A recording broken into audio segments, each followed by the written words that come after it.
Item pertaining to Aizawl bench for delivery of order. Item 1.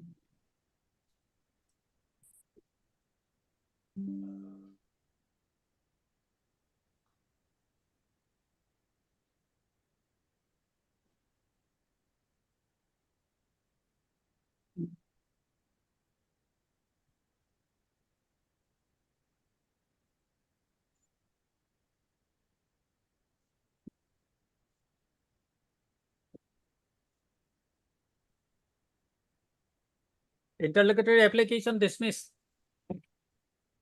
Item pertaining to the principal seat. Item number 29. IS Civil 232 of 2023. Dismiss. Item number 30. Criminal appeal 393 of 2023. Criminal appeal dismissed.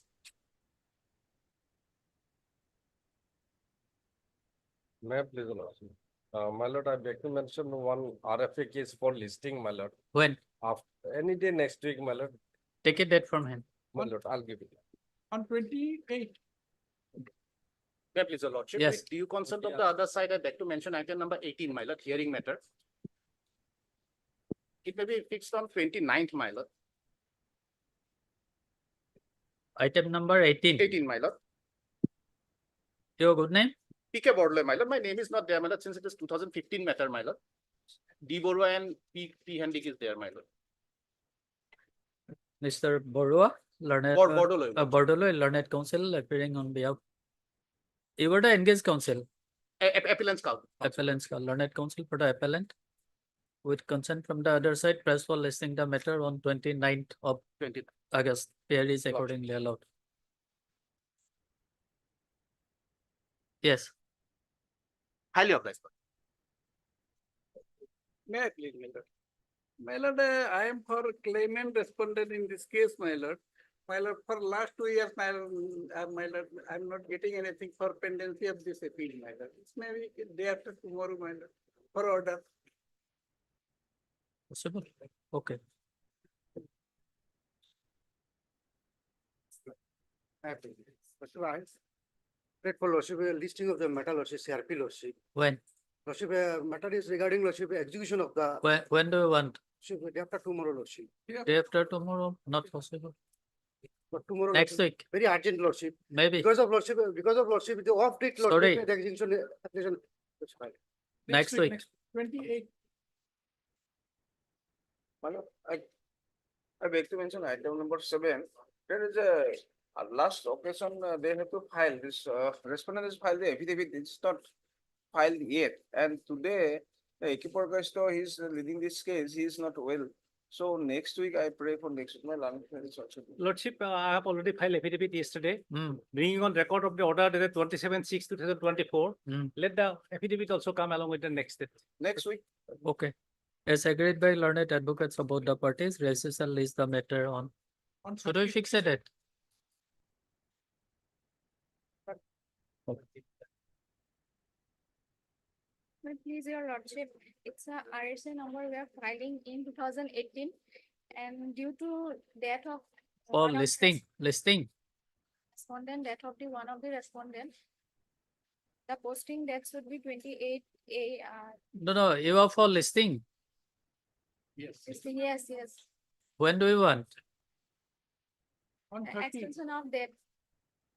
When? 22/8. 22 may not be possible. Next week, any date. On 30. 30. 22, 30. May I please, lordship? My lord, I think 12. We are directed to file an IA to implement director segregation as a party, my lord. But the petitioner I could not contact. I do not know what has happened to him. Hmm. So 2 weeks time further may kindly be granted to file IA. Acha. Just now I also contacted, but I am not finding him on the phone. Mr. M.U. Mahmood, learned counsel for the petitioner with consent from the other side, press for listing the matter after 2 weeks. After. As he could not contract with the petitioner. Here is accordingly allowed. Regis shall list the matter after 2 weeks. Right, lovely. May I please, your lordship? with due consent from my counterside, my lord, I beg to mention item number 20, my lord. My lord, in this matter, my lord, Mr. N. Dor, my lord, he will appear before your lordship. He will come from Vrindavan only for the purpose of appearing before this honorable court. So, my lord, the date may be fixed, my lord. Third or fifth? Fifth, Hearing, hearing. Hearing matter. It will be convenient if your lordship. please Okay, do fix it. Mr. T. U. Laskar, learned counsel for the appellant with consent from the other side. Praise for listing the matter on My lord, on fifth, my lord, 5th of September. my lord, as a fixed item, my lord, Okay, as a fixed item. lords. Obliged, your lordship. May I please your lordship? With consent of the petitioner, your lordship, I would like to mention and adjourn the item number 11, your lordship. Lordship, as the learned council is having UTI health issues, lordship. And for respondent number 7, 8, 9, 10, your lordship. Your good name, AM Siddiqui, your lordship. Mr. A. M. Siddiqui. Have you obtained the consent from the petitioner Yes, your lordship. with consent from the other side? Price for listing the matter when? Next week, your lordship. Next week. Pair allowed. Respondent number 7, 8, no, 7, 9, and 10. Okay.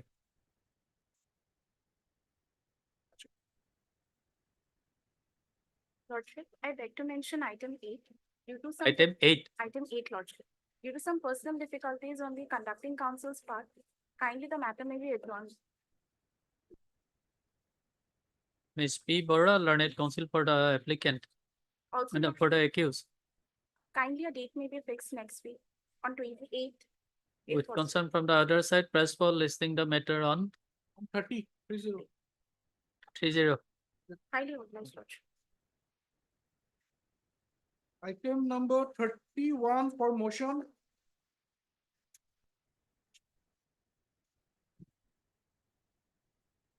One for motion.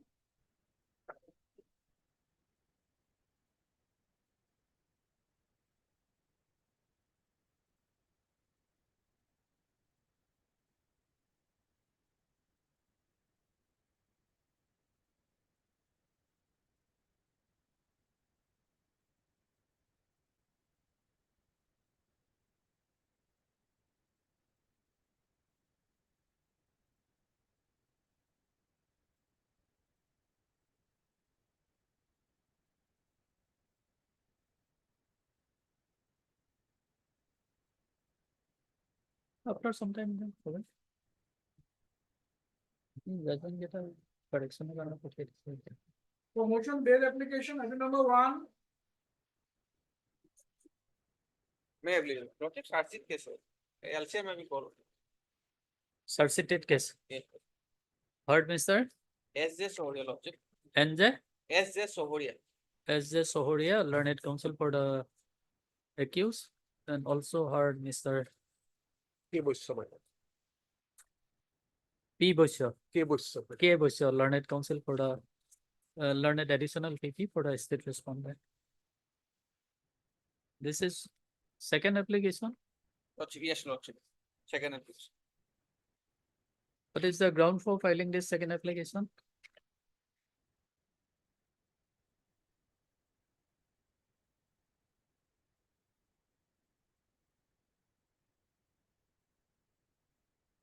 When the first one was rejected, Lordship, It is rejected in the session, my lord. I think session, lordship.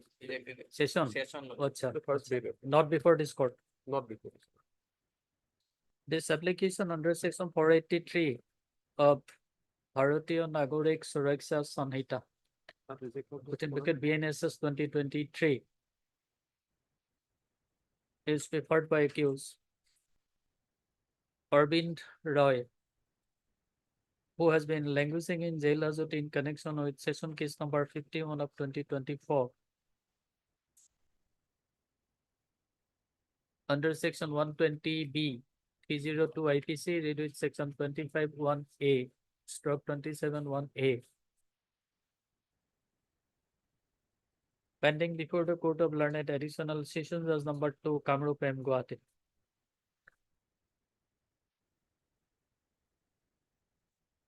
Where is the petition and the documents enclosed with the record? The learned counsel for the accused submits that the case has already been surseated and pending before the Court of Learned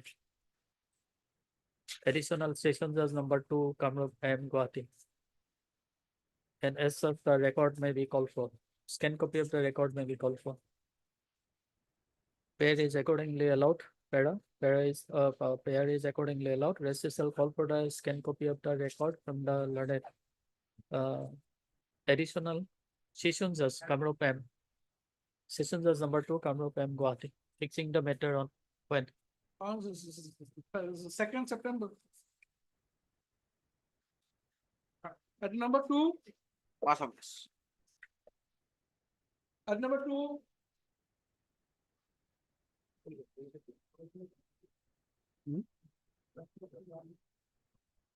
Yeah. At number 2, I'm appearing on behalf of Mr. A. Ahmed. Can it be taken up after some time, Malal? Mr. DP of like Malal. at number 3, Lordship can pass over the matter for the time being. Senior is on legs in another court. They fix it at 2. At 2. Possible. Okay, we'll try. Obliged. at number 4, May I please, my lord, kindly pass over for the timing. My lord, my senior, Mr. Pikara Chaudhary is leg on court number 14, my lord. Lordship, I'm having some difficulty in the.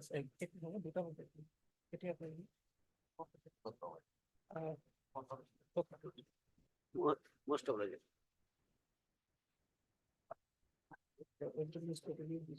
Okay.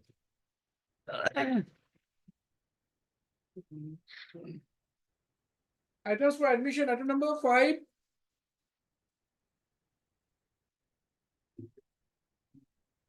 My lord, matter may be possible for timing.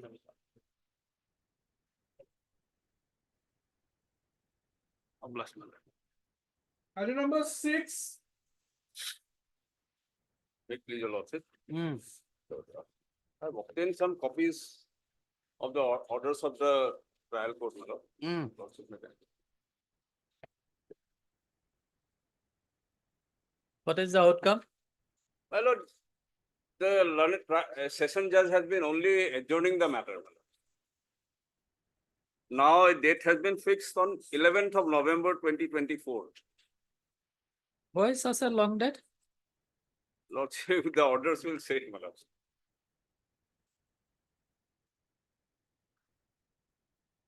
Only since this matter is pending here, he is hesitant to pass any orders.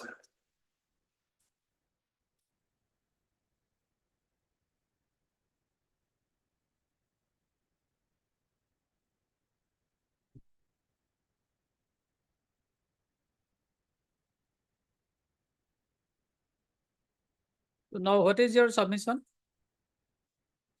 My lord, on the last occasion, I had already, my lord, placed my arguments before the court as to my contentions in the 482 petitions.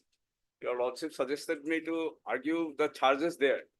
I accordingly filed a discharge petition, but that has been kept pending in this manner. So it's a very difficult situation. What to say, my lord, now?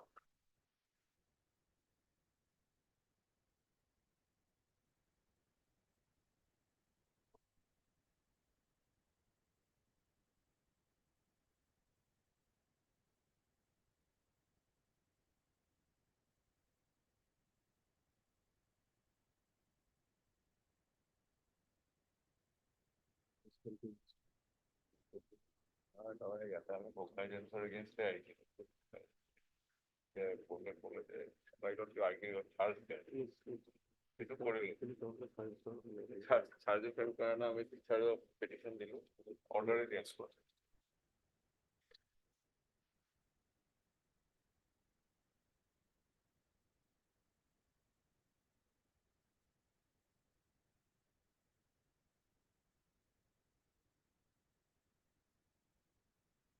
Yes, Mr. Boisha, My lord, the discharge petition is pending before the learned session judge. Sorry, dear. my lord.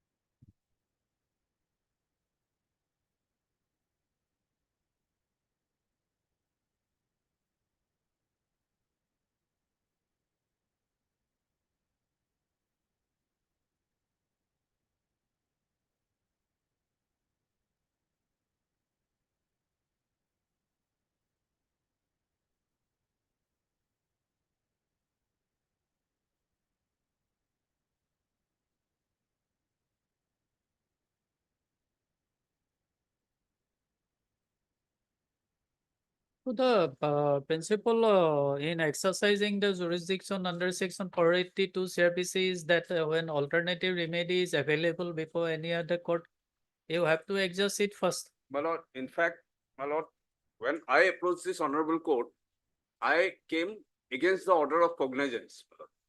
At that time, those things had not developed out there. There was no interim order, so the learned sessions court proceeded to fix the matter for charge, consideration of charge. Hmm.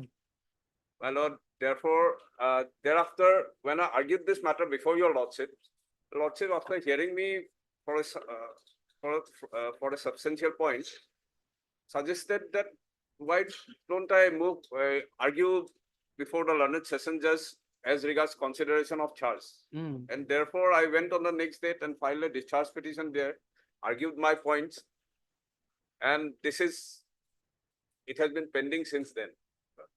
Even if your lordship kindly sees your lordship's order dated 24th of June, your lordship have even given the liberty to the learned sessions court to dispose it of independently, my lord, regardless of the pendency of this case. That order has been placed. I have received instructions from the local council out there that the order had been placed on record. But still, my lord, there is some feeling of hesitance. Appears. Lordship may, if I may suggest, my lord, one humble suggestion from. If your lordship allows me, if your lordship closes this petition and allows me to gives me the liberty that if I am aggrieved again, I'll approach this honorable court again. That can be done because it is now just hanging, my lord.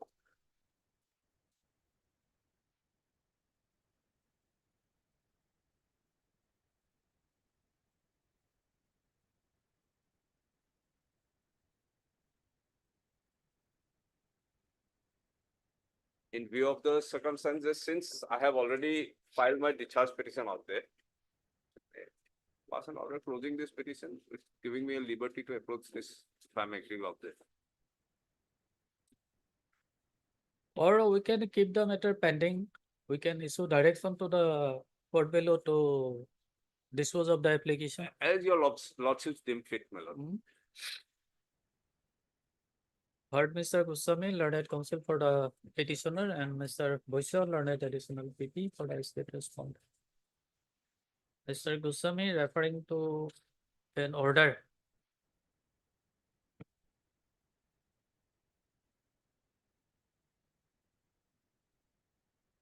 of learned session judge. Soraido, dated 13/8/2024, submits that the learned session judge has kept the matter pending for necessary order and fix the next date on 11/11/2024, despite a clear direction of this court in the order dated 24/6/2024 that pendency of this petition under section 482 CRPC before this court would not be a bar for the learned trial court, learned court below to proceed with the petition pending before it.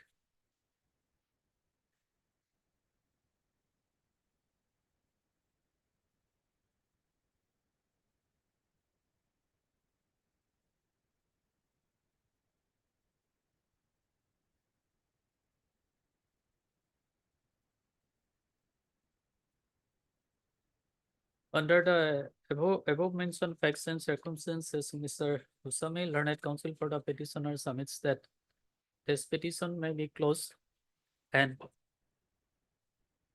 granting liberty to the petitioner to approach this court again if he aggrieved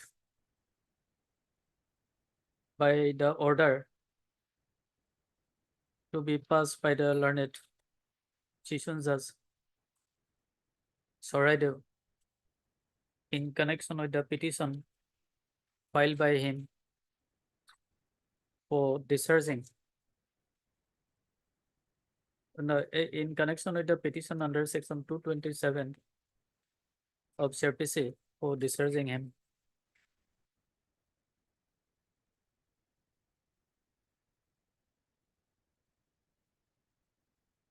Having heard the submission of learned advocates of both the parties and also considering the facts and circumstances on the record, this court would made it clear again that pendency of this petition would not be a bar for the learned trial court, that is the Sessions Judge, Court of Sessions Judge Soraidev, to proceed with the session case number so and so.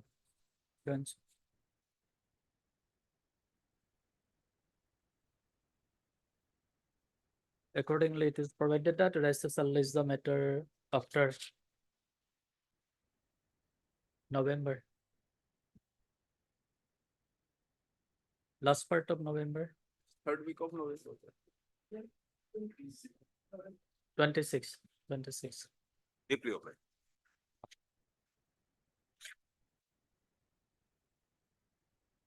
Item number 9 for hearing under order 41, rule 2 CPC. Lordship, this matter may be possible for timing. Question is on late. Item 10, matter for orders.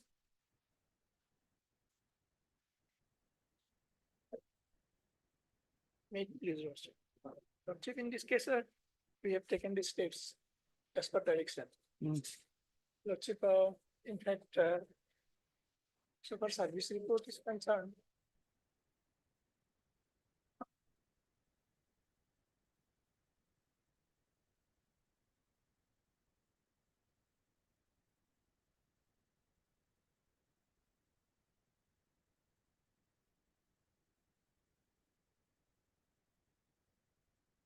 So office note dated 16/8/24 indicates that no step has been taken upon the performer respondents. not first. Heard Mr. L. Talukdar, learned counsel for the appellant. Office note dated 16/8/2024 indicates that neither edit card nor answer notice in respect of respondent number 1 and 2 received back by the section till date. The office note also indicates that no step has been taken upon the performer respondents, and the LCR has also not been received. So you want to take fresh step in respect of respondent number 1 and 2? 1 and 2 are the main, Lordship. They filed the suit. We are all respondents, pro forma respondents and respondents. We are all respondents in the original appeal and Yes. suit. Yes. Lordship, we have no case that has been there already. So far they are concerned, Lordship, if your Lordship permits, we may take steps. Because main respondents here are the two who are the plaintiffs in the original case. Hmm. This appeal is against them only, Lordship.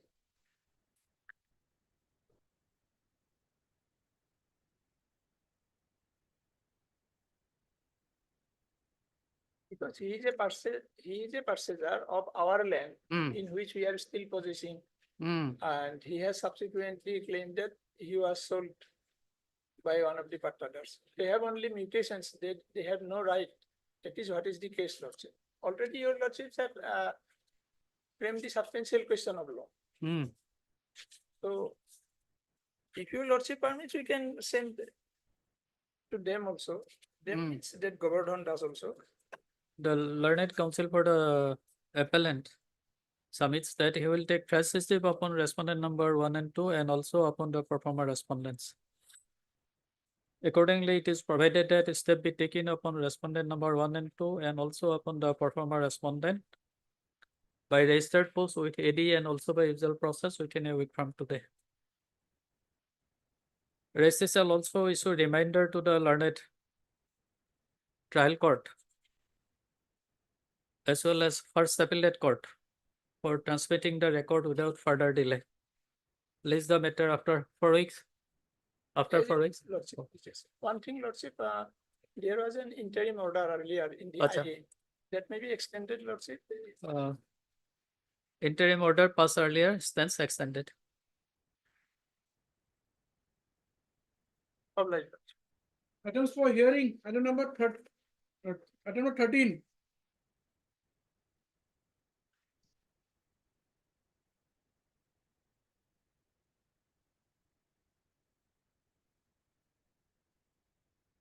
The বরফন নাকি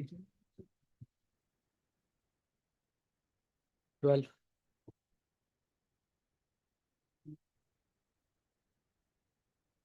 It is We noted. pass over the matter for the time being. My senior is on legs. Which one? Item number 13.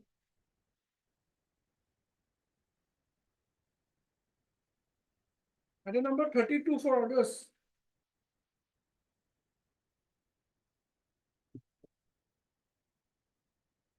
Your Lordship. Lordship, in this case, AD card in respect of respondent number 4 has not been Pardon? received. AD card in respect of respondent number 4 has not been received, Lordship.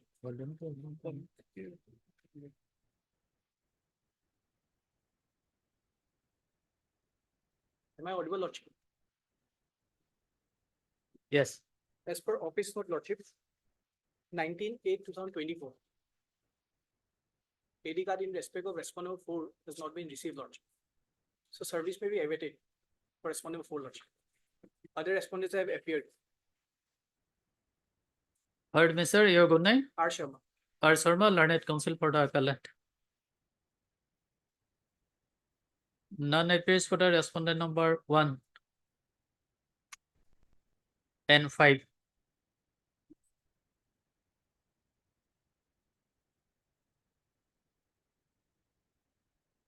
Office note dated 19/8/2024 indicates that AD card in respect of respondent number 4 is still awaited.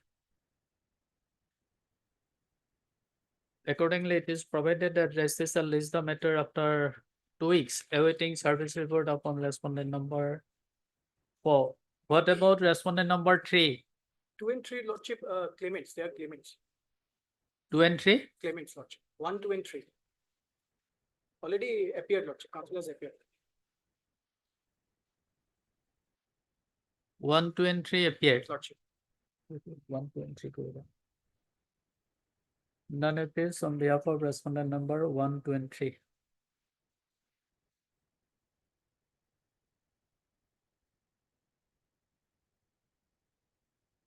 This is the matter after 2 weeks then. Lordship. Obliged.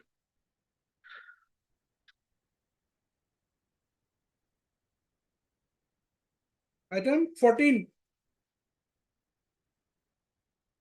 Lordship, Same pair? for the time being, Lordship.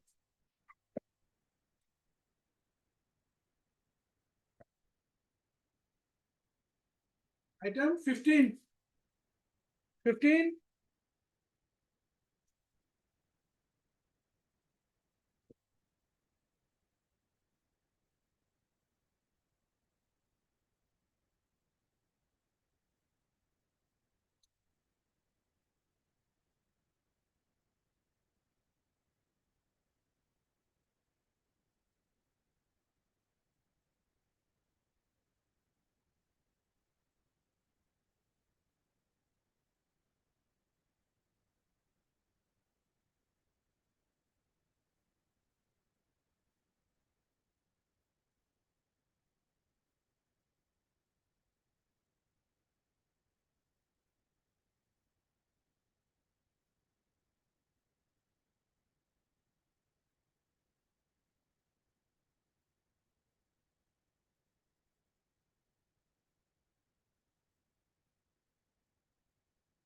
After some time.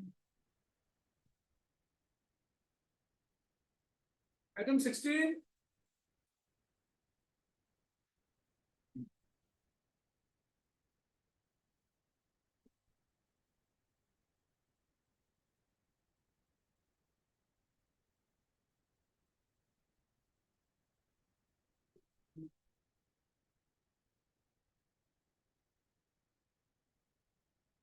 After some time.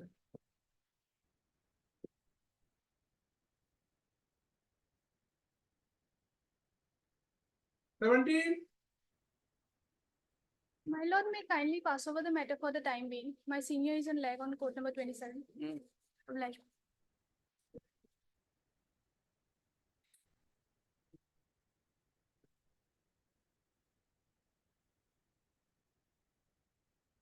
Item 19.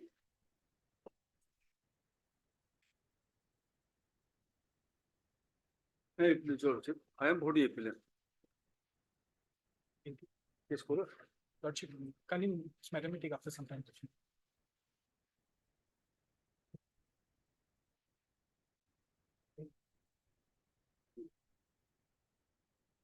21.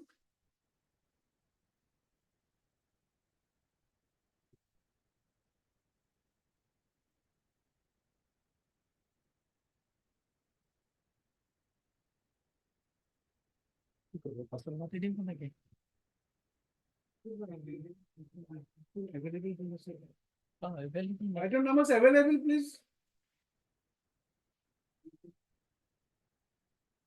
22. 23 and 24. Wait, please, my lord. My lord, I am the appellant in item number 24. My lord, Learned counsel for the respondent is not present, my lord. In fact, I am being led by senior counsel Diganta Das in this matter, and he's not in Guwahati, my lord. He's in Itanagar, my lord. The matter actually spilled over for today. He was supposed to come back yesterday, my lord. So I pray that, my lord, a week's accommodation, my lord.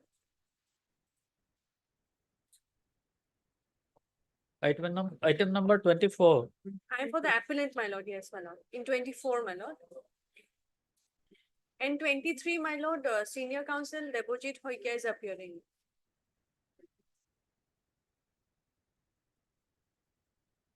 Twenty-four. 23.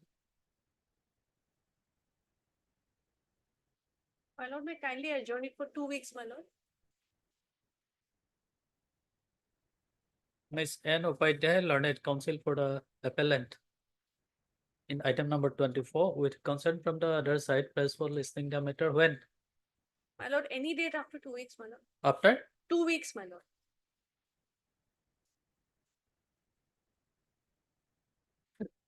Twenty-three.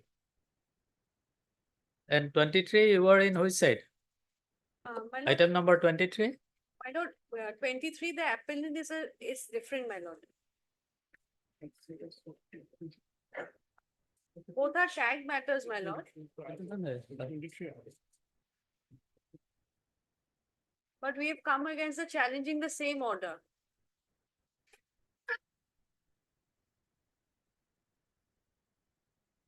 So this has also to be adjourned. Yes, my lord. Both are tagged together, my lord. Both will have to be adjourned, my lord. And in this matter, you are for? My lord, I am not in item number 23. I am Acha. for the appellant in 24, my lord. In 23, my lord, senior counsel Debojit Hoikia is appearing, my lord. Assisted by learned counsel Rajiv Borpujari. Okay, list the matter along with item number 24 after 2 weeks. Obliged. 21,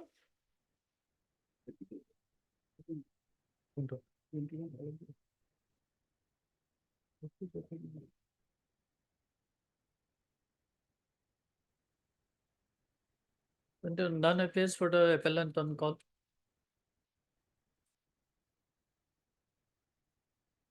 Appellant as well as for the respondents on call. Rest shall list the matter after 1 week.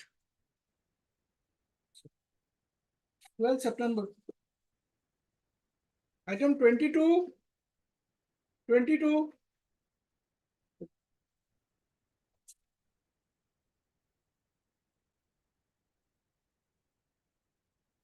Yes. Lordship, no Hogalatama has been filed by counsel on behalf of National Insurance Company till then. So Lordship, may fix any date, Pardon? may fix any date.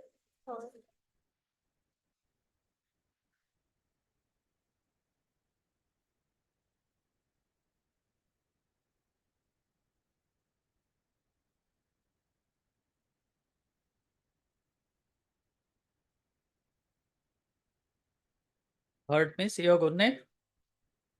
Lordship, Your good name your name please. J. Dakar. for the you for the appellant. Yes, Lordship. None appears for the respondent on call. Office note dated 16/8/2024 indicates that no Kalatnama has been filed by any counsel on behalf of National Insurance Company Limited till date. List the matter after 2 weeks.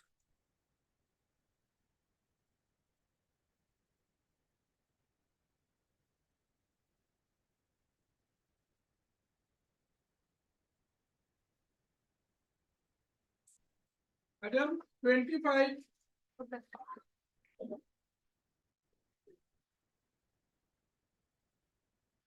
the matter? Kindly pass over timing, your lordship. The council is on her way. She will be here. Mr. Sohan, are you ready? I am for the, yes, I am for the appellant. You are ready to argue the matter. My lord, I am ready. Okay, then after some time, In a short let this time, counsel come. 26,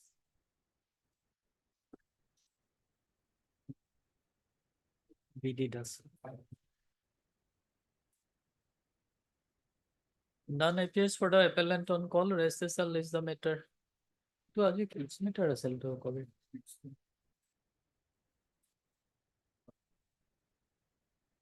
Timing করতে হবে.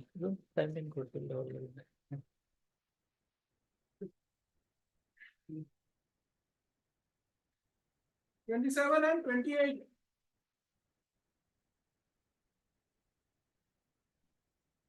May I please, your lordship? Hmm. Your lordship, in this case, I am the applicant in review. Item number 27. 27. This is not a appeal. This is a review petition. Yes, your lordship. I am the applicant for the review petition number 36, public 22, 23, your lordship. Yes. Your lordship, in this case, actually, the main case was that was a suit for right title and interest pending before the district civil judge ruling. Your lordship, what happened? The original, there was a appeal before this honorable high court, being number 57/2019, filed by the present respondents of this petition. What happened? They have challenged a rejection order of the civil judge Dhubri of a interim order whereby this honorable civil judge Dhubri rejected their prayer to to allow their injunction order. And your lordship, against that, they have filed the appeal. And also a miscellaneous case for interim injunction state for the status quo, which was allowed, your lordship. And they have also filed a civil revision petition, your lordship. But what happened? The civil revision petition was rejected, and against the rejection, they have filed a review petition, your lordship. And that is tagged with this review petition number 36, your lordship. That is item number 28. So both these cases are tagged together. One civil review petition against the FAO, that is being number 57 of 2019, that was filed by them. And another review petition is filed again by them against the dismissal of the review petition, revision petition, which was filed by them. Now, your lordship, I would like to carry the attention of your lordship that why I am, But who is for the other side? they are not present, your lordship, today. What happened? So only hearing your argument, we cannot dispose of the application. Your lordship, what happened in this case, the petition is very clear, your lordship. It's an ancestral property, joint property, and there was a family settlement agreement between them. And it is not the view of this present petitioner, your lordship. It is their respondents' view that they have constructed an RCC building over the land. But they are objecting a small house that is granted under the Pradhan Mantri Awas Yojana to this present petitioner, saying that she is not entitled. Your lordship, this is they themselves saying in their title petition that it's a joint ancestral property. And they have constructed an RCC building over there. There were originally two brothers, one deceased, and this petitioner is the wife of the deceased brother. So what happened? But she is precluded from constructing a small house that is under the Pradhan Mantri Awas Yojana, your lordship. Whereas the respondents have already constructed their RCC building. So if there would not have been a family settlement, how he could do this without a partition order or without anything? And why this present petitioner cannot even build a small house? That are not my view statements, your lordship. That are the statements of the respondent themselves. If your lordship kindly see the title suit, your lordship, there's all our So madam, let the other side appear. Because only hearing you, we cannot dispose of the appeal, cannot dispose of this petition. Your lordship, Kabir, do you have the number of this council? A.K. Roy. your lordship, kindly have them fixed small that may be given because it's a very long case, your lordship. That's all right. We are ready to hear the matter, but if the council remain absent, what to do? A.K. Roy. Very আছে নেকি? Phone number আছে? Side of it. Timing? Timing, let us wait and see if somebody appears. Next item. Item number? 26, 27. Yes, we will call the matters. There are so many timing matters. We will call the matters. Item 33. Much obliged.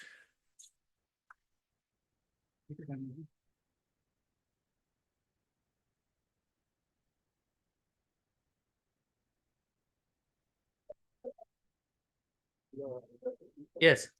Lordship, I'm appearing on behalf of the applicant. Lordship, the present matter is an admitted matter and it is already covered by Guwahati High Court judgment, various judgment passed by the Guwahati High Court. Already covered by judgment dated. Lordship, if Lordship may permit, I would just narrate the facts of the matter.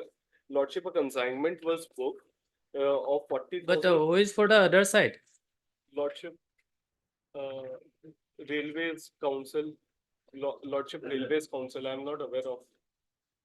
Railway Council. Kabir, Mr. U. Goswami, U. Chakraborty. Lordship, I've been waiting since last 13 years. The claim was filed 13 years before. I've been waiting here. It's been pending before the High Court since 10 years. Last order was passed in 2013. Lordship may provide a short date or Lordship may dispose of the.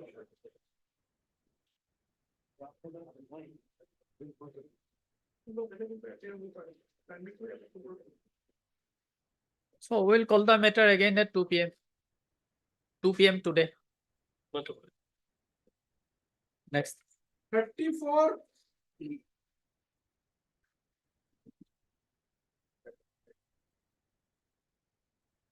My lord, matter will be taken up at two, my lord. I am just handed over the brief because my learned pen is stuck in third, my lord. But can it be on next Tuesday, my lord? It is a last item, it may not reach. On next Tuesday, my impossible. Or Next day. Next Tuesday.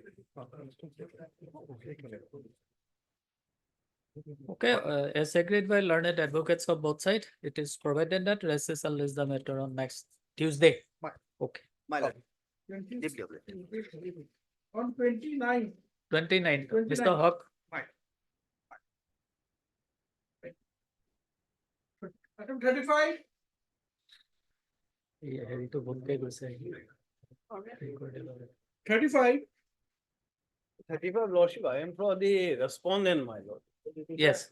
Appeal against the concurrent finding, but perhaps other side is not very, maybe due to inclement weather.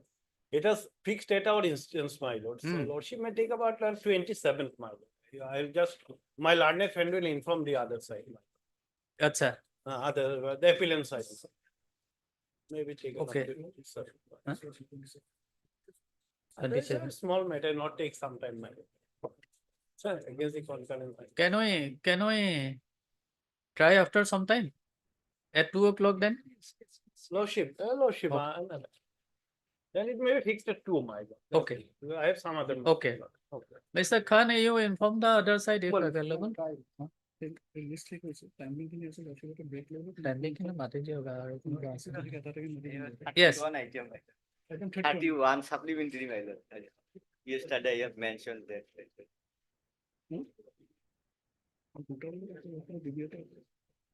say 31. 31. Item 31.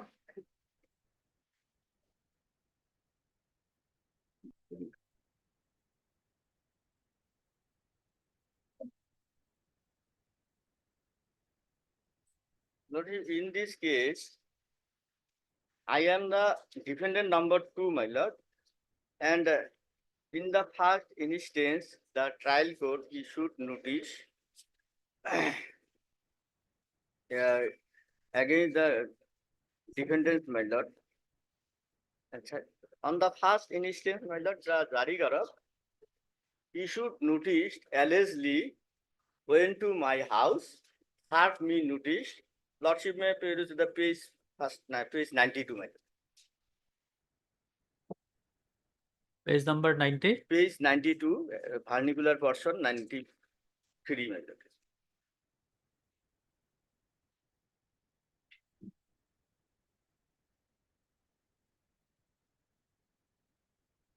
Yes.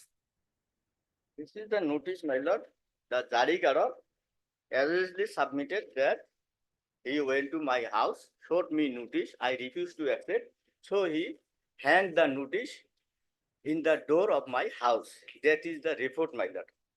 But my condition is that I have not received any summon, and that was the Jarigarab may hang the notice some other houses except my houses. Thereafter, what happened, my lord? I appeared and filed petition, my lord. Filed petition. Sorry, my lord. On the basis of Jarigarab report, the court passed, my lord, ex parte order. Ex parte order, my lord, at page 43, my lord. Page 43.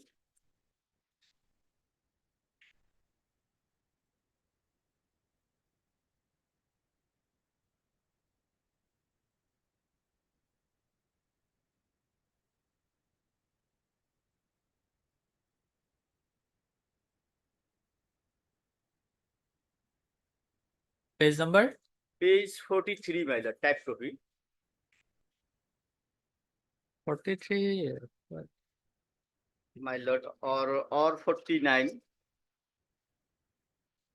Or page 49, my lord. It is in the miss case and in the title shoot. 43. My lord. In PS 8/24, order dated 9/2/24, plaintiff are represented, summons issued to the defendants and pro forma defendants are returned after service. Peruse the service report, defendant number 1, 2, 2 and pro forma defendant 1 to 3 have not appeared before the court despite receiving summons fixed on so and so necessary order. On the next date, my lord, on 6/3/24, plaintiffs are represented, heard the learned counsel for the plaintiffs, peruse the case record as defendant number 1, 2 and pro forma defendants 1 to 3 have not appeared before the court despite receiving summons. The case shall proceed ex parte against them, my lord. So, and thereafter, my lord, I filed a petition in next that reflected in next order on 33/24. Prosecuting officer is available casual leave. Plaintiffs are represented in the petition file number so and so filed by the defendant number 2 under Order 9, Rule 7 of the CPC, praying to vacate the ex parte order and accept this written statements. So we filed this petition 1348 in the title shoot and 1347/24 in the Miss J case, both the cases we filed on the next date, my lord, on 30. But said petition was rejected and the impugn order was passed, my lord. The impugn order was passed. Impugn order, my lord, lordship will find at page 94, my lord.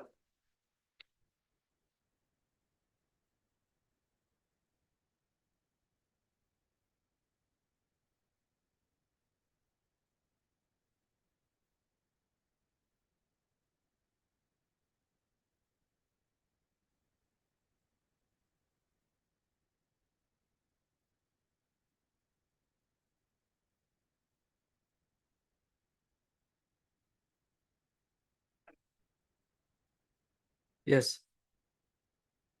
Impugn order 8/7/24. Both the parties are represented by their engaged counsels. Today is the date fixed for order on petition number 1348/24.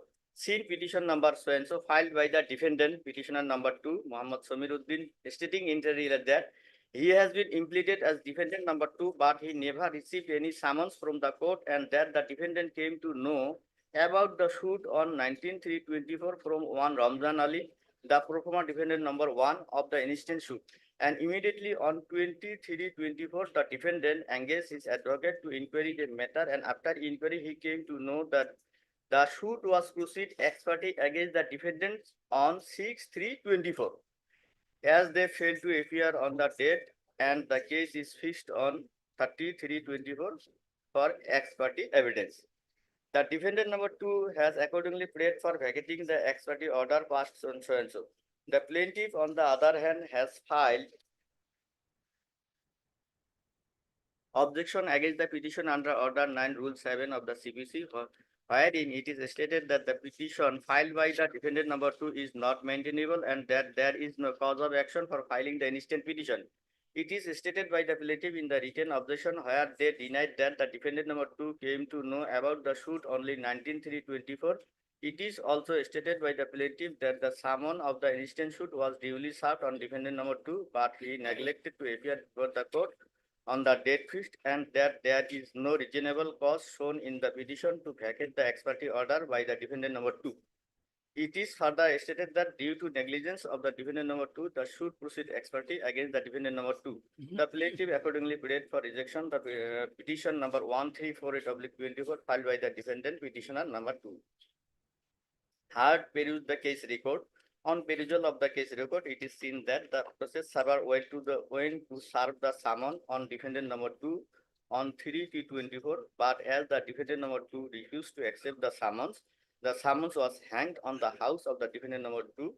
The process server has submitted his report that he had hanged the summon in the presence of a local resident.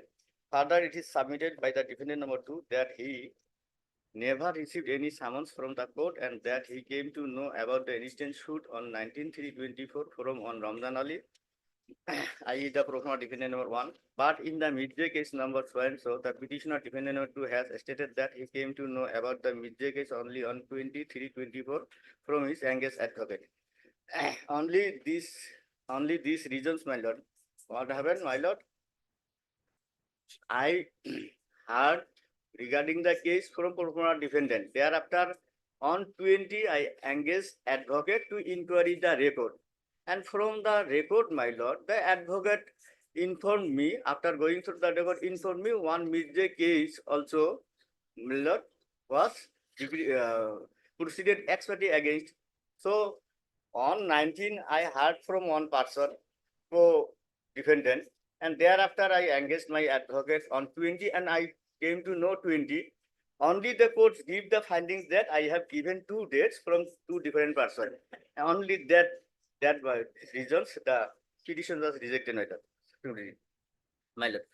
Thus, the petitioner defendant number 2 has mentioned 2 dates regarding the knowledge, one on 19/3/24 and another on 20/3/24, and that too from 2 different persons. Further perusal of the case record shows that the summons was served on the pro forma defendant 1 Ramzan Ali on 3/2/24, and as such the contention of the defendant number 2 that he came to know about the shoot only 19/3/24 cannot be believed. Only this. I am not getting to that. Now question is that if But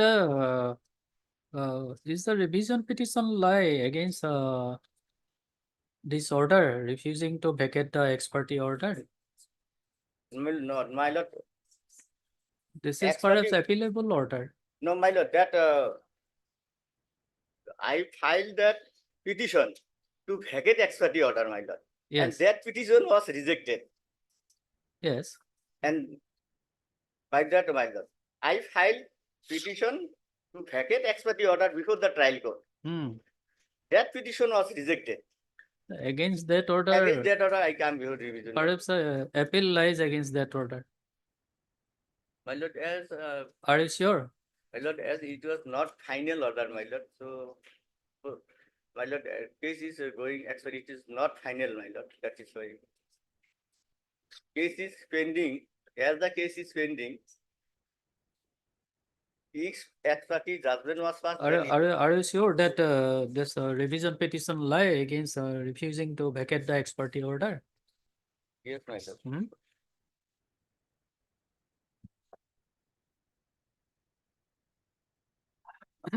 Only thing is that if the notice, my lord, LS notice was, my lord, served to me, then also the process server violated the order 5, rule 17 and 19, my lord. Hmm?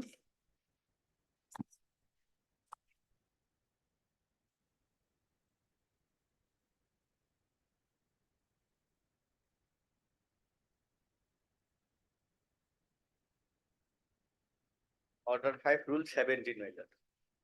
Procedure where defendant refused to accept service. Order 5 rule? Rule 17, my lord.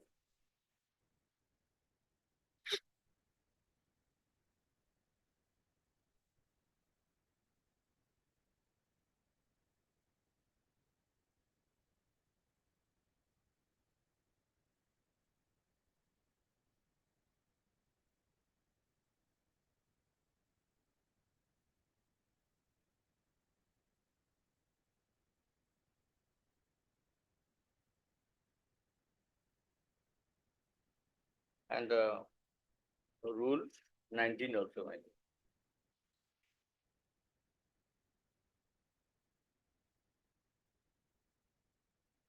So the process server was not examined. Not examined, and he not submitted the report through an affidavit, my lord. Only that much, my lord, is submitted before the Nazir, and Nazir fills the report, my lord. And what happened, my lord, we are not going too late, my lord. And after, my lord, 1 month, when I came to know, it was not, my lord, delayed that we delayed 6 months, 1 year. And and that is to in the first instance.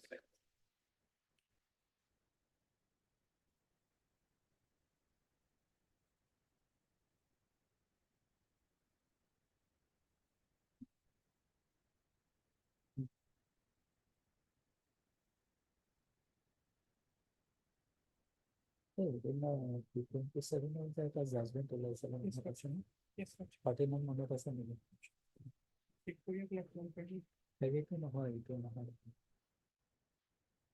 সাতনাৰ লোকটো নহয় বেলেগ আৰু এটা যে ওলাইছিল আৰু একদম দিছিল জানো 27 তাতে লোকটা আছে যে appeal against this vacation of expertly order appeal will not be reason.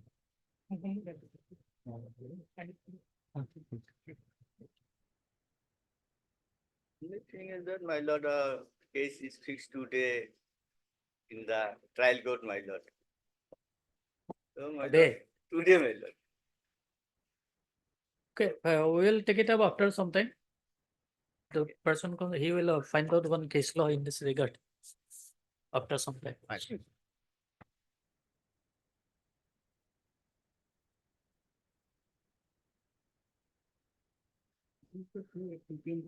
Coming matter, item number 2.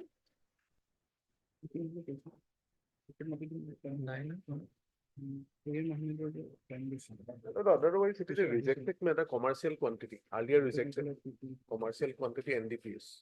Over to the episode of material, Bella Garo, disappointed Toga.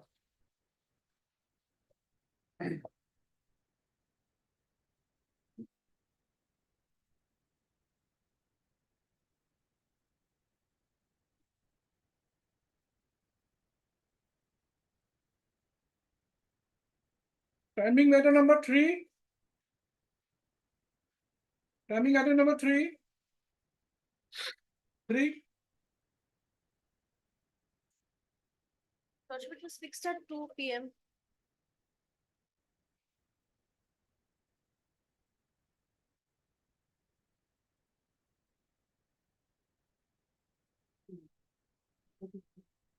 Item 4.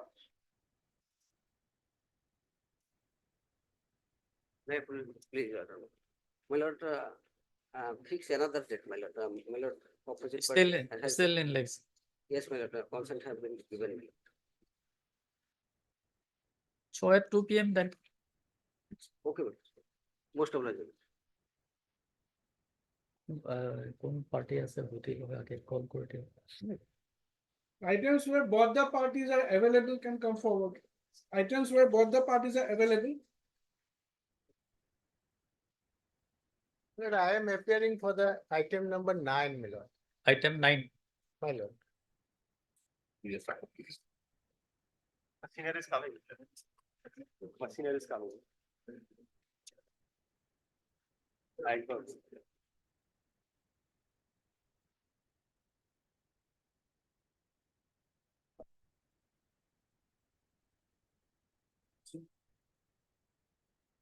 who is your senior Manas Kumar Sharma, Abdul Sharma.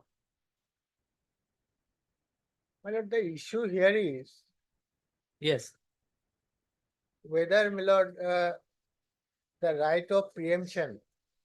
my lord, right of Preemption, Hmm. preferential right, my lord, under section 22 of the Hindu Succession Act Hmm.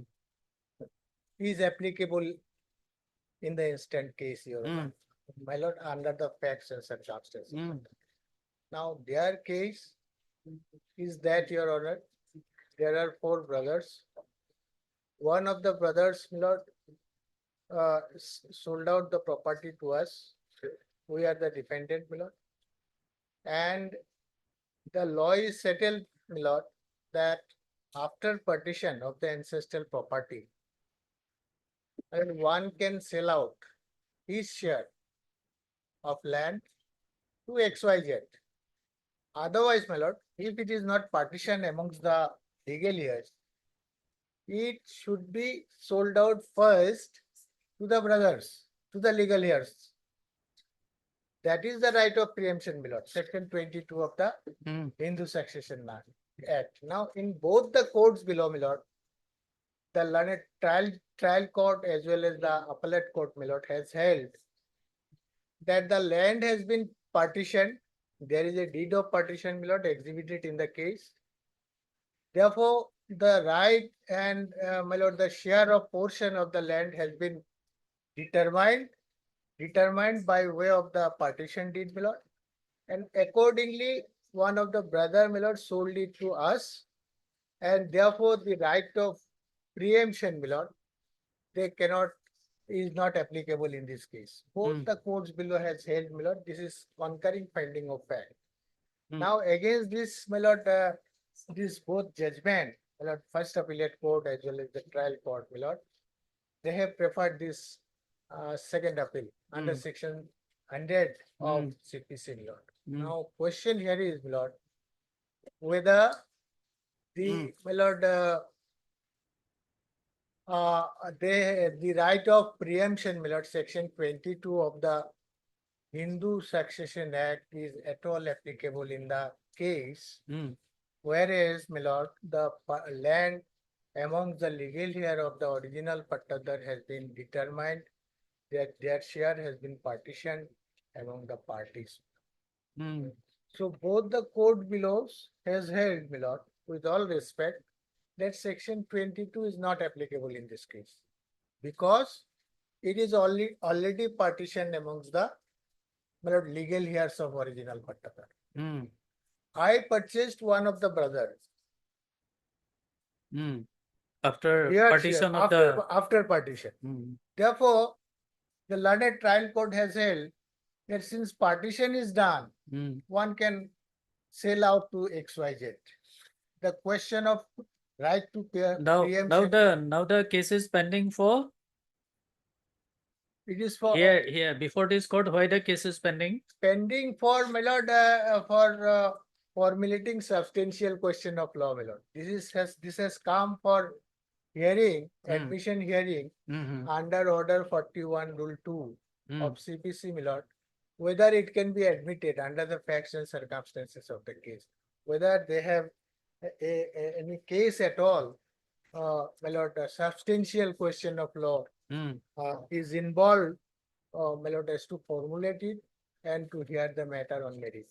My lord, in my respectful submission, my lord, they have no case at all, my lord. Both the court below has held, my lord, that the land has been partitioned. The trial court, after taking, my lord, the evidence and, my lord, the materials on record, the documents exhibited in the case, has held the land has been partitioned. And, my lord, so therefore the question of section 22 is not applicable in this case. And therefore dismiss their suit. Dismiss their suit. Now against that they prefer appeal, first appeal, under section 96 CPC, my lord. So appeal is yet to be admitted. Yet to be admitted. Okay, we'll see. The question, my lord, as to whether the appeal can be admitted at this stage. That is the, my lord, the question to be decided by your lordship. Yes, sir. Let him senior come then. My lord, let him come. Lord. Let us see. Let us wait for some time. Yes. Yes. After some time. Then. Yes. Both side present in any other case. Item 25, my lord, the advocate of other side of insurance company. Present. Yes. Which item? Item 25.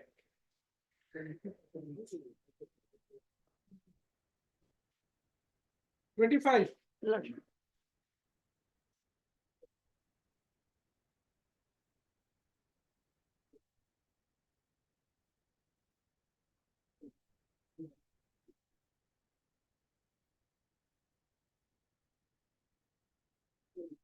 My lord, the excellence. Being agreed, my lord. Find out the. On the decision of section number 2.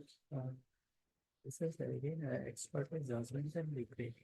But in the case which I have called for this, is again some order to hear the case expert. Yes.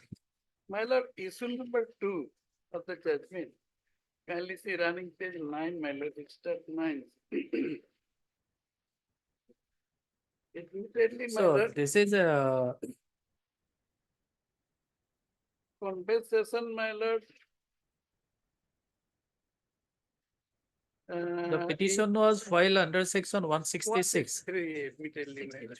Para, my lord, para 22 of the judgment. It is in the table, my lord. 163. Para number 22. 22. Serial number 21. Compensation as per second schedule. Total rupees shown 97,920. Hmm. So this is the compensation and serial So number. though you have filed a petition under section 166, the trial, the member MSCT has assessed it under section 163A, right? My lord, no, my lord, I filed under 163A. Not 166. No, you come to paragraph number 1 of the judgment.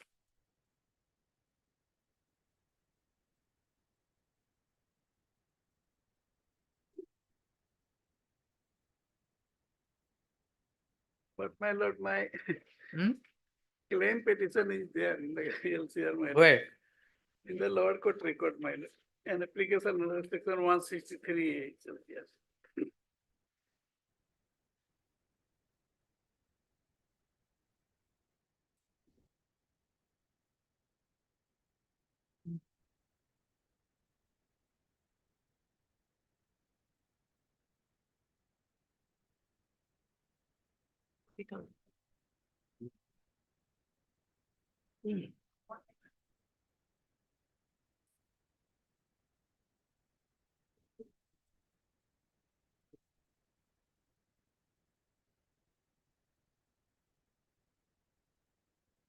Yes. My lord, I am agreed, my lord, by the assessment of compensation. And my lord, uh, uh, and deduction of 1/3. The victim was a married man, my lord, and four petitioner, my lord, parents and 2 minor children. And deduction should be 1/4. It is deducted 1/3. Hmm. And compensation only 97,920. Filial and parental consultation 40,000 each, 1,60,000. Loss of estate 15,000. Funeral expenses 15,000. Total 2,87,920. My lord, what the learned member did, my lord, committed, my lord, error apparent, my lord. If you all act is there, my lord, all act, because schedule is in the old act only.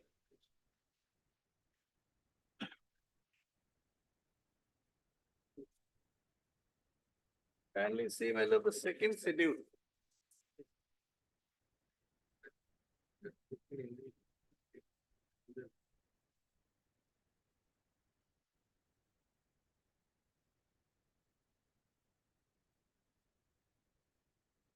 Second schedule.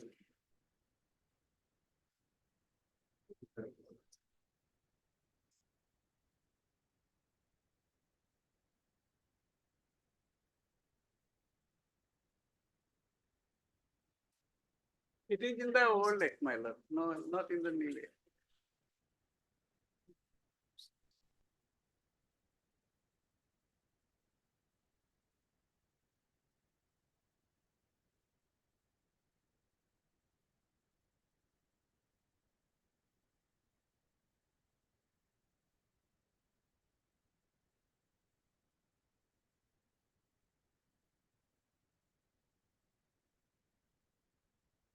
Second schedule is not here. But wait. This MD Act. Second schedule second schedule on When the accident took place? Where, my lord, yes. 12. It is took place in the district of Kathar, my lord. But since my father, this is a claim number one, working in the Beltala in the coal depot. And the insurance company from the, my lord, regional. Accident took place in the year 1/1/2013, on 1/1/2013. Yes. So it governed by this Act, Lordship 2012. I can. 2012.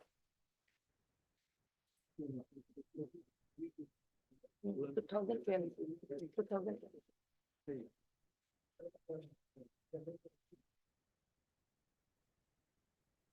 So, my lord, in calculating, my lord, learned member committed error because, my lord,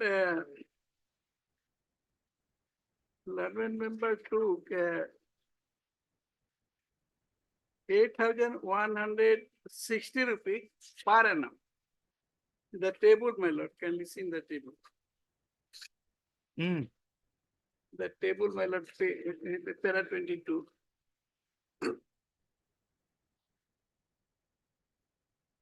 Estimated income as per second schedule, 8,160 per annum. Age, my lord, 29. This is the table, my lord, para 22 of the judgment.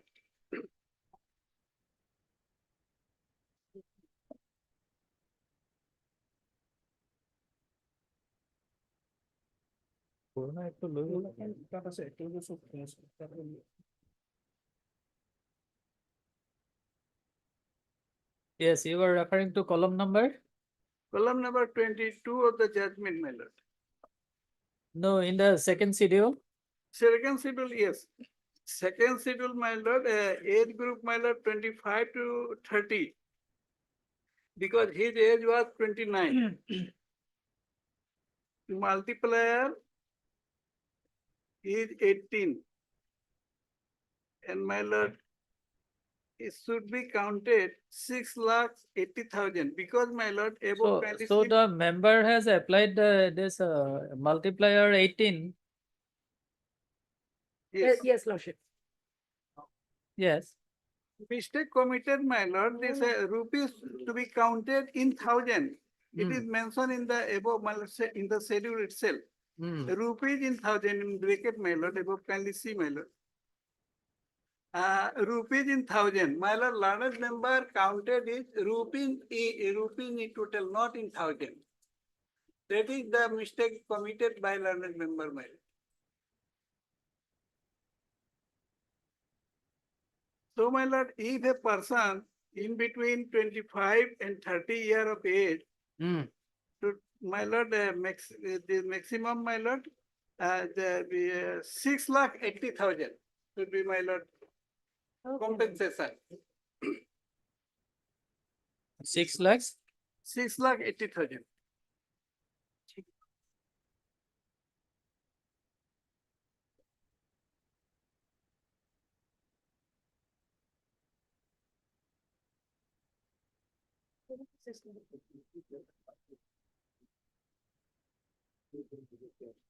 So on what basis this was counted? 8,160 rupees per annum?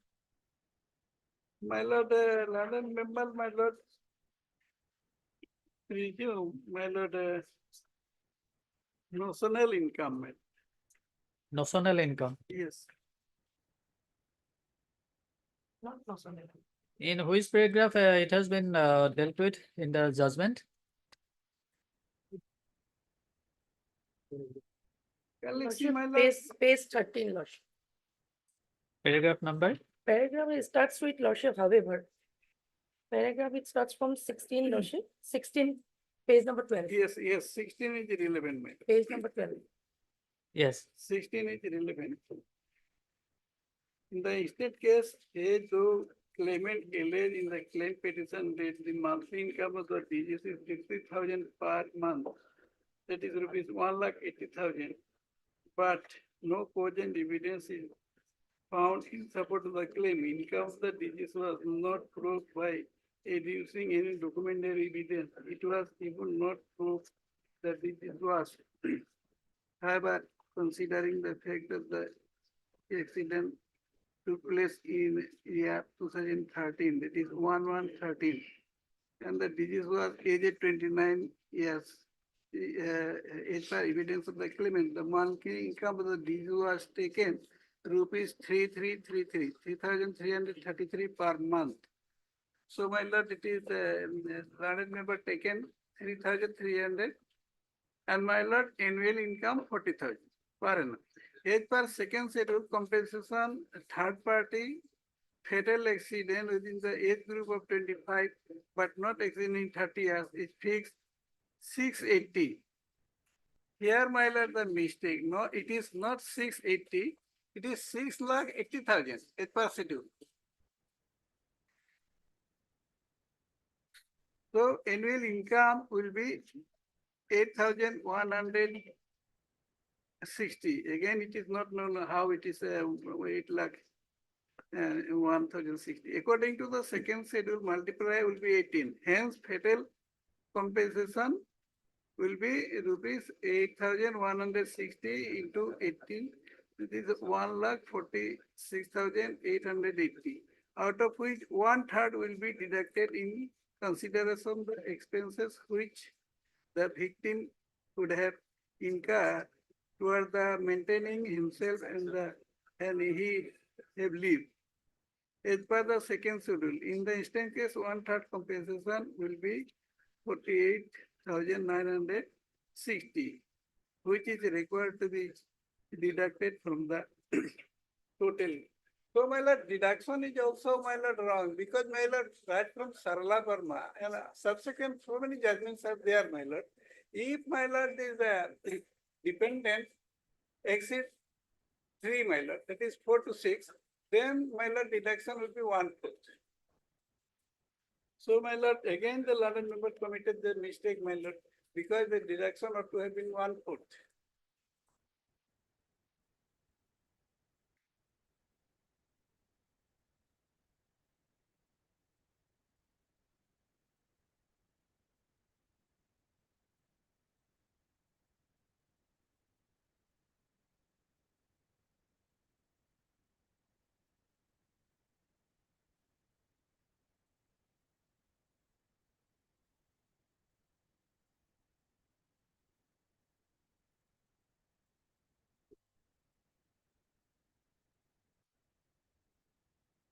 My lord, another, my lord, vital established law point, my No, lord. Mr. Sohan, you say the court below has determined his monthly income as 680 rupees as per second schedule. My lord, While the age is not above 30 years. 6,080 rupees, my lord, should be counted in thousands. That is 680,000. 600? 680,000. That is 6,80,000. It is mentioned in the schedule itself. Which part? My lord, above, my lord, kindly see annual income in middle age victim multiplier, parallelly right hand side, my lord, rupees in thousand. Compensation in case of death.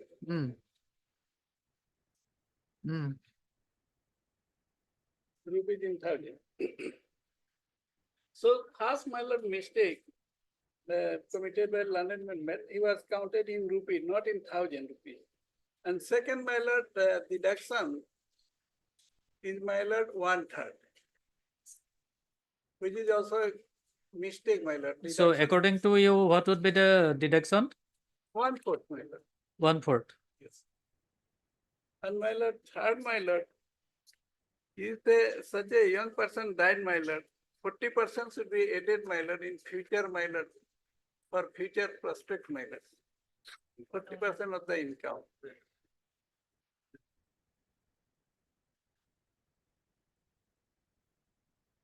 I am, my lord, submitting on these 3 factors. And nowadays, my lord, Honorable Supreme Court, in many cases, my lord, interested, my lord, given 9%, my lord, per annum. Here, my lord, interest 7.5% is given. Is it one of your ground? Yes, my lord, these are my lord. Yes. Yes, madam, what is your? According to me, my lord, total compensation should come 9,46,000, my lord. 9 lakhs? 9,46,000.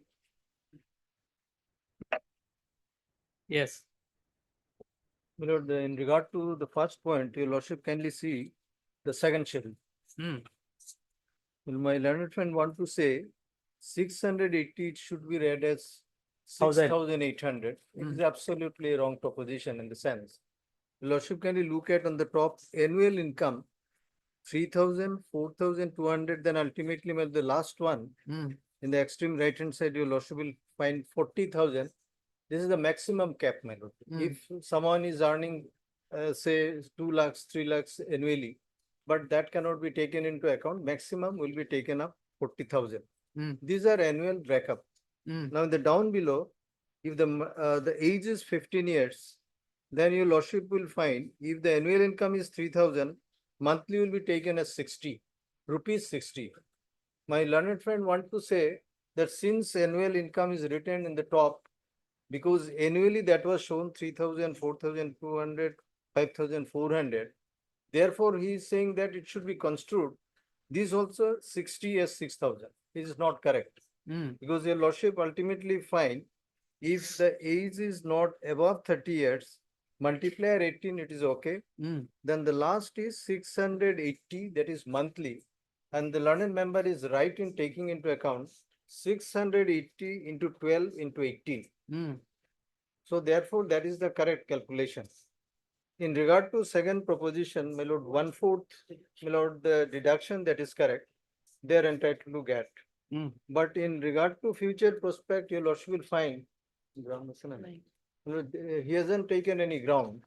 So your lordship is not required to look into that.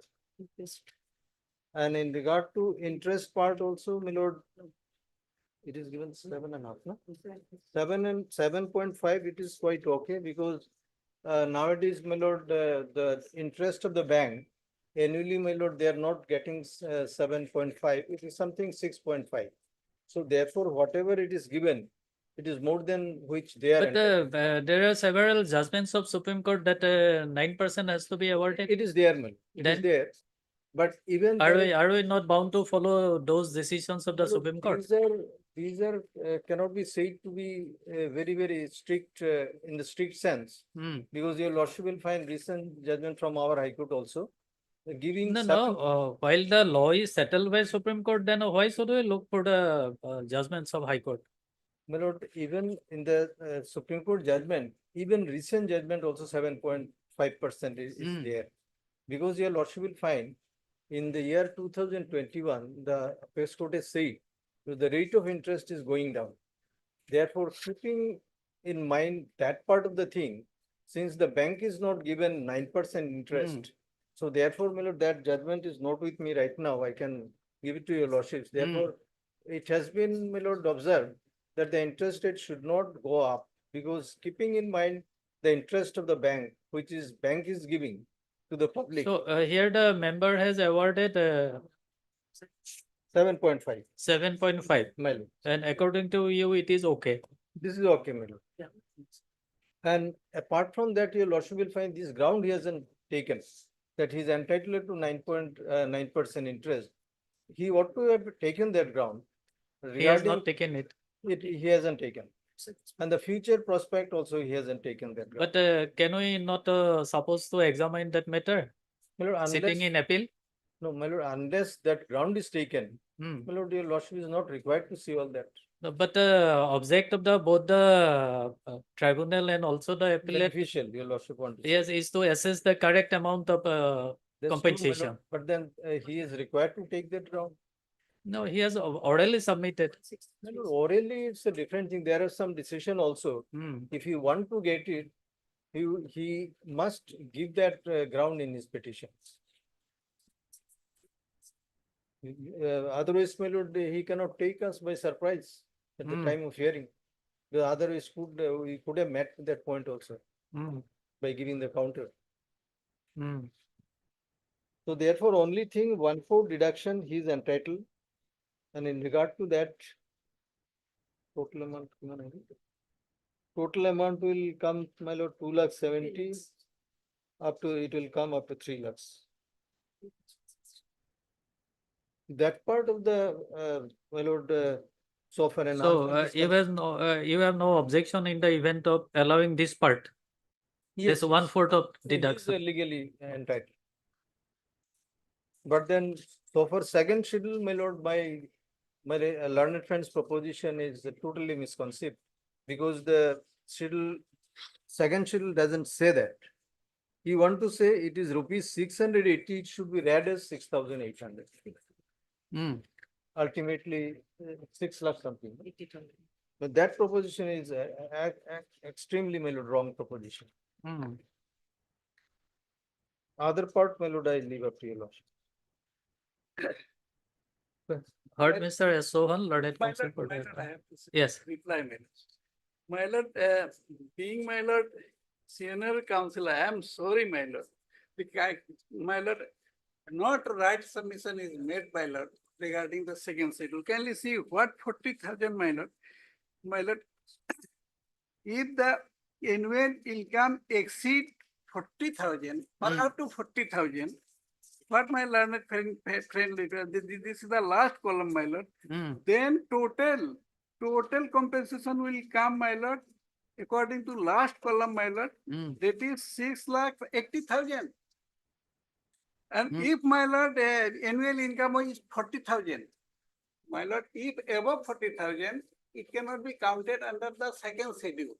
Then one has to go, my lord, under section 166, not 163A. Hmm. My lord, can you see it is a laughable, my lord?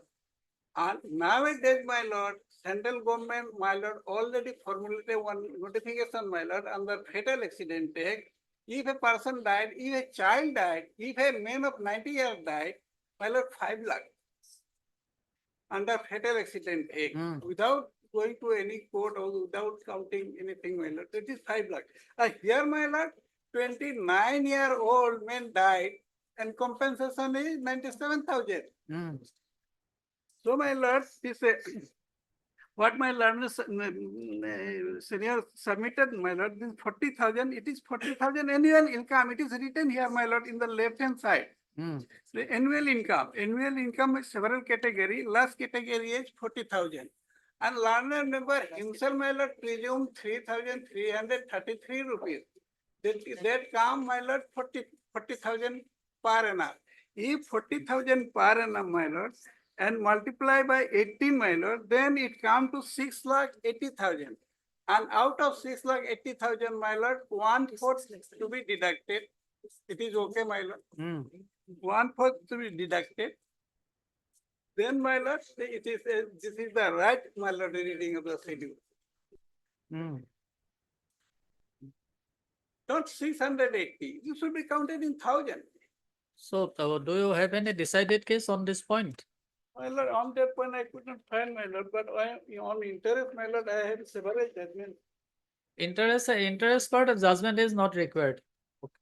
Not required. Heard Mr. S. Sohan, learned counsel for the appellant. Mr. S. Dutta, learned senior counsel assisted by Ms. M. Soduri, learned counsel for the respondent. My lord, Argument concluded, judgment reserved. On multiple, etc., my lord, I am submitting several judgments.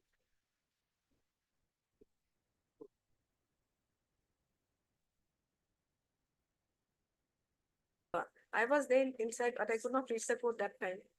Lordship, it is a very long period. Lordship, this matter have been fixed every week because there is an interim order by virtue of a fraudulent paper. They have been enjoying the interim since 2019. So, Lordship. Item number 23 and 24. I have spoken to the advocate who had taken the time for 2 weeks. Lordship had posted on 17. I told.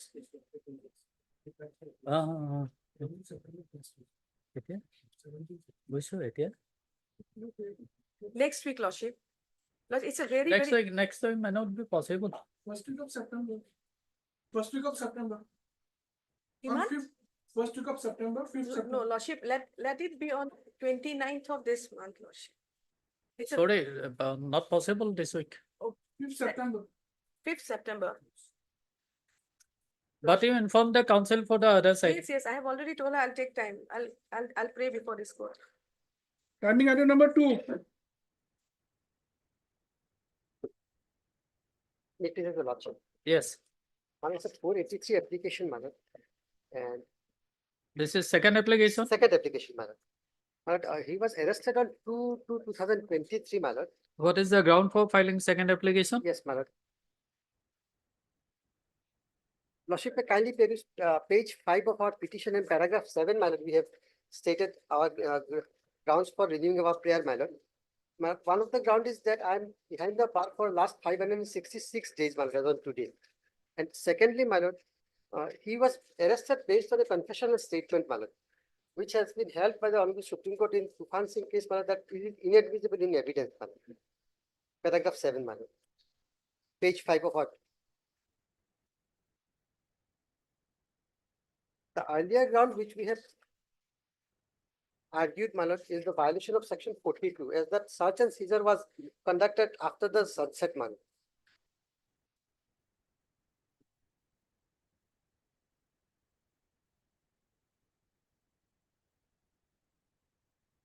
Earlier rejection order is at page Heard, Mr. M.H. Orjuman.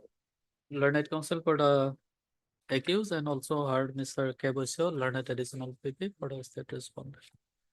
This application under section 483 of BNSS.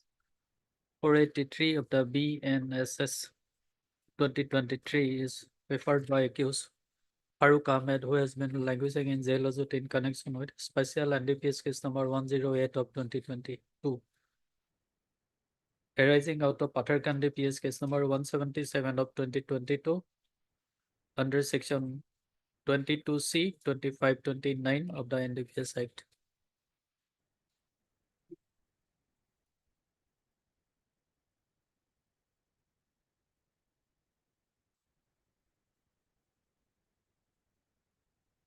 The learned counsel for the accused submits that the second application is preferred on the ground of period of detention.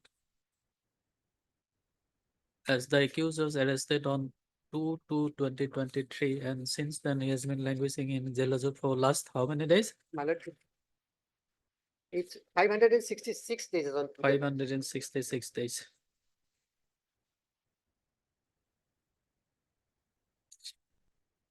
The submission of Mr. So learned counsel for the accused needs further consideration. At this stage, rest shall call for the scanned copy of the record from the learned trial court along with status report fixing the matter on On 5th September, short date. on 2nd September. I'm deeply obliged. Timing item number 3.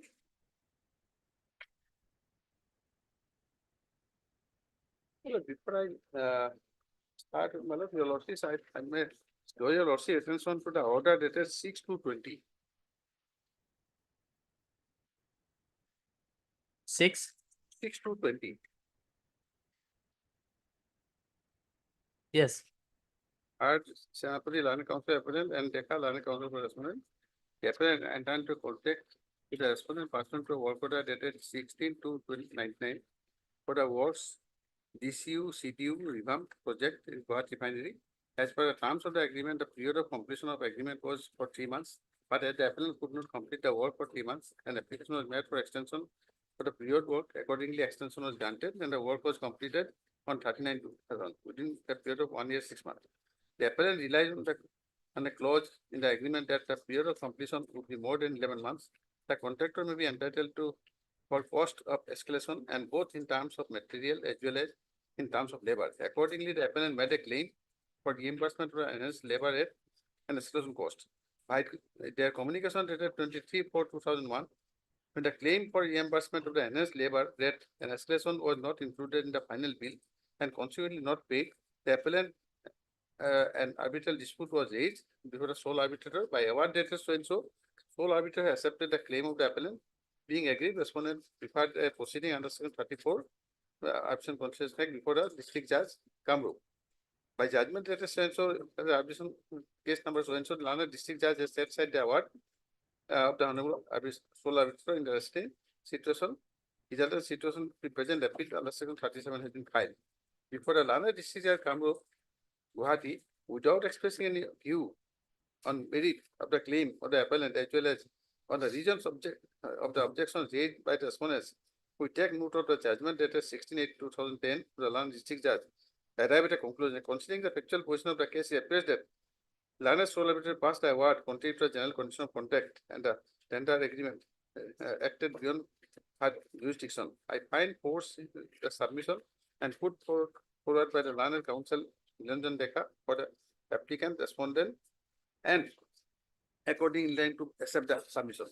In other words, Lana district judge, by considering the factual position of the case narrated above, therein, arrive at a conclusion that the award of the honorable sole arbitrator was required to be impacted. This Napati Lana counsel for appellant raises the contention that although under the terms and conditions of the agreement, it was the prerogative of the appellant contractor to make the final bills, but the respondent authority, without giving an opportunity, prepared the bills themselves. In the final bill, so prepared, the cost of escalation claimed by the appellant was not included.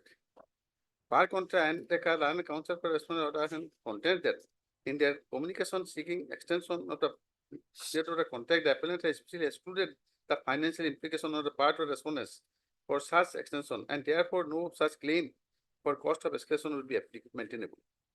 The Andeka Lana Council submits that it was the reason for Lana district judge has observed that considering the factual position of the case, the award of the honorable sole arbitrator is not maintainable.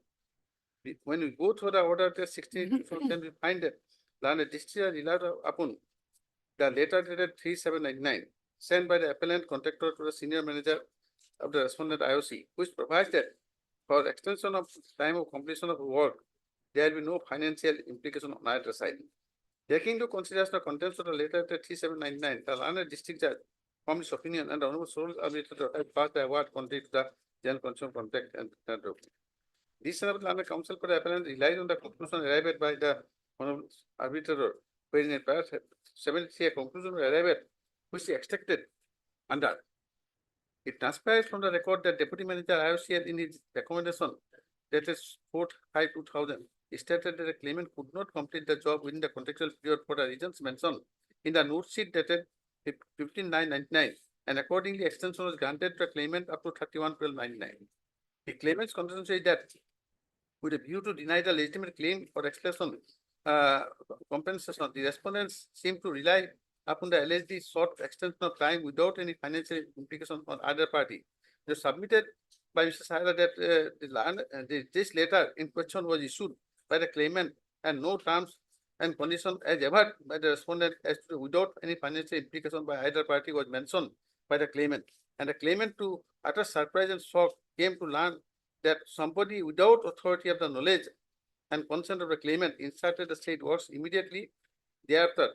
The claimant issued another letter dated 19/8/99 seeking extension up to 31/12/99 without stipulating any such condition of financial implication on either side, and that this letter was duly received and knowledge by the respondents.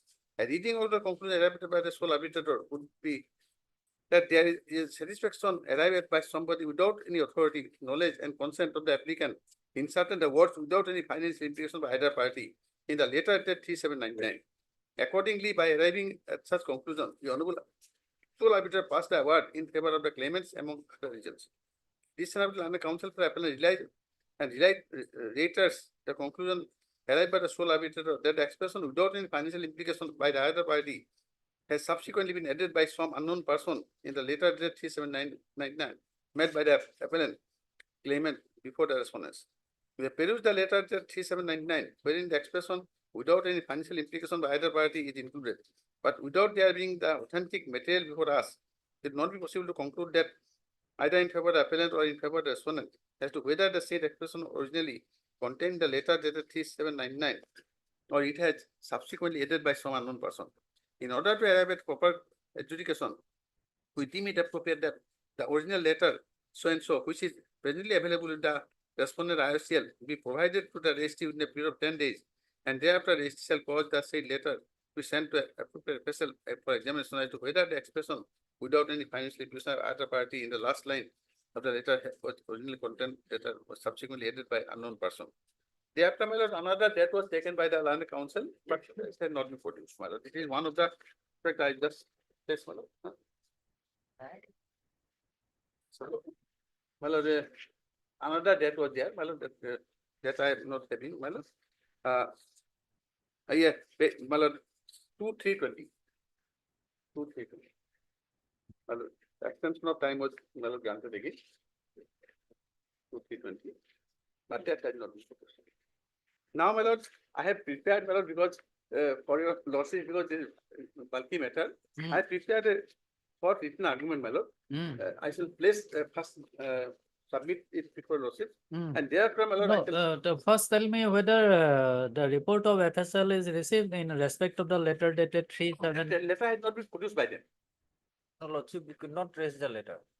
Because it's an old file, we could not trace the letter. Now, the letter is not available with us, we could not trace it. Not available. No, we could not trace it. I'm not saying it's not available, we could not trace it.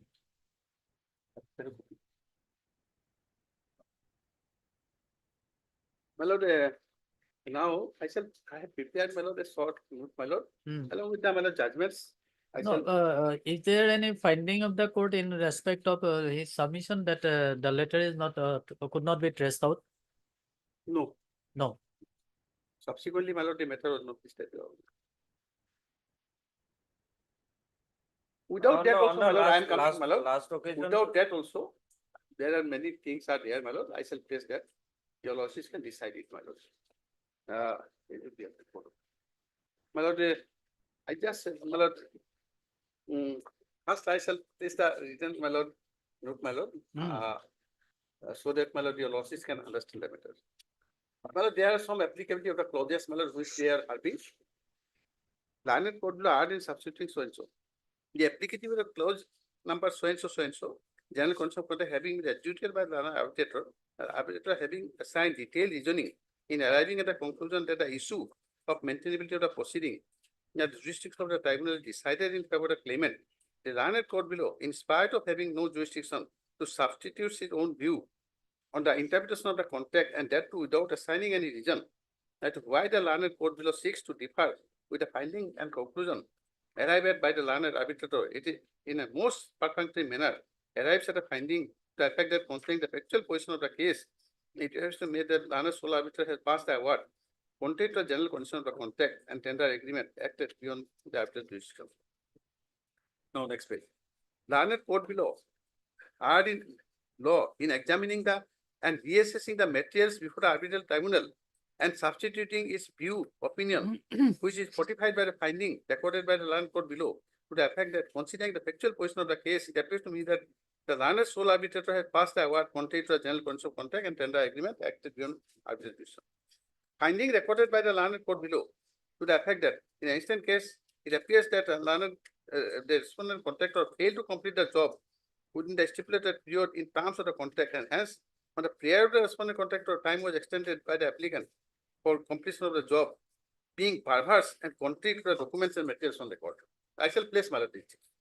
Learned sole arbitrator has categorically arrived at finding in paragraph 69 of the award to the effect that as on record, the Deputy General Manager IOCL in his recommendation dated 4/5/2000, it should be, stated that the claimant could not complete the job within the contractual period time for the reasons mentioned in the note sheet dated so and so. That was mentioned earlier, their fault. And as such, time extension was granted to the claimant up to 31/12/99. And the learned court below having not recorded any reason as to why the learned court below differed from the said finding of the learned sole arbitrator, the impugned finding recorded by the learned court below to the effect that in an instant case, it appears that the respondent contractor has failed to complete the job within the stipulated period in terms of the contract, and hence the prayer of the respondent contractor, the time was extended by the applicant for completing the job, being perverse and contrary to the documents and materials on record. The execution and validity of the letter dated 3/7/99 alleged to be sent by the appellant contractor by the senior manager being categorically denied and disputed by the claimant appellant before the learned sole arbitrator, and the learned sole arbitrator having acknowledged the same and having categorically accorded its doubt as to the genuineness in the later paragraph 74 of the award, even assuming but not admitting that the learned arbitrator court below has authority to replace the materials on record, was empowered to defer the finding of the sole arbitrator. In that eventuality also, ought to have educated upon the validity of the said letter 3799, more particularly when the claimant appellant in paragraph 7 of the objection filed by the appellant before the application preferred by the respondents under section 34 of the Arbitration Act have categorically denied the fact that the appellant have issued any letter mentioning the term without any financial implication on either party. And the learned court below, without assigning any reason as to the acceptance of the validity of the said letter, most particularly erroneous, relied on the said letter.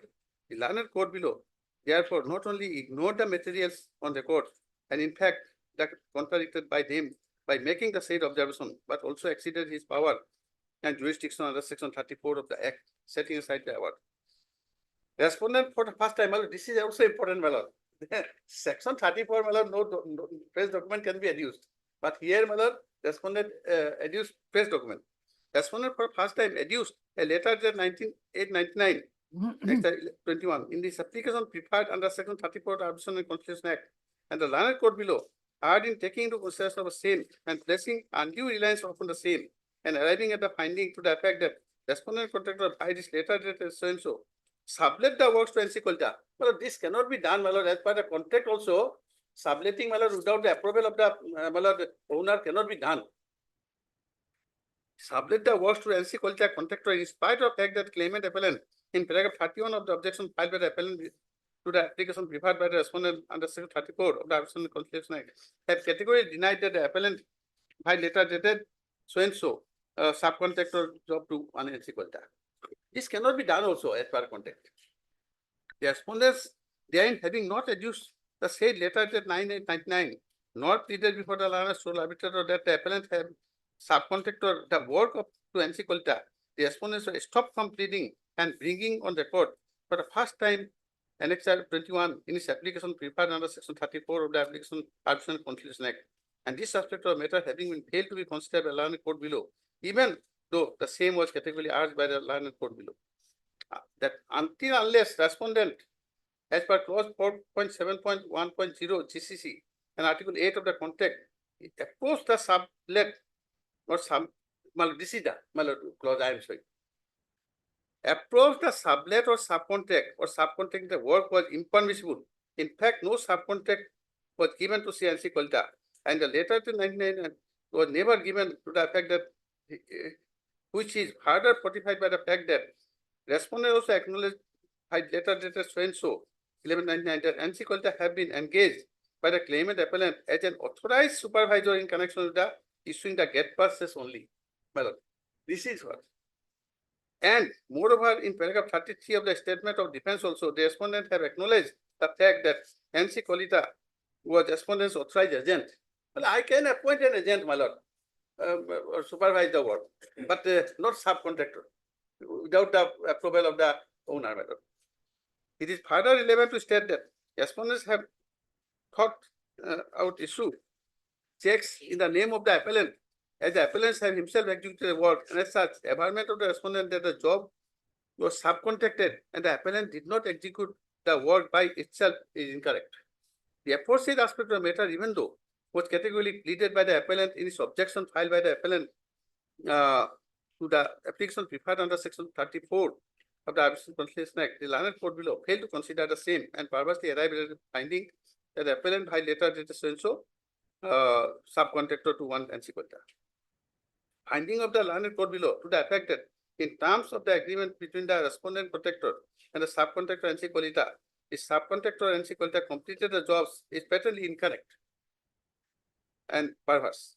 Finding of the learned court below to the effect that it also appears that last part of the work done by subcontractor NC Kolkata and not by respondent contractor is patently incorrect and perverse.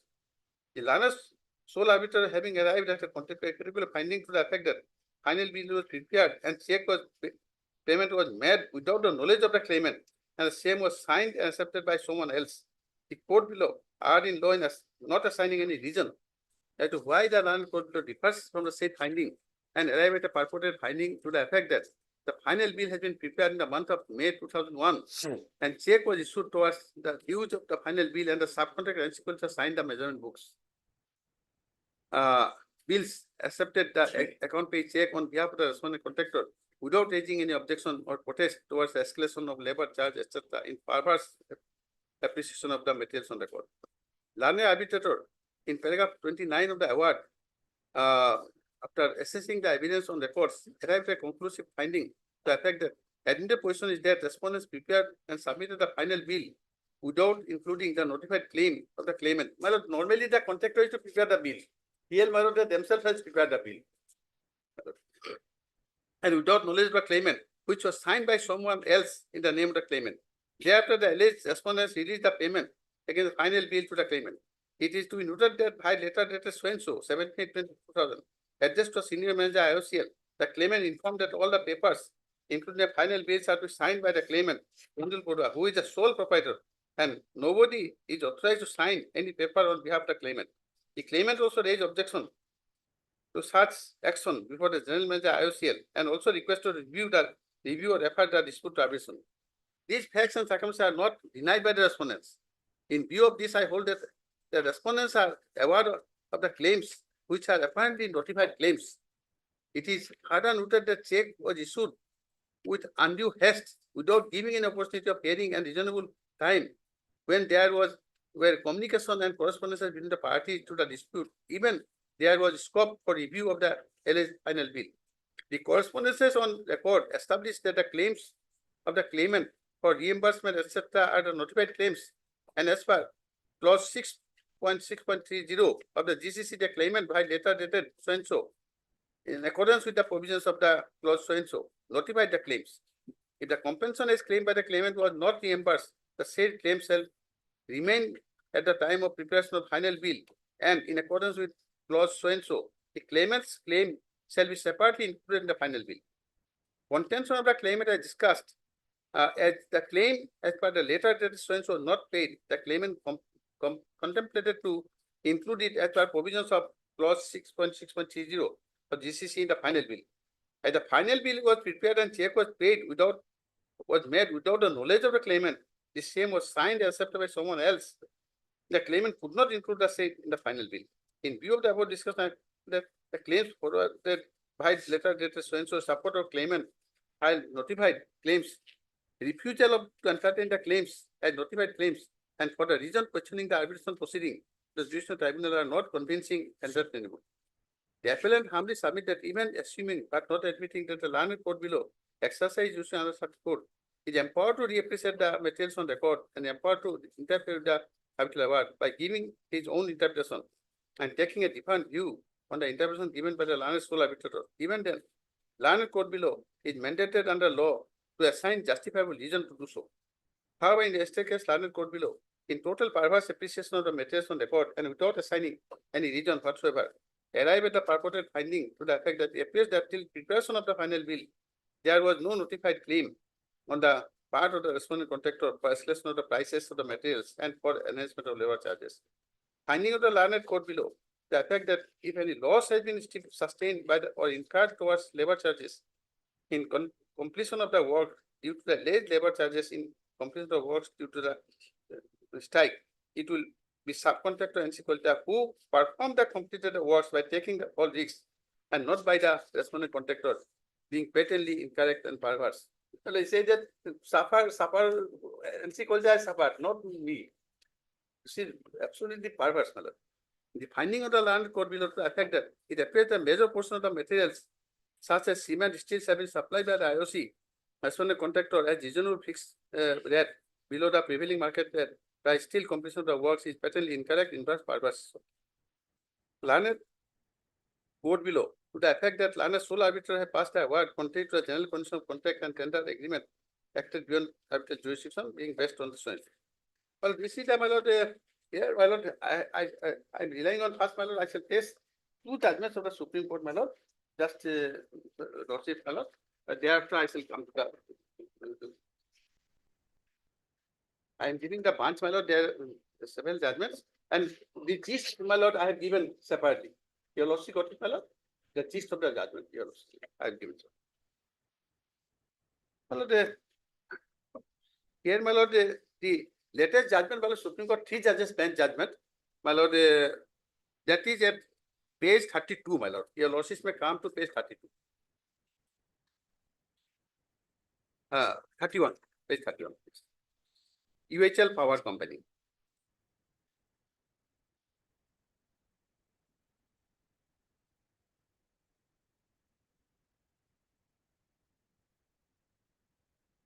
Your lordship got it, my lord? I shall place, my lord, because I am not placing all the judgments I have given, my lord, but I shall place this judgment because this is a 3 judgment decision, my lord. All are 2 judgments. Paragraph 15 to 22.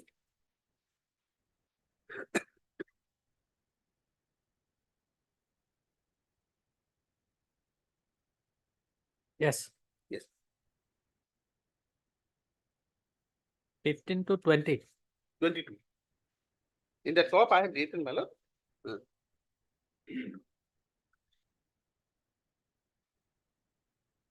Yes. We shall refer to a finding of the arbitral tribunal to the extent relevant that the appropriate censure thereafter, however, to take into a comprehension as to Which paragraph you are reading?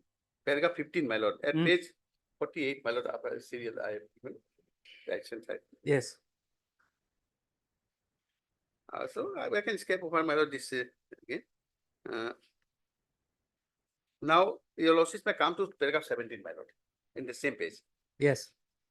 The award so made by arbitral tribunal was challenged by the state under section 34 of the Act before the commercial court. Paragraph number 17. 17, 17. Yes. Your lordship got it? A similar view. No. Page 48, my lord, that I have written, right hand side. No, you are reading UHL Power. Yes, UHL Power. Paragraphs. Oh, I'm sorry, my lord. I'm sorry, my lord. I have gone to somewhere else. My lord, I'm sorry. Paragraph 15, my lord, your lordship. Yes. At page 35. Yes. This court also accepts as correct the view expressed by the appellate court that the learned single judge committed gross error in appreciating the findings returned by the learned arbitral tribunal and taking an entirely different view in respect to the interpretation of the relevant clauses for the interpretation agreement governed by the parties, in as much as it was not open to the said court to do so in a proceeding under section 34 of the Arbitration Act, virtually acting as a court of appeal. My lord, it is not a court of appeal, my lord. So it cannot, my lord, separately interpret it, my lord.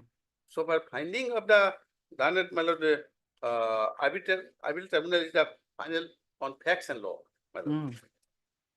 As it is the jurisdiction conferred on the courts under section 34 of the Arbitration Act is fairly narrow. When it comes to the scope of an appeal under section 34(7), jurisdiction of appellate court is examining the order setting aside or refusing to set aside an award in all more circumstances. In MMTC versus Vedanta Limited, the reasons for vesting such a limited jurisdiction on the High Court in exercise of power under section 34 of the Arbitration Act has been explained in the following words. As far as section 34 is concerned, the position is well settled by now that court does not sit in appeal over the arbitral award and may infer on merits on the limited ground provided under section 34 2B2. That is, if an award is against the public policy of India, as per the legal position clarified for the decision of this court prior to amendments to the 1996 Act in 2015, a violation of the Indian public policy in turn includes a violation of the fundamental policy of Indian law, a violation of the interest of India, conflict with the justice and morality, and the existence of patent illegality in the arbitral award. Additionally, the concept of fundamental policy of Indian law would cover the compliance with the statutes and judicial precedents and adopting a judicial approach in compliance with the principle of natural justice and voluntary unreasonableness. Furthermore, patently illegal itself has been held to mean contravention of the substantive law of India, contravention of Act of 1996, and contravention of terms of contract. A similar view has been taken by this court in K. Sugumar versus Hindustan Petroleum Corporation Limited, the contours of the power of the court under section 34 of the Act are too well established to require any reiteration. Even a bare reading of the section 34 of the Act indicates that the highly constricted power of the civil court to interpret the arbiter. Very constricted power. The reason for this is obvious. When the parties have chosen to avail an alternative mechanism for the dispute resolution, they must be left to reconcile themselves to the wisdom of the decision of the arbitrator. And the role of the court should be restricted to the bare minimum. Interference will be justified only in cases of commission of misconduct by the arbitrator, which can find manifestation in different forms, including exercise of legal perversity by the arbitrator. It has also been held time and again by this court that if there are two plausible interpretations of the terms and conditions of the contract, then no fault can be found if the arbitrator proceeds to accept one interpretation against the other. Well, to that extent, my lord, should proceed. In Dyna Technology versus so-and-so, the limitations on the court while exercising power under Section 34 of the Arbitration Act has been highlighted thus. There is no dispute that Section 34 of the Arbitration Act limits a challenge to the award only on the ground provided therein or as interpreted by various courts. We need to be cognizant of the fact that arbitral awards should not be interfered with in a casual and cavalier manner unless court comes to the conclusion that perversity of the award goes to the root of the matter without there being any possibility of alternative interpretation which may sustain the arbitral award. Section 34 is different in its approach and cannot be equated with the normal appellate jurisdiction. The mandate under under Section 34 is to respect the finality of the award, arbitral award, and the party autonomy to get the dispute adjudicated by an alternative forum as provided under the law. If the courts were to interfere with the arbitral award in usual course of factual aspect, then the commercial wisdom behind opting for alternative dispute resolution would stand frustrated. In Parsa Kante so-and-so, averting to the previous decisions of Magno so-and-so, wherein it has been observed that an arbitral tribunal must decide it and refers to the terms of the contract. That if the term of the contract has been construed in a reasonable manner, then the award ought not to be set aside on this ground. It has been held thus. It is further observed and held that the construction of the terms of the contract is primarily of an arbitrator to decide, unless the arbitrator construes the contract in such a way that it would not be said to be something that no fair-minded or reasonable person can do. It further observed by this court in the aforesaid decision in para 33 that when the court is applying the public policy test to the arbitration award, it does not act as a court of appeal, and consequently errors of fact cannot be corrected. A possible view of the arbitrator on the facts has necessarily to pass the muster of as the arbitrator is the ultimate master of the quality and quantity of evidence to be relied upon. Quality and quantity of the evidence when he delivers his arbitral award. It is further observed that thus an award based on little evidence or evidence which does not measure up in the quality to a trained mind would not be held to be invalid on this score. Similarly, in view of taken in NHI so-and-so, in Dyna Technology, the view taken by the reiterated in following words. Moreover, umpteen number of judgments of this court have categorically held that the courts would not interfere with the award merely because an alternative view of the facts and interpretation of the contract exists. The court need to be cautious and should defer to the view taken by the arbitral tribunal, even if reasoning provided the award is implied, unless such award portrays perversity and unpardonable under Section 34 of the Arbitration Act. An identical line reasoning has been adopted in Southeast Asia so-and-so. It has been held as follows. The settled position of that the court can set aside the award only on the grounds provided in the Arbitration Act as interpreted by the courts. Recently, the court in Dyna Technology so-and-so laid down the scope of interference. This court observed as follows. There is no dispute that Section 34 of the Arbitration Act limits a challenge to the award and only on the grounds provided therein and interpreted by the various courts, we need to cognizant of the fact that arbitral awards should not be interfered with a casual and cavalier manner unless the court comes to a conclusion that the perversity of the award goes to the root of the matter without there being a possibility of alternative interpretation, which may sustain the arbitral award. Section 34 of the Act different in its approach and cannot be equated with a normal appellate jurisdiction. The mandate of under Section 34 is respect of finality of the arbitral award and the party autonomy to get the dispute adjudicated by an alternative forum as provided under the law. If the courts were to interfere with an arbitral award and in usual course of the factual aspect, then the commercial wisdom behind opting the alternative dispute resolution would stand frustrated.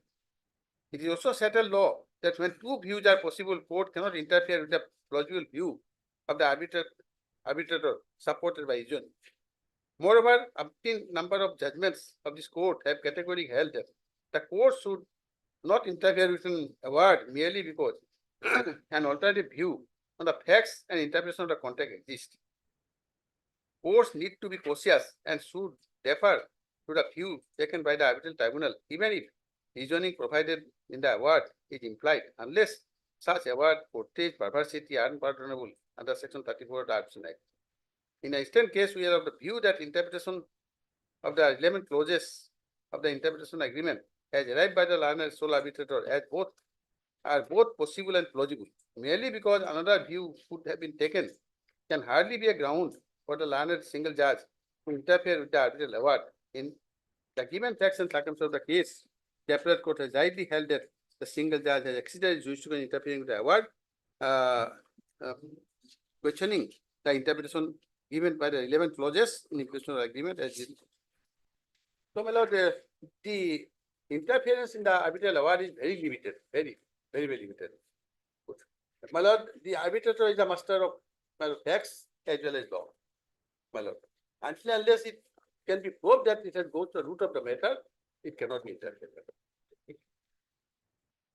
The other judgments are there, my lord. I have given the gist. I am not placing, my lord, the older judgments because I have placed the latest, my lord, 3 judges made decision. This is the, my lord, as other judgments are 2 judges, my lord.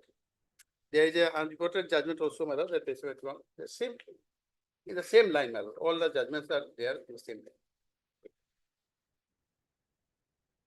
line. Now I shall place, my lord, a judgment defined contention also, which is at page 1, my lord. Page number? Page 1.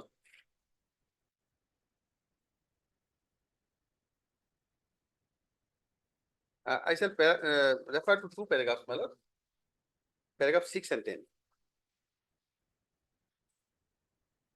Page number 1. Page number 1 at page 3. At page 3. Paragraph 6. Yes. Mr. Kekar submitted that the principle could be invoked only in a situation where the challenge is made only after making an award, not before. We are unable to accept that this differences on the principle is that party shall not be allowed to blow hot and cold simultaneously. Long participation and acquiescence in the proceeding preclude such a party from contending that the proceeding were without jurisdiction. The Russell arbitration has been deferred. Then paragraph 10, my lord.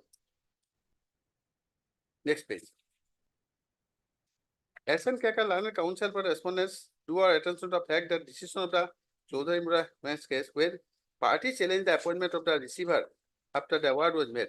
He also submitted that this case, respondents herein had challenged the order of appointment of arbitrator on April 19, 1983, and not after arbitrator had made the award. We are unable to accept that distinction. Basically, the principle of waiver and estoppel not only applicable where the award has been made, but also where a party challenges the proceeding in which he has participated. Once party is participated, my lord, later we cannot challenge. In the facts of the case, there was no demur, but something which can be called for acquiescence on the part of the respondents, which precludes them from challenging the participation. Well, now I shall come to my lord, appeal, my lord.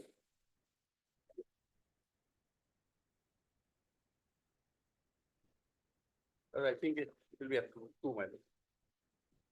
How much time you will take? I should take, my lord, 45 minutes, 10 minutes? 45 minutes. 45 minutes?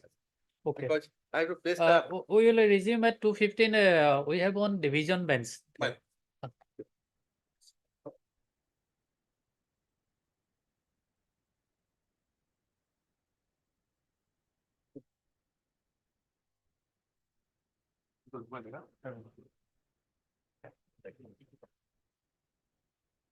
Yes, yes. Mention item number 19 here, today's board, your lordship. Could it be fixed on 27th of August, your lordship? Item number Item 19. 19. Yes, For 27th of August, your lordship. 27th of August. Yes, sir. Monday, Tuesday. Okay, okay. Go ahead. 27. 8. 28. Or Mangalwade.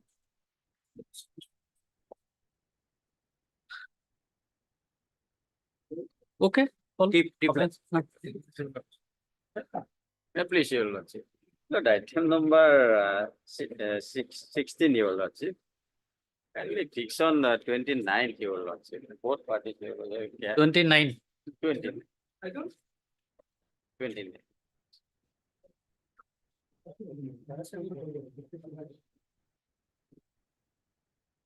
So let it be in the first week, First week. September. First week. Okay.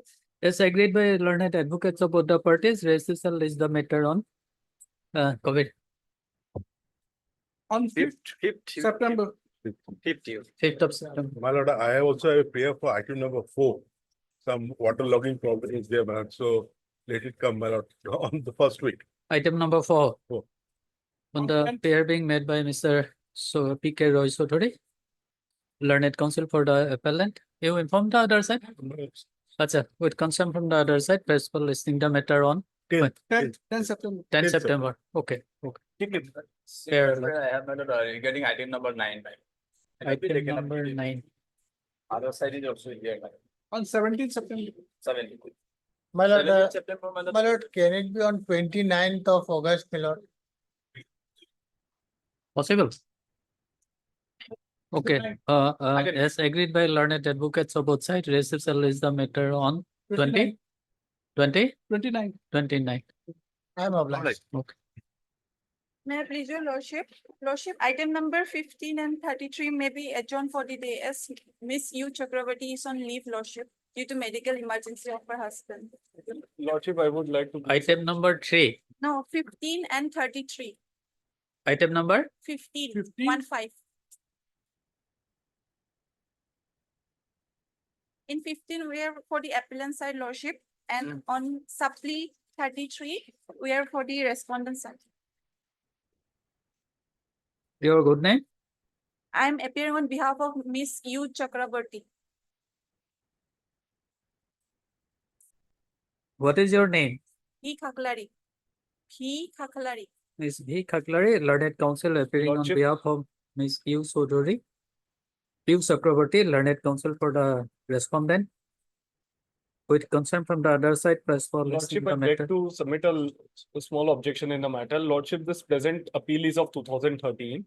And Lordship, a few adjournments has already been granted to the opposite counsel. Lordship, I just beg, the matter is an admitted matter and the question of law is also covered. A short date, Thursday, Lordship, if may Lordship. No, no, this it can week be not possible.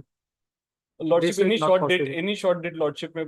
In the first week of Lordship, after September. 15 September. On 17th September. Okay, lordship. 17th. Okay, but please remember that no further adjournment will be Okay, granted. lordship. Much obliged. Much obliged. 33 also. Yes, 33. Lordship. 15 and 33. 33 call. He is for item number 33. Item number 33. 33 on 19th. 19th. 33 on 19th. Okay. Yes, item 3 to consider.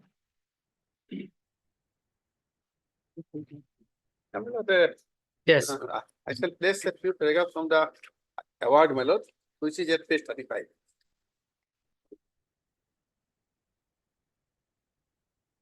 Of the appeal, Page 35. page 35, the award starts, my lord. It is around 50 pages arbitrary award, my lord. No, you are referring to your Appeal, cases? appeal, my lord. Appeal. Appeal, ma'am. okay.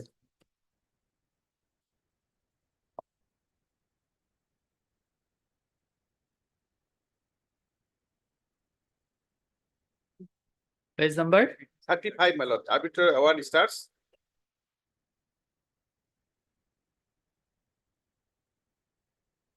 Yes. My lord, your losses may come to page 37. Our claims were, my lord, 5 claims were there. First is payment due regarding enhanced labor debt.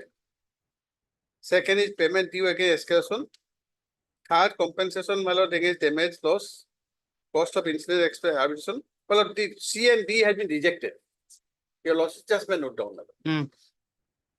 A and B has been allowed, and E interest is, my lord, we claim 21%, it was granted 6%.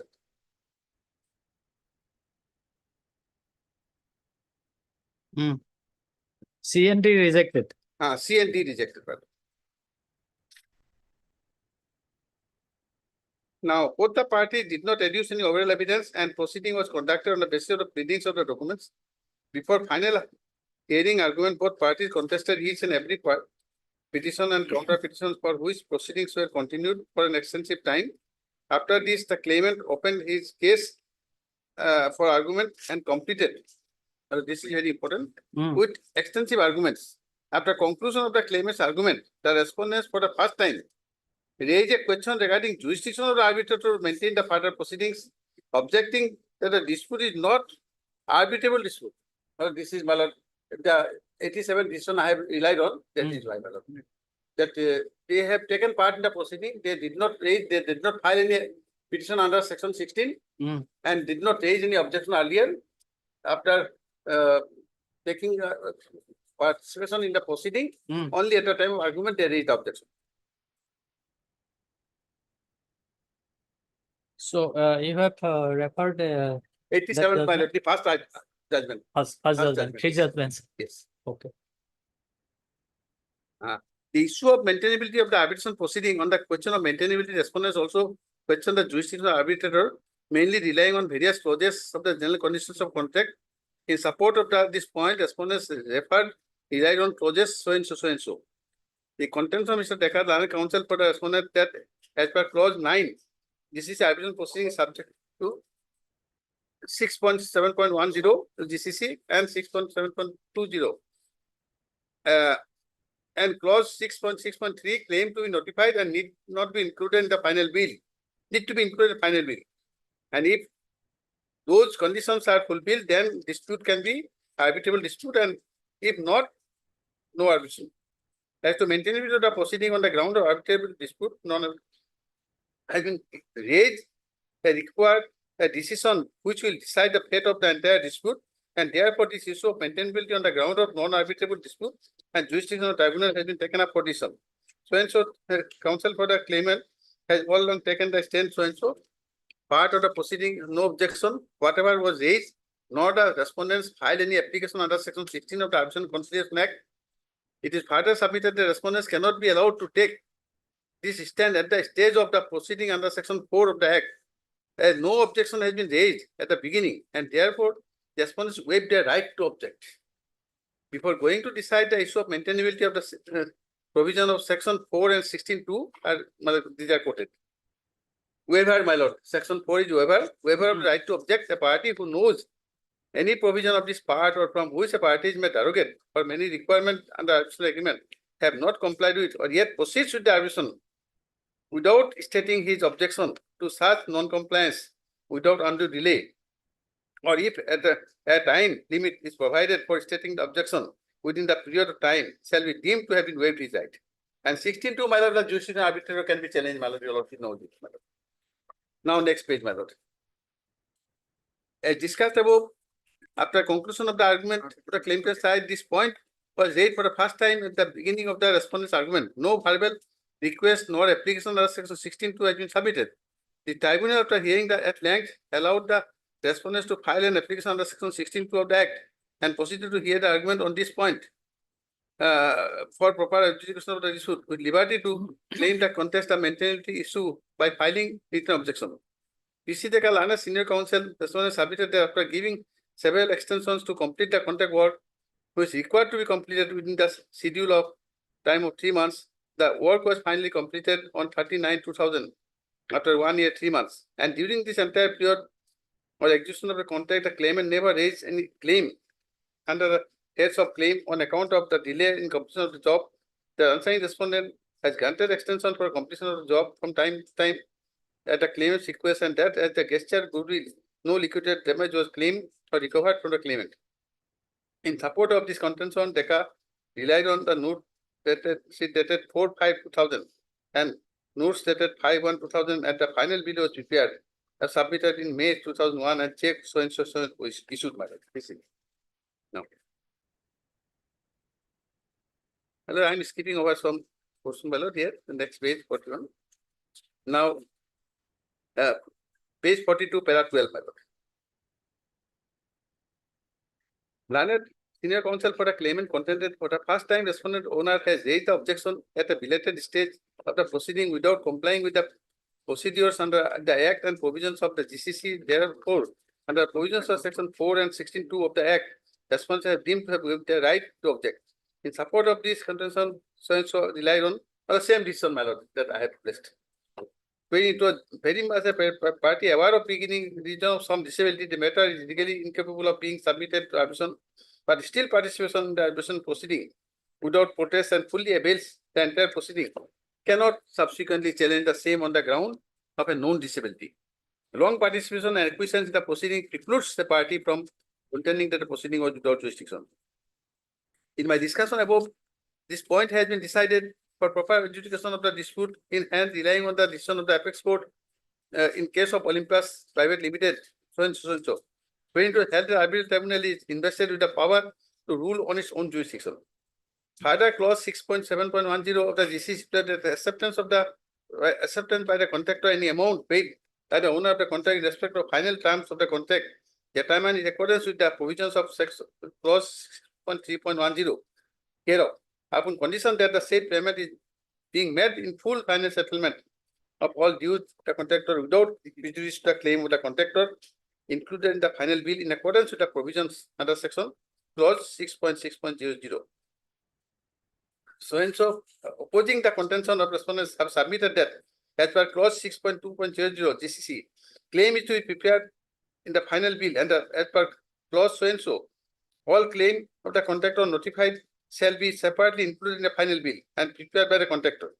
In spite of the respondents behind the back of the claimant contractor without any information, prepare the final bill. Well, this is the important one. The contractor is to prepare the final bill, they have prepared the final bill, wherein the respondent owner deliberately omitted to include the claims of the claimant. Further, it was pointed out that the claimant in para 2021 of the statement of claim stated the respondent prepared the final bill. The respondent have not denied this fact of preparation of the final bill by them, which is also admitted by the respondent in para 32-33 of the sentence. In view of the above facts, I am view the respondents cannot take the benefit of their own doings, deviating from the stipulation in clause number so and so of the GCC. I agree with the decision of the Bombay High Court in the case of so and so, wherein it was held that in spite of full and final settlement of claim, admission clause in the contract may subsist where party invoking it alleges in fact that there was no accord of or satisfaction for some reason, such as final bill was submitted for receipt was given under coercion, mistake, or misinterpretation. Going through the documents referred, I find support that the contents of the claimant's counsel, the claim of the claimant are not are notified claim in accordance with so and so. As evident from the statement of the claim, respondents on their own prepared the final bill in conformance with the provision of GCC and failed to include the notified claim in the final bill. And in view of this, I hold that there is no denial on the part of respondent's owner. Further, in view of the above discussion, I hold that objection of the respondents that the claim of escalation was duly notified is not tenable as claim with regard to escalation of duly notified, and that the same due of 10 days under clause so and so claim survives till contractor raises the final bill or till final certificate is issued. admitted on record, this procedure was debated by the respondents. I also find support a view that of mine that refers to so and so, the R. Agrawal so and so, when it was not necessary that where contractors should demand revised rates for extra items only during the course of work. The contractor is eligible for payment of the revised rates even if asked for such after the completion of the work. I submitted that claimant has raised the claim in respect to escalation prior to final bill, and the final certificate has not been issued in spite of completion of the contract work. Now, my lord, these clauses are considered. Notified claim means a claim of the contractor notified in accordance with provision of so and so. 6.6.1 has been quoted, my lord. Should the contractor he is entitled to an extra payment or compensation in respect to the works when above, my lord, these clauses are now where I think, my lord.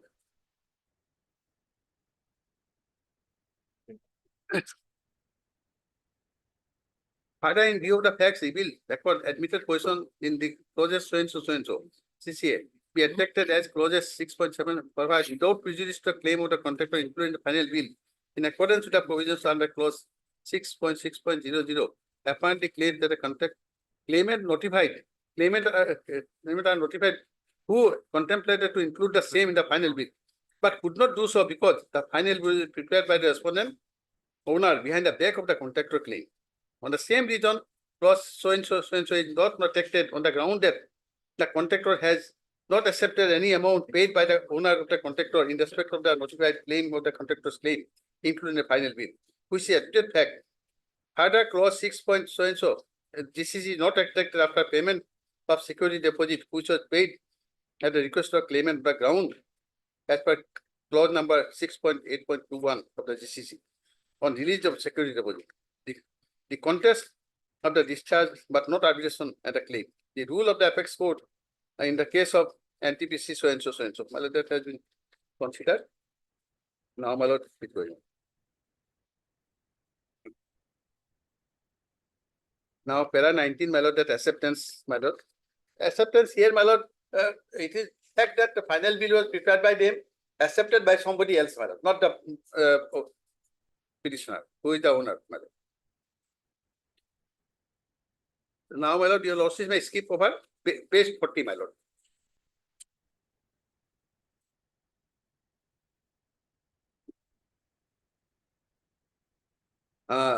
Paragraph 21. In view of the above discussion, it is to be considered whether respondent owner has been discharged from his obligation and liabilities. From the above discussion, I hold that facts on the record that make out a dispute arbitrable, and the facts on the record justified the request of the claimant contractor to extend time for completion of the contract. Being convinced for the reason of delay, the contract time was extended from time to time by the respondent owner, which amounts to concede to the contractor's difficulties and decision. Admitted position as revealed on record is the contract was completed on 39/2000. However, final bill was prepared by the respondent owner in May 2001 and payment was made by check to a person not authorized by the contractor, though the same was issued in the name of the claimant. Apparently, the total contract rate was paid by the check as final bill payment without payment of the notified claim. These again, my lord, these are considered that the contractor is to prepare the final bill 6.2.1. I am skipping over that, my lord.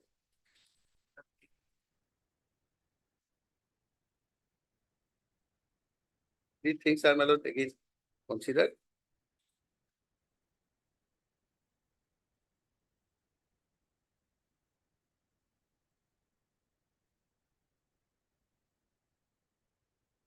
Ultimately, my lord, in page 54, my lord, the arbitrator came to a finding.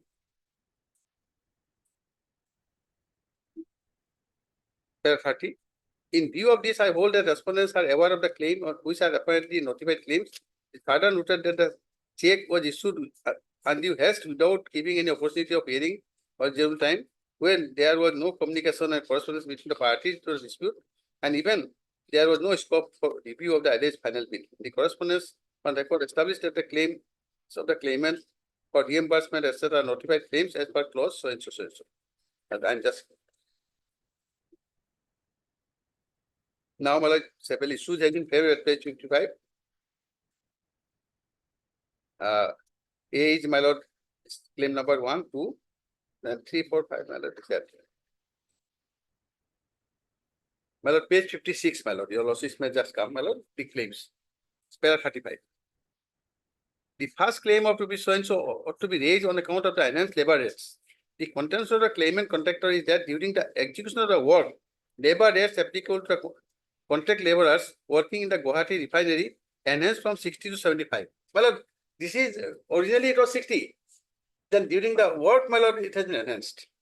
In case of unskilled labor, from 65 to 80 in case of semi-skilled and 65 in case of skilled labor.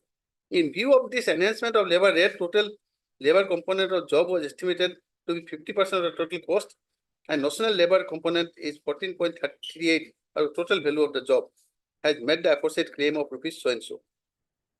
The price exclusion claim due to delay in completion of the work as contended on behalf of claimant. The contract job undertaken by the claimant contractor was purely labor-oriented job, where labor investment was found to be minimum 50% in the proportionate to the component of the work. Likewise, claimant claim escalation of the original rates due to increase in the labor in the cost of the wages and materials in as much as hike in the price is a normal phenomenon in the inflated age. The claim attributed the delay of the respondent's owner, which resulted in prolongation of the period of contract. The claim put an escalation of 50% on the basis of the work as awarded to the claimant, which works out to be 26 lakh and so and so, and also claimed at 8% SGST and 2.25% income tax. And the said claim amounts to rupees so and so. Further, the claimant also claimed compensation against the damages loss so and so. Respondents filed detailed statement, my lord, these things are considered. Now, next page, my lord, paragraph 40, my lord, this has been again considered, my lord, that enhancement was there. Now, paragraph 41, my lord. That submission made Mr. Dekha that as per clause 6.3.20 of the GCC, schedule of rates shall be deemed to include covered cost of all escalation, including but not limited to increase in the government taxes, dues, labor costs, and material costs. Yet as per so and so GCC rates, scheduled rates shall not be subject to escalation, increase on any manner whatsoever. Clause 10.2 of the general instruction for tenderers incorporated in section 10 of the GCC provides that prices quoted shall be inclusive provided in the schedule of rates in the GCC, and owner shall not be entertained any claim on the ground of alleged enhancement or prices quoted on any account whatsoever. That while submitting the quotation, contractor requires to keep all anticipated increase in the rates in mind and submitted quotation accordingly. Submitted that at the time of submission of tender claimant for the present job, the revised rates was prevailing. Mr. Dekha, so and so again, my lord. I'm skipping over things. Now your losses may come to page 61, my lord, paragraph 43. The escalation has been considered. In this issue, escalation in the payment of wages of the workers, so and so Line Council for the claimant contended that claim of escalation was duly notified both for labor wages and materials. I submitted that at the time of quoting the rates in the tender relating to the contract, minimum labor rate was 60 per day, which was clearly mentioned in the tender document. And the labor rates were specified in the annexure to the first schedule of the GCC, wherein labor rates were especially mentioned. This is also very important. Yeah, the rate of wages of tender documents were below the demand rates of the Thikadar Samik Union of the Guwahati refinery. While undergoing protest and restrain the working of the laborers, the personnel and administrative manager of the IOC issued a circular on 22/5/99, whereby wages of the contractors, laborers has been revised with effect from 1/7/98. But in 99, my lord, they have revised the rate from 98, with some attendant benefits and so. I'm seeing over my lord this again. So, my lord, this labor question has been considered in detail in all these paragraphs. I'm skipping over. Now,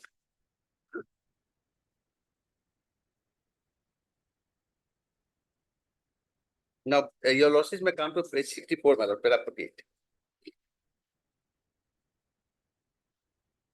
Apparently, in this case, there was an agreement at the time. It was certified that there was an agreed genuine pre-estimate damage duly agreed by the parties. The deed added that such liquidated damage would be recovered from the bill of the payment or the cost of materials submitted by the respondent. It was agreed that any delay, even 60 days on the part of the appellant in making the payment to disputed claim would be attack interest. In this case in hand, as discussed above, the time for completion of the contract was 3 months. Under clause 5.112, the general instruction to the tenderers, GCC.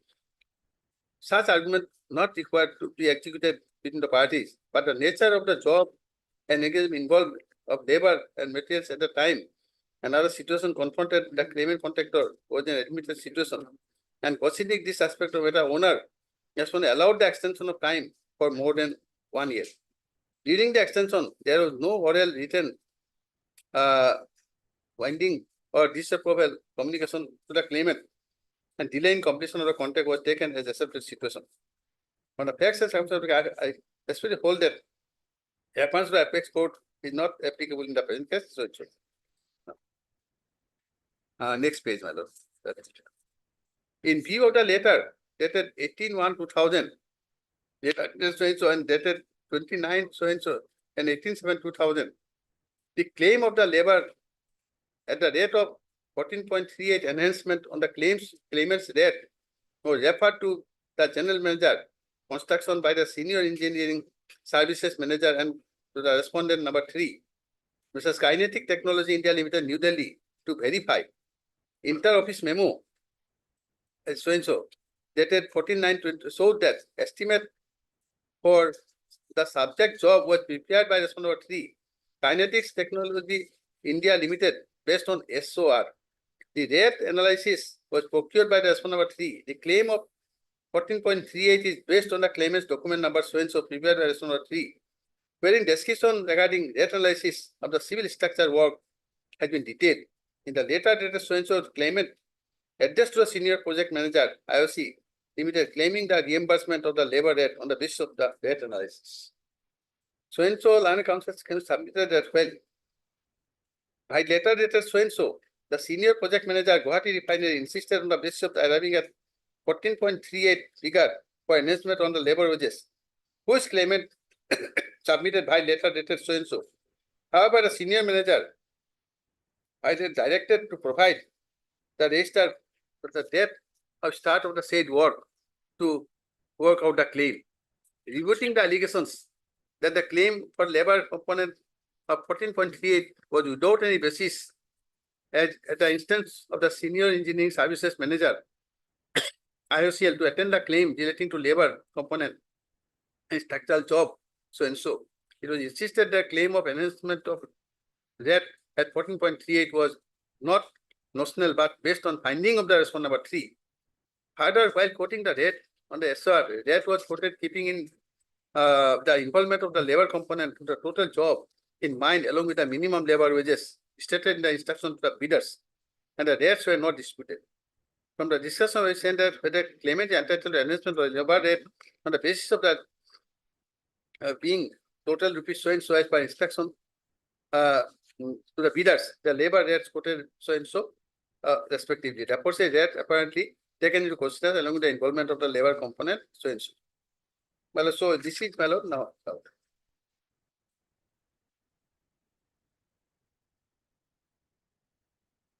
Now, my lord, that's coming, my lord.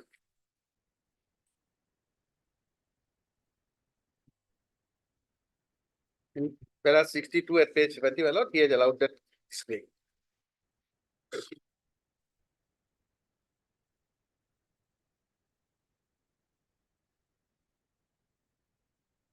Now, my lord, your losses may come to para 66 of this page 71.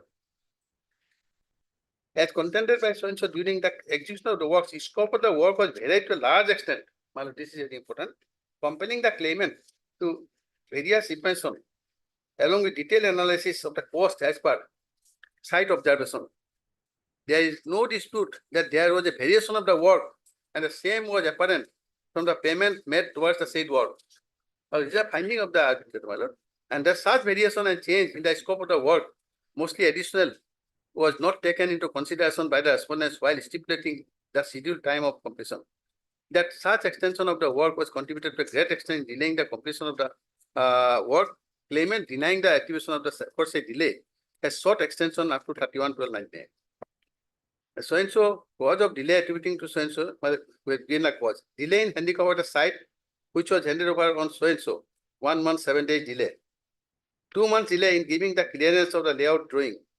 2 months delay in giving the clearance of the layout review. Delay of 3 months in giving the vessel pump so-and-so. Restrain the claimant from achieving the progress as per schedule, obstructing the layout and shifting of the box, the collar coil and overhead line so-and-so, so-and-so. 25 number of drawing for pump house. 1, condenser supporter structure pipe, rack 1 and structure general arrangements of the pipe deck supplied. And after distributing the contextual completion schedule, that so-and-so. Similarly, no front was made available for condenser supporting the document. The RCC condenser foundation was required to be constructed, could only be constructed during the proposed ensuring shutdown in December 99.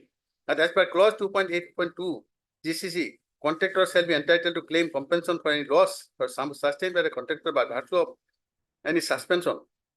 Notwithstanding that the consequent upon the suspension, the machinery, equipment, labor of the contractor shall be rendered idle, and notwithstanding that the contractor shall be liable to pay salary wages to the laborers. There was no such suspension of the work as per clause so-and-so. Claim for compensation arising of the idle labor charges and expenses incurred. Change of drawing. Then delay caused due to respondents' enhancement of unskilled labor. Excessive excavation in the bed and drains, heavy rainfall for a period of 3 months. Non-availability and reinforcement of the steel approved quality during so-and-so. Now 69. As per record of the, this is most important. As per record of the Deputy Manager IOCL in his recommendation on 4/5/2000 stated that the claimant could not complete the job within the complete contextual period of time for the reasons mentioned in the note sheet 15/9/99, and as such the extension was granted to a claimant up to 31/12/99. Now these facts are very much there. All along respondents attributed the delay on the claimant, but extension of time was not denied. However, as contended by respondent, only compensatory ground respondents have not put any financial liability responsibility on the payment of compensation. The extent of the respondent submitted by Mr. Deka, learned senior counsel for the respondent's death, various provisions of the GCC and claimant not entitled to get any escalation, as the same is especially barred by the contact between the parties. In support of this submission, Mr. Deka, I relied on the decision of the Apex Court in Ramchandra Reddy versus so-and-so, wherein it was held that escalation in labor rates and materials can only be granted on the basis of the agreement between the parties, and mere grant of extension of time would not entitle the contractor to claim extra payment, so-and-so. He submitted that in the instant case, GCC especially bars the payment of any escalation, and as such, there can be no claim on the ground of escalation. That the claimant for the first time sought extension time up to 31/12/99 by data date 3/7/99, and the extension was granted without financial implication on either side, and that no claim was submitted, and the claimant and that the data dated 3/7/9 was intentionally annexed as an afterthought. This letter, the disputed letter 3/7/9. That being afterthought, claimant protested and objected that without any financial implication on the other side has not been inserted without the authority, knowledge, consent of the censor, inviting the judicial things are there. Now, my lord, page 77, my lord, that letter has been considered, page 74.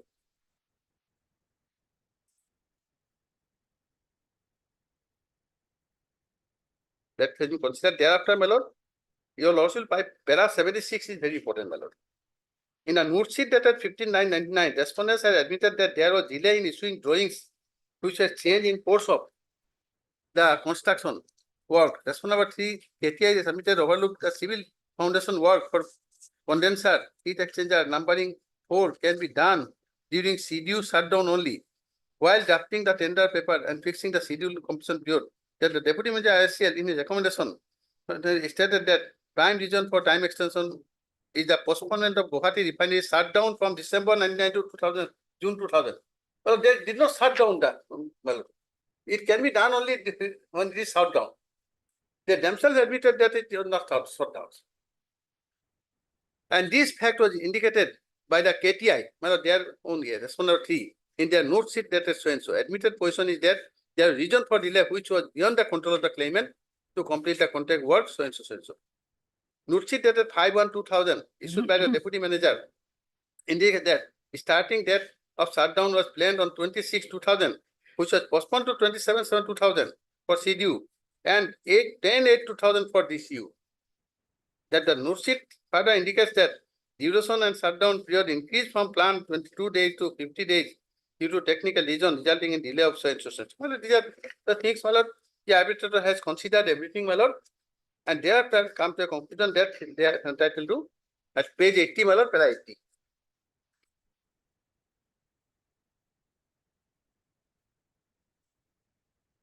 Admitted position is that as the scheduled contract was for 3 months, which was extended and approved by the respondent owner in view of the discussion made above, I am to view that respondent's permit as per clause 5.12 of the general instruction tender, which is incorporated in section 10 of the CCC. Claimant is not entitled to any price escalation, is not tenable. As per clause 5.12 of the general instruction to the tenderers, claimant is not required to enter into escalation formula as a contractual price for 3 months. As the claimant was not aware, foreseen the informed, and had no knowledge of the nature of a contractual job which would involve delay, respondent will be subject to claimant delay more than 1 year, which should reasonably be submitted the escalation formula. I hold that claimant is not barred from claiming the escalation in view of the fact escalation has been extended due to delay, which is not attributed to the claimant, but a period more than 1 year, 3 months. Clause so and so. So, my lord, it has been found, my lord, that the delay is due to the respondents. And the interest is, my lord, page 84, page 84, 89. It is this considered as 6%. I think 6% is very nominal. My lord. Now, my lord, I shall place a few paragraphs from the district judge's order. My lord, district judge's order, my lord, it starts from page 26, but your losses may come to, my lord.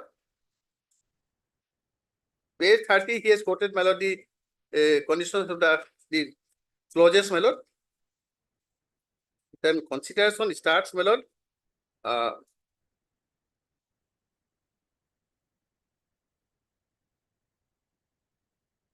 What is the judgment?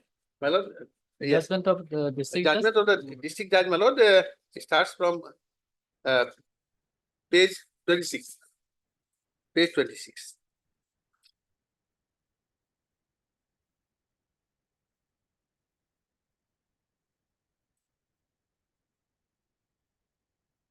Yes. Now, my lord, thanks a lot.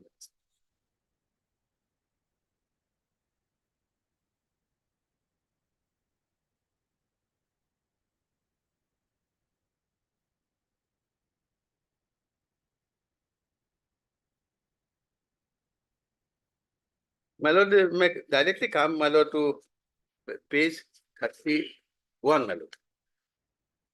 Earlier, my lord, the clauses were considered. Page 31, last para, my lord.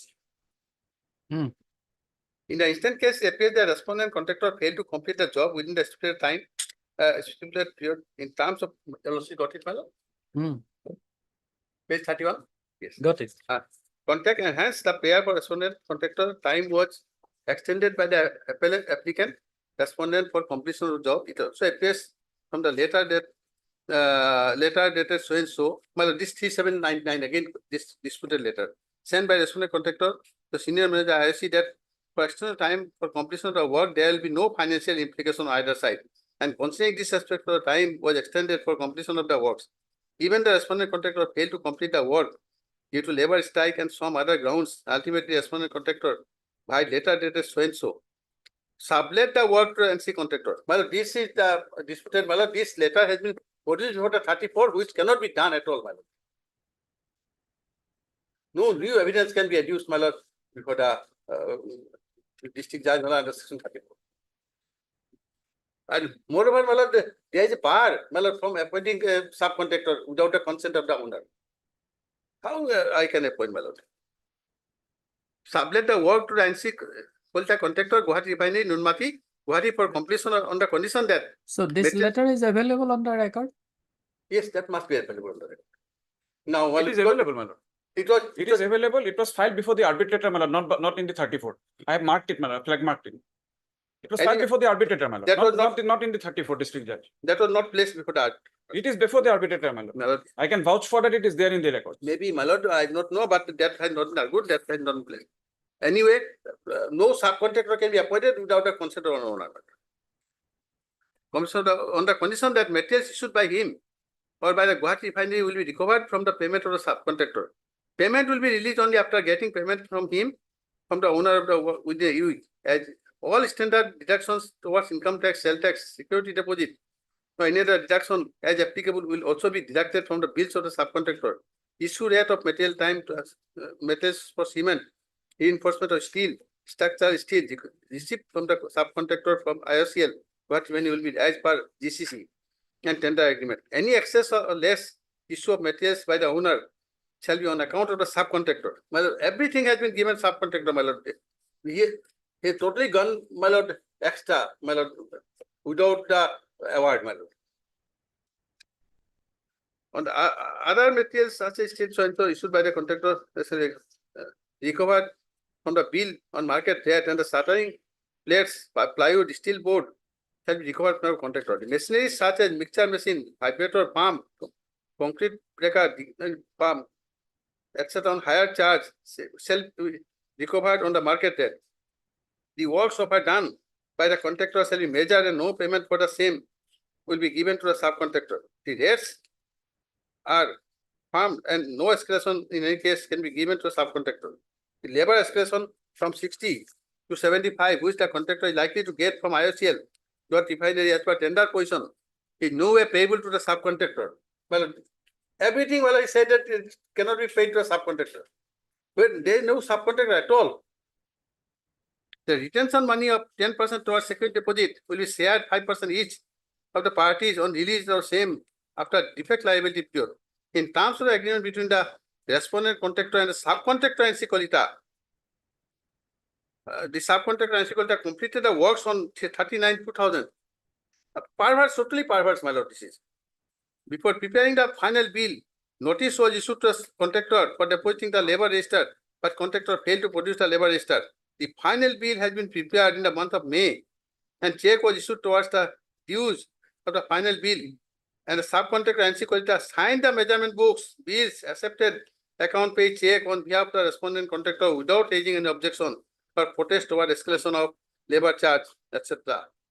It also appears that last part of the work done by the subcontractor NC Kolita and not by the respondent contractor. I do not understand, my lord, where from he has got it. If any loss has been sustained or incurred towards labor charges in completion of the works due to the alleged labor strike, it will be the subcontractor NC Kolita who has performed and completed the works, taking all risks and not by the respondent contractor. Further, it appears that till the preparation of final bill, there was no notified claim on the part of the respondent contractor for escalation of the prices, the materials, and for enhancement of the labor charges. Further, it appears that major portion of the materials such as cement, steel, is supplied by the IOC to the respondent contractor at reasonable fixed rate below the prevailing market rate till completion of the work. But this is also absolutely perverse. Considering the factual position of the case, it appears to me that Lionel Sole arbitrator has passed the award contrary to the general condition of contract and tender documents, acted beyond her arbitral jurisdiction. I find force the submission brought by so and so for the applicant respondent according they are inclined to accept the submission. Is it? What he discussed? The 50-page award passed by the arbitrator and what he discussed? Nothing. Nothing has been discussed.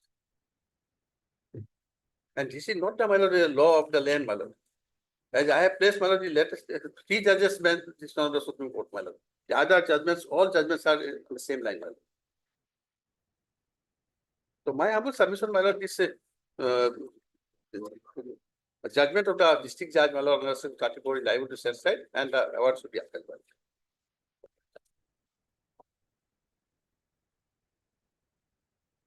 lord. I have given a note, my lord, on the judgments, my lord, that is why I am not placing on the judgment. I have also prepared a written argument, my lord. I'll be placing that. To start, my lord, let me first deal with the contention regarding the contention raised by my learned senior friend that having participated in the proceeding, we were barred from questioning the jurisdiction. My respected senior has relied upon sections 4 and 16, my lord. With utmost respect, my lord, we never challenged the jurisdiction of the arbitrator. In the written statement itself, my lord, from the records, I have flag marked it, my lord. In the written statement, lordship may kindly make a note. In the written statement in paragraph 10, it's from paragraph 10. Written statement. Lordship, the written statement will be available in that record. That record.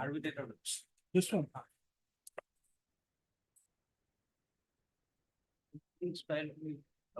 After the spiral binding. Where is this? Hey, record. LCR notice. Spiral binding আছে তার তলত আছে in those old, my lord, those green colored pages, my lord, the big size.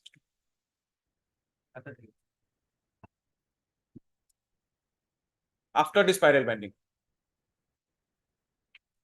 yellow colored, that green colored paper, my lord, some small yellow colored flags are given. Yes.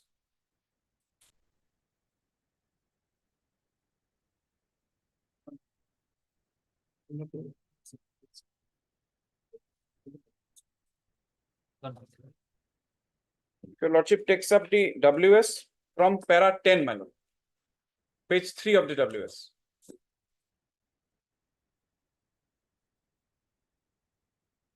Statement of defense, page 3, para 10. Lordship has got it, my lord, at the bottom. Para 10, it is handwritten? No, my lord. That is.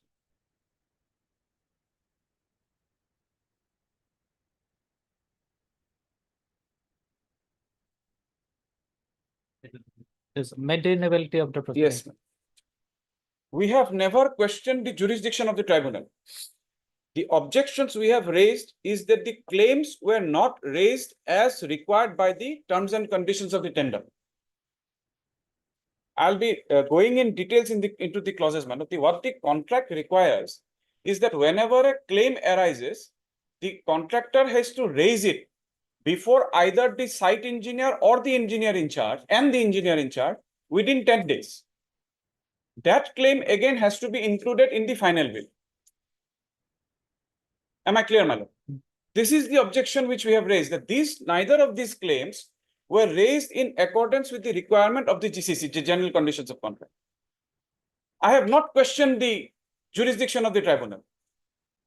I am saying that these claims could not have been allowed under the terms of the contract.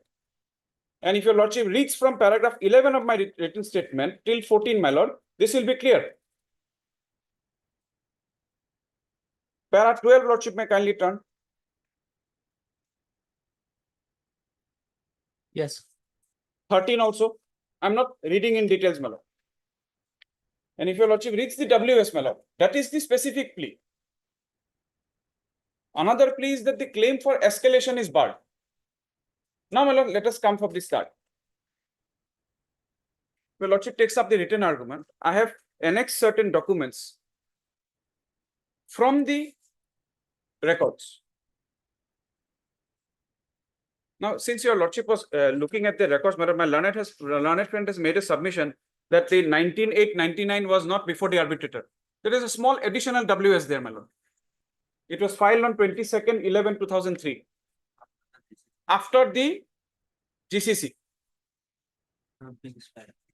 Big spiral, there is a GCC, my lord. Enuka এখন spiral আছে চাওকচোন এনুকা এখন spiral আছে তাৰ তলত spiral নহয় plain small দিয়কচোন উলিয়াই দিয়ক দেখাই দিয়ক দিয়ক উলিয়াই দিয়ক নাই তাহলে হৈ যাবে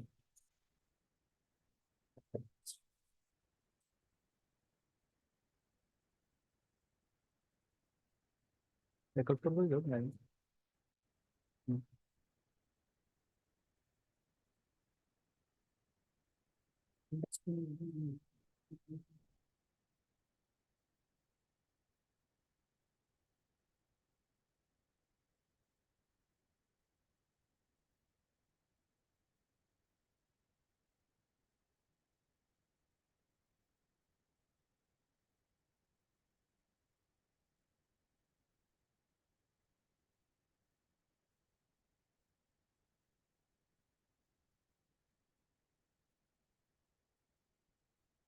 সেইখনে WS সেইখন তুমি যেটা চাই হালদিয়া এখন WS. Since a submission has been made that this was never filed before the arbitrator, my lord, it is there in the records. My record says it was filed on 22nd November 2003.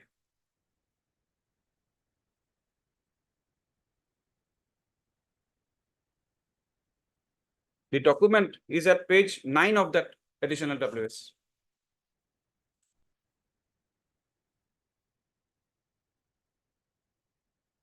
Lordship has got it. Then the next document, which it was submitted that it has been submitted in this, my lord, all these documents are there in the records. And interestingly, my lord, there is no reply filed. Subject to correction, there is no reply filed against this.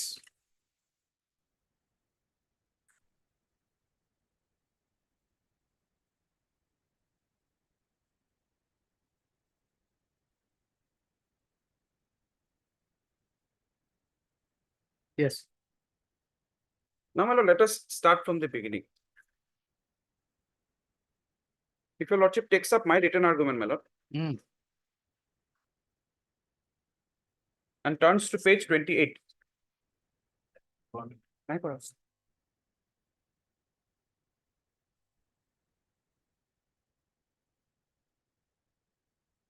This is the work order, my lord.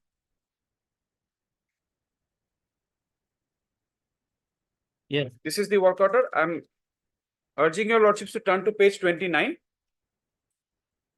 Who is the engineer in charge? At the top, the manager projects shall be the engineer in charge for the subject job. At the top, madam. And so shall be the consultant.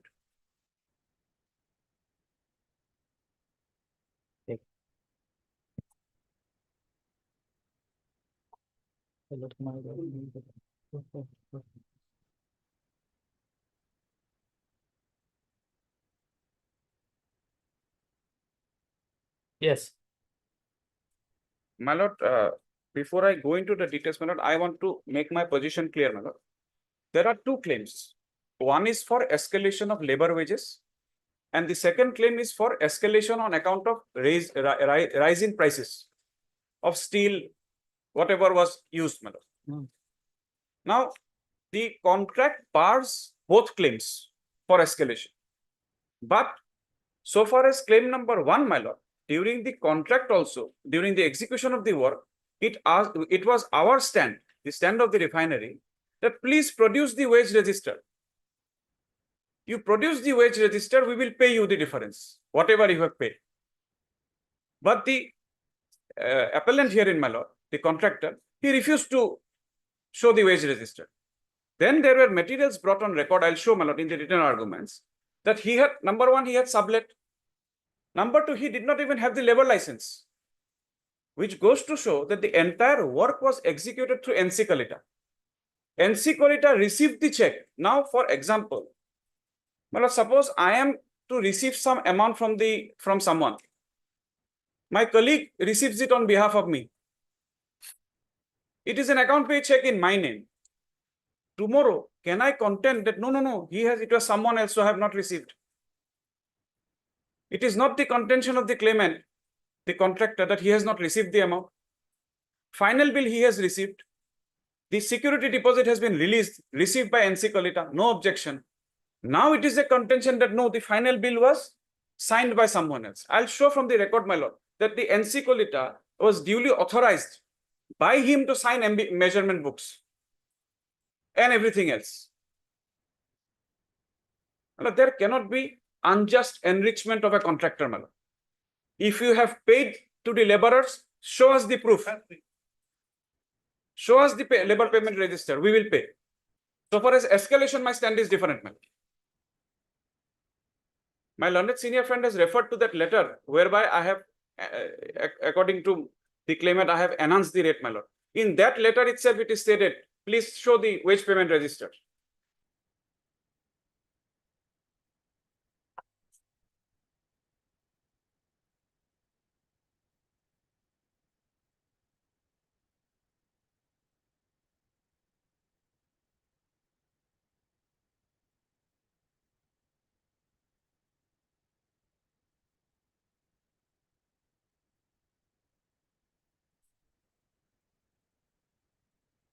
My lord, if your lordship turns to page 2 of my written argument, the entire claim of labor wages, my lord, is based on a formula, my lord, surprisingly. It is not on reimbursement of actual paid. They have made a calculation that the labor component of the job was 50%. There was a hike of rupees 15. So the percentage is 14.38%. And that is how the arbitrator has awarded. Lordship, I have given in a table what were the claims made, what has been awarded. In page 2, there is a table. Lordship has got it? Now coming to the points of arguments. My first submission is, my lord, the arbitration clause, which is clause 9.0.1, which I have quoted at page 3. What does it say, my lord? Subject to the provisions of clause 6.7.1.0 and 6.7.2.0, any dispute or difference between the parties hereto arising out of any notified claim of the contractor included in his final bill, in accordance with the provisions of clause 6.6.3.0 hereof, and oblique or arising out of any amount claimed by the owner. This will not apply, whether or not such amount claimed by the owner or so and so. This may not be necessary, my lord. Shall be referred to arbitration. Now, notified claim. What is notified claim? Notified claim shall mean a claim of the contractor notified in acceptance with the provisions of clause 6.6.1.0.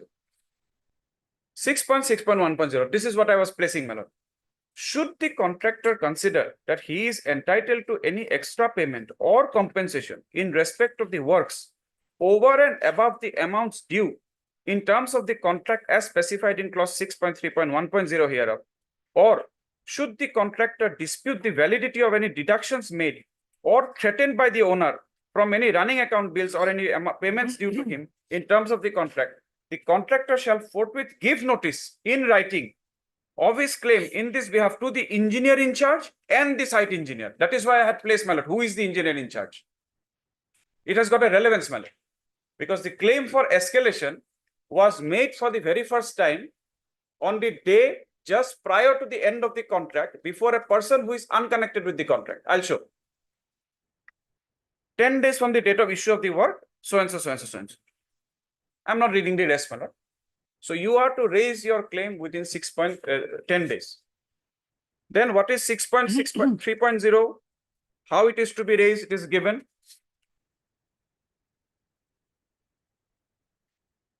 Then again, my lord, my second contention is that once the security deposit is released, then I am discharged of my liabilities.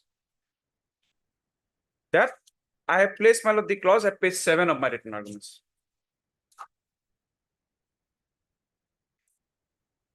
Yes. Lordship has got it, my lord. 6.7.1.0 I have quoted, my lord. The Yes. acceptance by the contractor of any amount paid by the owner to the contractor in respect of the final dues of the contractor determined in accordance with the provisions of clause 1 so hereof upon condition that the said payment is being made in full and final, settlement of all the said dues to the contractor shall, without prejudice to the notified claims of the contractor, included in the final bill in accordance with the provisions of under clause so and so hereof and associated provisions thereunder, be deemed to be in full and final satisfaction of all dues to the contractor, notwithstanding any qualifying remarks, protests, etc. Purported imposed by the contractor so and so and so. And the contract, including the arbitration clause, shall, subject to the provisions of 6.8.20 hereof, stand discharged and extinguished, except in respect of the notified claims. So, on final payment, except the notified claims, everything else will be settlement. The notified claims will remain. Now, my lord, 6.8.2.0 at page 9. Upon application for the final certificate, the contractor shall be deemed to have warranted that he has fully paid and satisfied all claims for works, labor, materials, so and so, and all other entitlements whatsoever touching or affecting the contract, and to have undertaken to indemnify the owner from and against all claims so and so, so and so. There, and upon issue of the final certificate, the contractor shall be deemed to have released, acquitted, and discharged the owner from and against all claims known or unknown, liens, demands, or causes of any kind whatsoever arising out of or relating to the contract or otherwise, howsoever touching the so and so. Then 6.8.3.0 says, within 15 days of application made by the contractor in this behalf, accompanied by the final certificate, or within 15 days of the passing of the contractor's bill by the owner, whichever shall be later, the owner shall pay refund to the contractor the unadjusted balance, if any, of the security deposit for the time being so and so, so and so. And the owner shall stand discharged of all obligations and liabilities under the contract. Now to the facts, man. If your lordship turns to page 30 of the written arguments.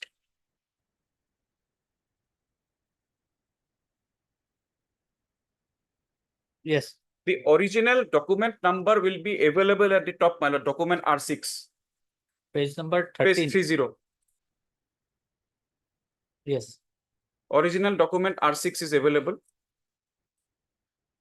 This is a letter dated 24/9, whereby the contractor himself requests, my lord, the work referred above was completed in all respect of so and so.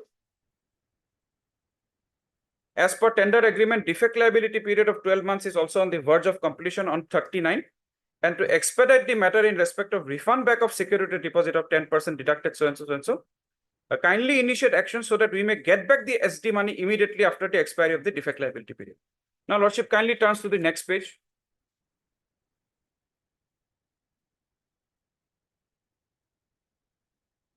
The security money is received. Check in the name of the contractor, appellant herein. Received by this signature is of that NC Kolita, my lord. The receipt of the final security deposit is acknowledged. Final bill is acknowledged. Now there is a contention raised that NC Kolita is someone else, not authorized. So that authority letter is available? Here? Yes, yes, yes. Page number?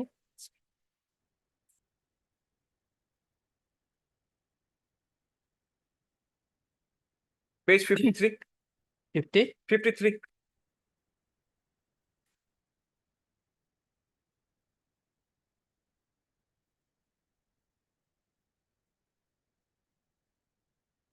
It's a handwritten letter. It is written to the engineer in charge. Document number is R18. 4th of October 1999. Subject so and so. We authorize Sri NC Kolita, subcontractor. My learned friend was arguing that subcontractor has to be authorized. Kindly lordship read the letter, my lord. Whose signature is attested below to sign MB bill. MB means measurement book, bill, etc. And to draw account pay check on behalf of our company. Thanking you, owner on the right side, his signature is attested, my lord. Signature of NC Kolita. And on the bottom, Lordship will see the above authorization dated so and so on behalf of NC Kalita, the subcontractor, may please be approved. So the engagement of the subcontractor is approved. So all these documents are before the learned decisions? Yes, my lord. The records were there. It is before the arbitrator. Number 34 petition.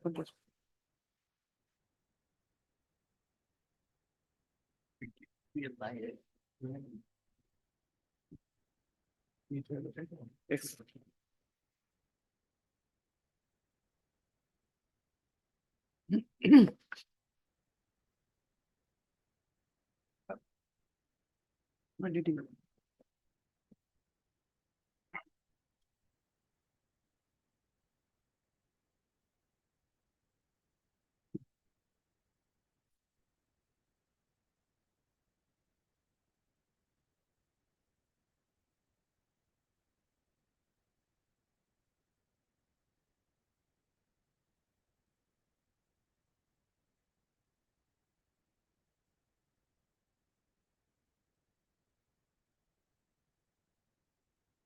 Now, my lord, I'll be placing reliance on a judgment of the apex court, where these very same clauses have been interpreted, my lord.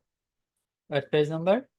The judgment starts at page number 54, my lord. Indian Oil Corporation. Indian Oil Corporation. Yes. Yes. Okay.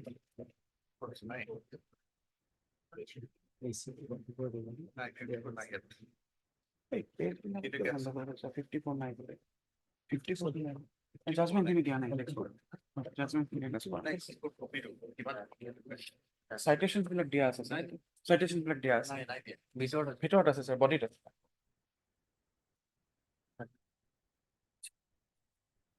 Yes. Yes, madam. Lordship kindly turns to page 64. The very same clauses, madam. Little variation in the arbitration clause. The rest are the same.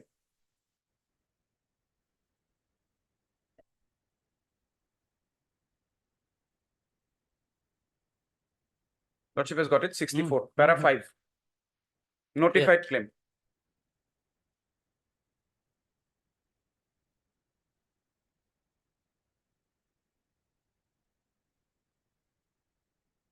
Yes. Same, my lord. Notified claim shall be in a claim of the contractor notified in accordance with the provisions of 6.6.1.0. Same as in our contract. 6.6.1.0, very next line. Should the contractor consider that he is entitled to any extra payment or compensation in respect of the work, same language, my lord. Then he shall give or forthwith give notice in writing of his claim in this behalf to the engineer in charge and the site engineer within 10 days. Then all these clauses have been quoted, my lord. 6.6.2, 6.6.3, 6.6.3.1, everything has been quoted. Lordship kindly turns to page 68, the arbitration clause.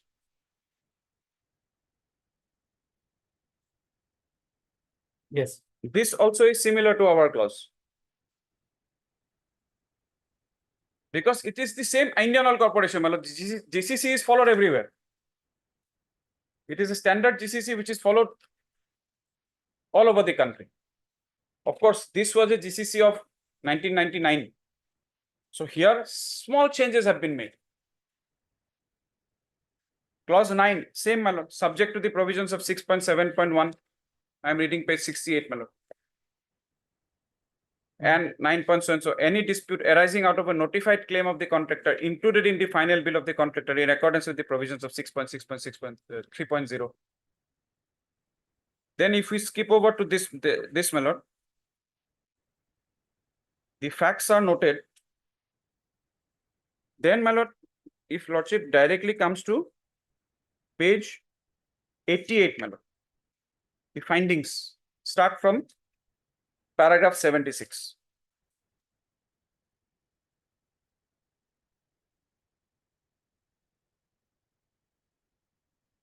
Yes. Clause 1.21.0.0 defines notified claims. it means a claim of the contractor notified in accordance with the provisions of clause 6.6.1.0. As per clause 6.6.1.0, the contractor shall have to give notice in writing of his claim with respect to any extra payment or compensation in respect of the works over and above the amounts due in terms of the contract, or on the validity of any deductions made or threatened by the owner from any running account. Bills by giving notice in writing of his claim in this behalf to the engineer in charge and the site engineer within 10 days from the date of issue of the orders or instructions relative to any works for which the contractor claims such additional payment, etc. Such notice shall give full particulars of the nature of such claim, grounds on which it is based, and the amount claimed. It also further provides that the owner shall not in any way be liable to in respect of any claims by the contractor unless notice of such claim shall have been given by the contractor to the engineer in charge and the site engineer. It also further provides that a contractor shall be deemed to have waived any and all claims and all his rights in respect of any claim not notified to the engineer in charge and the site engineer in writing in the manner and within the time 10 days from the date of issue of orders of instructions. It further provides that all such claims otherwise valid within the provisions of 6.6.1.0 read with clauses so and so shall have to be dealt with, considered by the owner at the time of submission of the final bill, and any action on the part of the owner to reject any claim made or notified by the contractor or delay in dealing therewith shall be deemed to be an admission by the owner of the validity of such claim. 77. As per clause so and so, any claims of the contractor notified in accordance with the provisions of clause so and remain due at the time of preparation of final bill by the contractor shall have to be separately included in the final bill prepared by the contractor in the form of a statement of claims attached thereto, giving particulars of the nature of the claims, grounds on which is based, and so and so, so and so. And I come to paragraph 80. What is the finding of the apex court member? At page 90. Thus, on a fair reading of the aforesaid provisions, it can be seen that only those claims which are notified after following the procedure as referred to hereabove shall be considered as notified claim, and in respect of any claim other than the notified claim, the owner is not liable to pay and as such is absolved and discharged under the said clause. Now, my lord, 81. The next important clause is 6.7.0.0 with respect to the discharge of owner's liability. As per clause 6.7.1.0, the acceptance by the contractor of any amount paid by the owner to the contractor in respect of the final dues of the contractor under the final bill, upon condition that the said payment is being made in full and final settlement of all dues to the contractor, shall, without prejudice to the notified claims of the contractor included in the final bill, with the provisions of so and so, be deemed to be in full and final satisfaction of all dues of the contractor, notwithstanding any qualifying remarks, etc. Then 82, my lord. 82 is with regard to notified claims. My case is that there is no notified claims here, my lord. Same 83 deals with the arbitration clause, that if it is not a notified claim, then it cannot be raised. Of course, my lord, there in that case, my lord, there was an additional condition that whether it is a notified claim or not, my lord, that the engineering, the superintending engineer on a particular authority was required to adjudicate. Here, that clause is not there. That is the only difference in the two clauses. Then summing up, my lord, 85. Thus, on a fair reading of clause 9.0.0.0, that is the arbitration clause, only the dispute arising out of a notified claim of the contractor included in the final bill in accordance with the provisions of 6.6.3.0 shall be referred to arbitration. That too, subject to clause 9.0.2.0. That clause is, of course, not here in our contract, my lord. And any dispute matter falling within clause 9.0.2 shall have to be first decided by the general manager, including whether or not a claim sought to be referred to the arbitration by the contractor is a notified claim. This part is not there in our contract, my lord. Therefore, if the claim is not a notified claim and the same is not included in the final bill, such a claim is outside the purview of the arbitration agreement. Two conditions, my lord. Not a notified claim and not included in the final bill. Not included in? The final bill.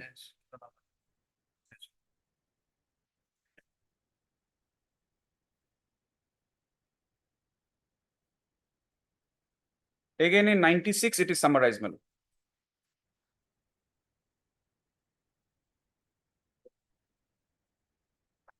Same thing is stated again, my lord.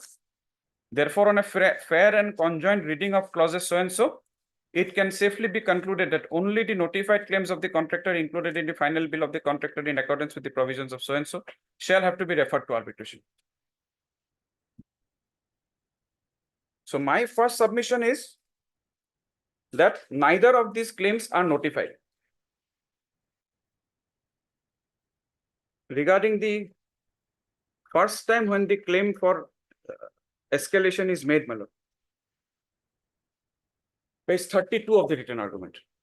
32 of the written argument.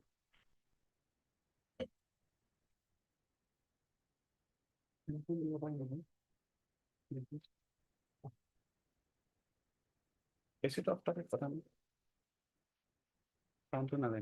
Yes. No. This is the first time the claim for escalation is made. Lordship will kindly make a note of the date. It is 29/9/2000. The work was completed on 30/9/2000. Just one day before the completion of the work. It is addressed to Chief Technical Services Manager, who is neither the engineer in charge nor the site engineer.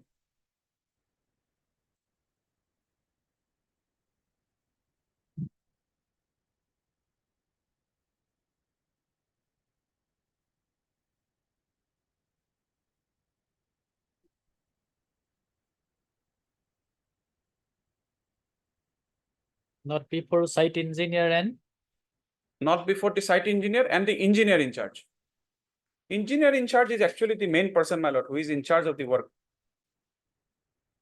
Because there will be numerous, I've dealt with that in my written argument, there will be numerous officers in the organization. It cannot be assumed that giving a letter to one particular person who is unconnected with the job, everything will be done. So the Supreme Court has said that it has to be given to the engineer in charge. So this condition is incorporated in clause number? Clause number 9.0. 9.0. 0.0. No, notified claim is 6.6.3.0, my lord.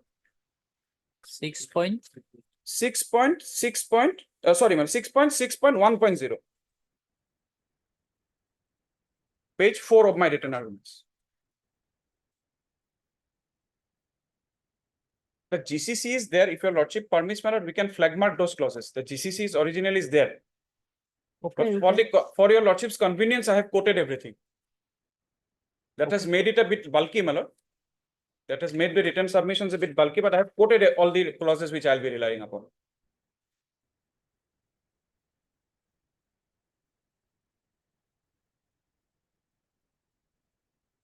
Now, on the aspect of this finality and on payment, that I have stand discharged, my lord. I'm relying upon two judgments, my lord. 2009 1 SCC 267. Page number? Page number is 98. National Insurance Company. The National Insurance Company versus Boghara Polyfer, para 25, my lord.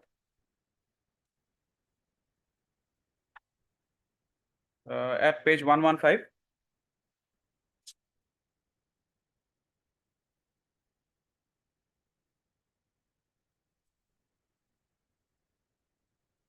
Yes.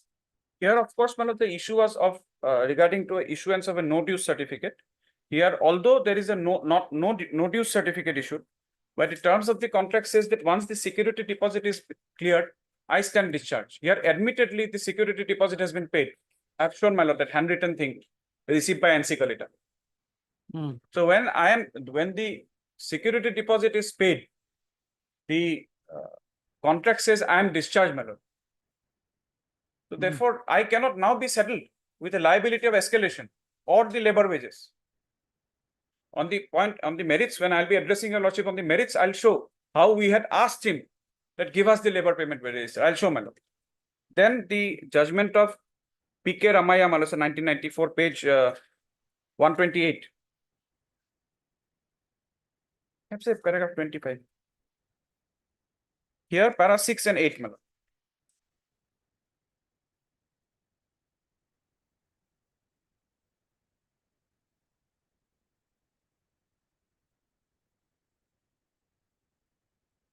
Yes.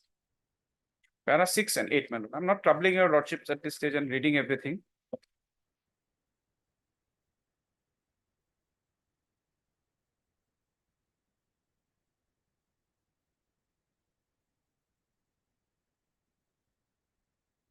I have already shown your lordships the letter dated 24/9 where he has requested for release of security deposit.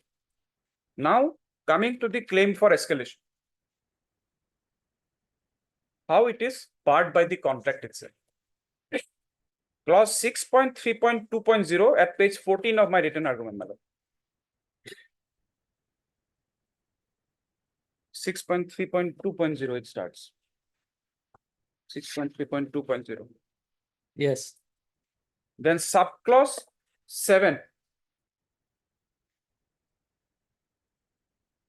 6.3.2.0 reads like this, my lord. Without prejudice to the generality of the provisions of clause 6.3.1.0, hereof, the schedule of rates shall be deemed to include and cover. Lordship has got it at page 14. Yes. Deemed to include and cover, Roman 7, my lord, the cost of all escalations. Yes.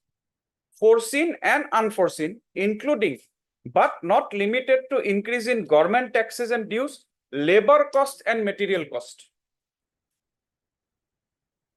Then 6.3.3.0, the rates stated in the schedule of rates shall not be subject to escalation or increase on any account whatsoever. Now the law on this point. What is the law? 2001 4 SCC page 241. That is, lordship will find at page 132.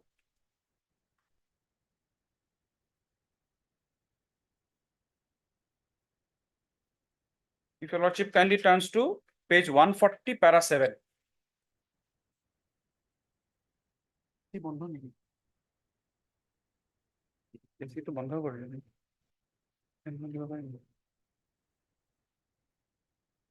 Yes.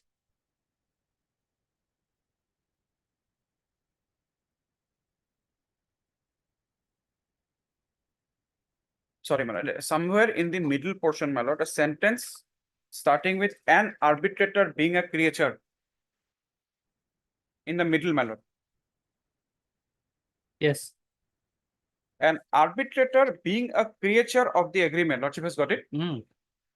Unless the agreement either specifically or inferentially provides for a higher rate to be awarded for any additional or excess work by the contractor, it would not be permissible for the arbitrator to award for the so-called additional work at a higher rate. In the case at hand, not only is there no letter from the competent authority, namely the so-and-so, that the contractor would be paid at the higher rate for the additional excavation of rock through the so-and-so, had indicated that he had recommended to the superintending engineer, but such recommendation of the executive engineer, who was not competent to decide on the question of awarding a higher rate for the excess quantity of excavation, will not clothe any jurisdiction on the arbitrator to award the contractor at a higher rate, nor would it entitle the contractor to get a higher rate for the claim in question on the basis of agreement. This is one. Then, my lord, the next judgment at page 142, my lord, 2002 4 SCC page 45.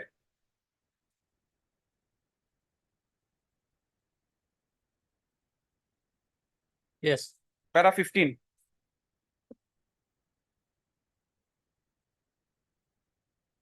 Now a question was raised, my lord, argued, my lord, that there was delay on my part. My learned friend has referred to those findings of the arbitrator that there was delay on my part, on the part of the refinery. And since there is delay, escalation is a necessary corollary. You have to pay. Now, how the Supreme Court has dealt with it, my lord? para 15. In our country, page 152.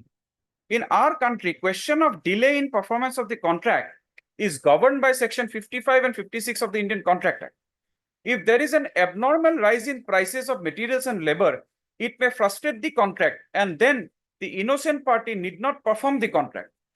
So also, if time is of the essence of the contract, failure of the employer to perform a mutual obligation would enable the contractor to avoid the contract as the contract becomes voidable at his option.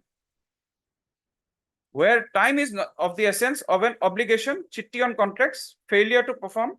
This is the reference from chitti, Malo. Then the findings, Malo. If, this is very important. If instead of avoiding the contractor accepts the belated performance of reciprocal obligation on the part of the employer, the innocent party, that is the contractor, cannot claim compensation for any loss occasioned by the non-performance of the reciprocal promise by the employer at the time agreed, unless at the time of such acceptance, he gives notice to the promiser of his intention to do so. Thus, it appears that under the Indian law, in spite of there being a contract between the parties, whereunder the contractor has undertaken not to make any claim for delay in performance of the contract occasioned by an act of the contractor, still, a claim would be entertainable in one of the following situations. If the contractor repudiates the contract exercising his right to do so under 55, the employer gives an extension of time either by entering into a supplemental agreement or by making it clear that escalation of rates of compensation for delay would be permissible.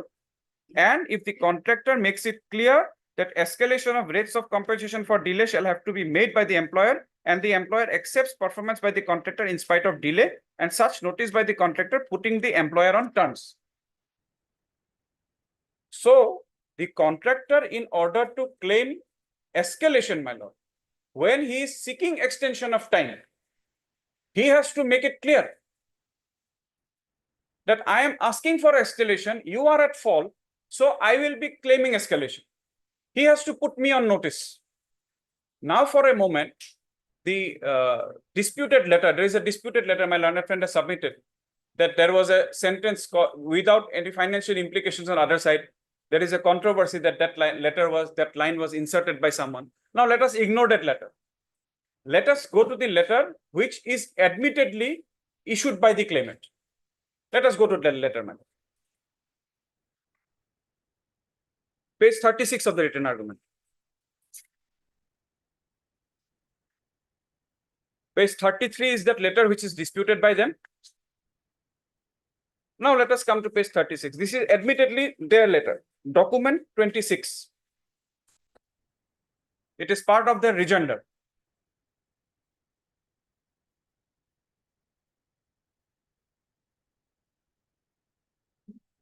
Letter is dated, my lord, 19/8/99.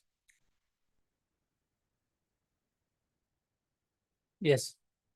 Here, my lord, the grounds are given. With reference to above, we have this opportunity to bring out the various difficulties. Difficulties are stated. Surprisingly, at page 37, my lord, the letter is dated 19/8/99. But in para number 8 of that letter, it says till date 6/9/99. I'm just pointing out, my lord, how things are.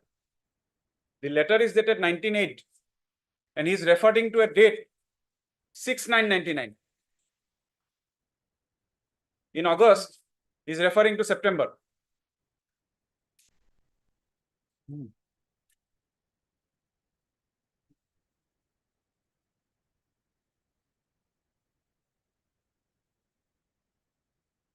Nowhere, my lord, there is even a whisper that we will be claiming escalation.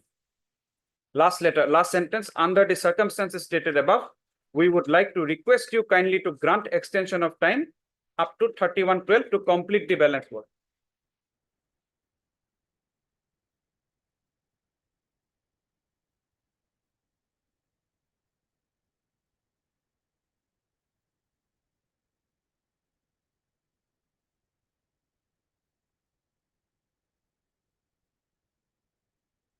Similar is the next page, page 39.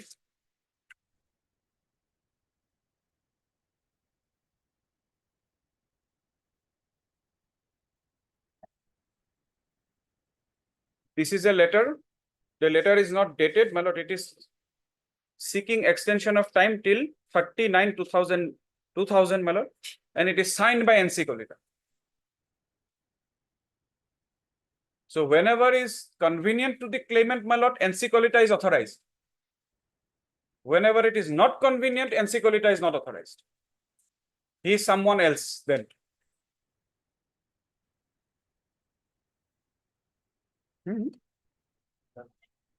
No, definitely important goal.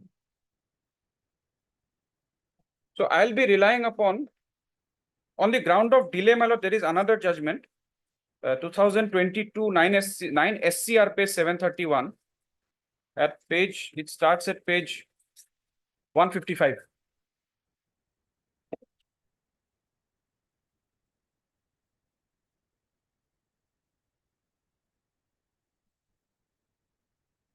And now it has become very convenient, my lord. This is downloaded from the Supreme Court website, DGSCR. If we are aware of the name of the parties, my lord, if we put it there and search, all with head notes and everything comes, my lord. If someone is not willing to pay for the SCC version, the SCR is readily available with head notes and everything, and lovely head notes. Because this is not reported in SCC, but it is reported in SCR. My lord, here also there was a claim for escalation in this particular case. The clause in the contract, my lord, in the bold part at page 156. This is the head note, and the judgment starts at page 158, my lord. The clause is quoted at 158 itself.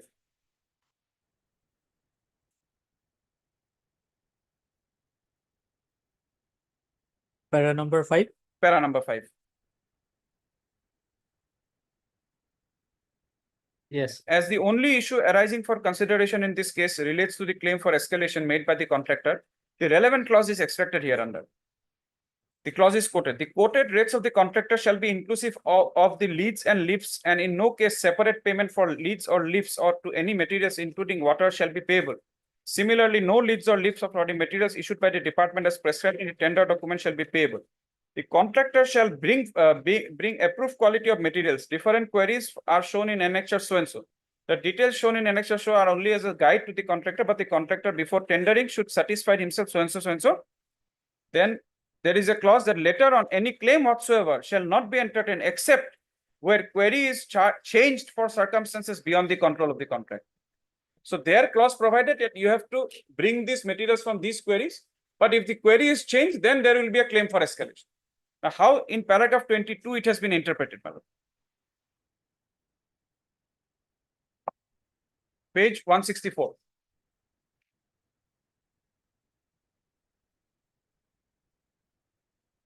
Yes. A contractual clause which provides for the finality of rates quoted by the contractor and disallows any future claims for escalation is conclusive and binding on the parties. If the clause debarring future claims permits escalation subject to certain conditions, no claim is admissible if the conditions are not satisfied.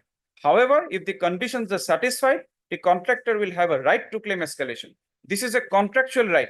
The right originates and subsists by virtue of the contract itself. It is the duty of the court. So and so, this may not be necessary.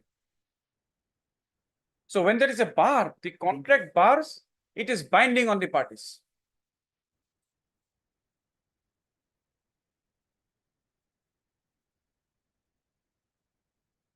Yes. Then I come to my lord 1999 9 SCC 283. Page number? Page number 248. No, this 248 of the written arguments.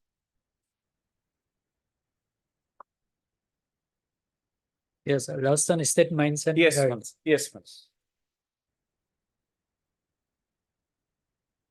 Paragraph number? For appreciation of this little bit of the facts, my lord, para 11. If your lordship directly turns to page 259, my lord. This first subparagraph. This was the clause of that particular contract. The rates aforesaid shall remain firm. page 259, 294 of the judgment. Second paragraph. The rates aforementioned shall remain firm. So this was a clause of the contract. Yes. Then again, page 260, my lord, point number 4. This was an agreement by the parties. Then at page 262, my lord. 262, lordship sees point number 7. It was a claim for reimbursement of additional expenses on account of revised wage structure. Then we come to para 19, my lord. Yes.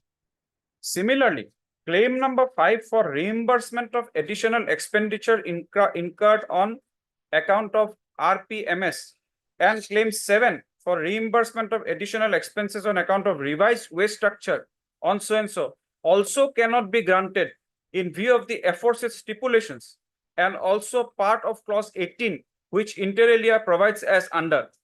Save and accept as aforesaid, the contractor shall not be entitled to raise any claim and or dispute on account of any rise in the price of oil, lubricant, tire, tubes, so and so, statutory or otherwise, or increase in the wages or minimum wages, or on any ground whatsoever.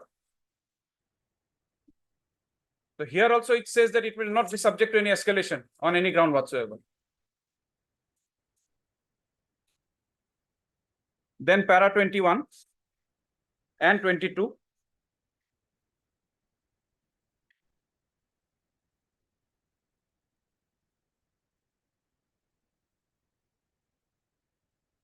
Then, my lord, the next judgment will be 2018 7 SCC page 794, page 277. Varindra Constructions. Yes. Para 13. Page 280. Yes. It is well settled canon of law that parties are free to decide their own terms and conditions in case of a contract. In the instant case, clause 19 of the special conditions to deal with issue of bar of reimbursement of certain payments on account of escalation, it is apt to reproduce the clause herein below. Reimbursement, refund in variation of prices. No escalation reimbursement whatsoever shall be made to the contractor for increase in price of materials and fuels and wages of labor, which the contractor may have to incur during execution of the work on any account. The contractor shall quote their rate accordingly. Then 14, my lord.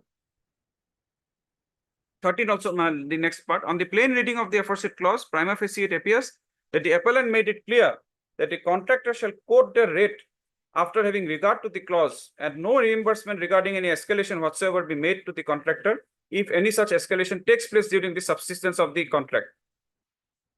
With the respondent with open eyes had agreed, the word whatsoever as used in clause 19 suggests that even any escalation takes place due to the action of the government would also not be reimbursed.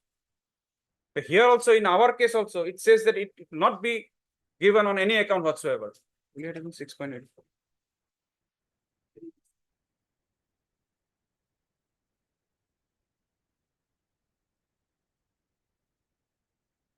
Same para 14 and 15.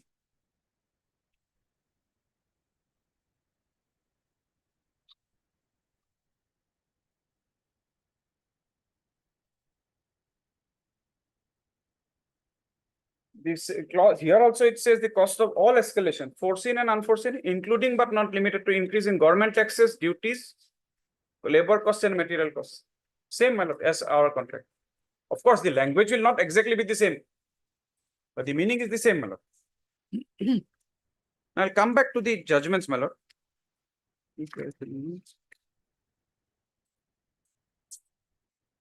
Now coming back to the issue of labors, my lord.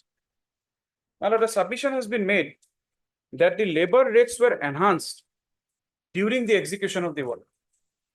Lordship will kindly, when Lordship is taking up the written argument, kindly come to Lordship, will come to page 40. My lord. Yes. Work order is of 16/2/99. This is a notification, my lord, inter-office memo of 98, my lord. This is part of the record document R12. Because one of the rates of the labor rates, we do not on our own change it, my lord. These are regulated by memorandum of settlements entered into under the Industrial Disputes Act with the labor unions. Here it is said, in pursuance of the settlement dated 15/9/98 reached by and between contractors and so union, the management has approved the revision in the following terms in respect of the contractors. So the rate is fixed as 85, 80 and 75. Now, if we go to the letter by which they were directed to increase.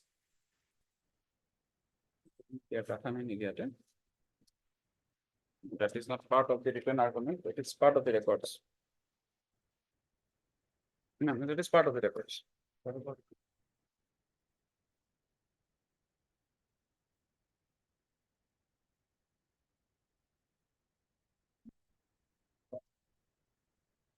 This is a letter dated 99.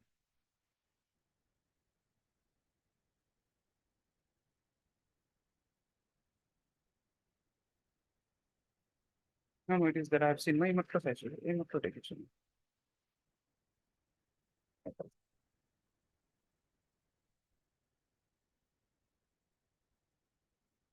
Just Lordship will pardon me, my lord. Just the letter is available. Why that letter assumes importance is, my lord? You cannot rely on a document partly and ignore it, my lord.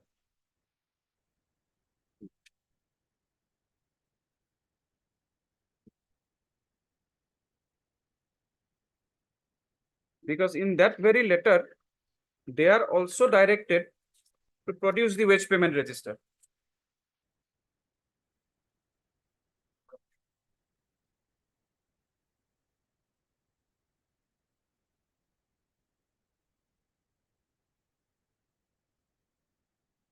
It is there, my lord. That letter is not part of your written argument. It is not part of the written argument. It is on the record. No, I have just now, I had seen the letter, madam.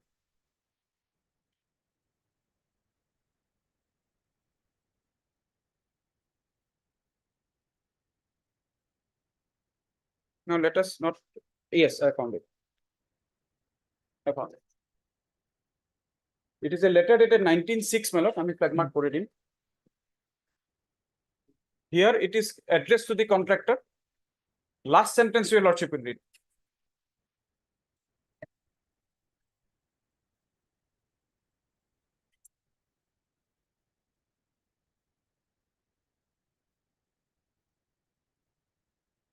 If you are relying on that letter, you cannot rely on part of the document.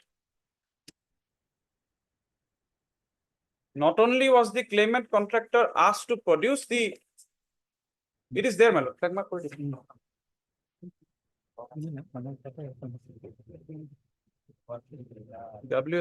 This is your personal copy. This is my copy, my office copy.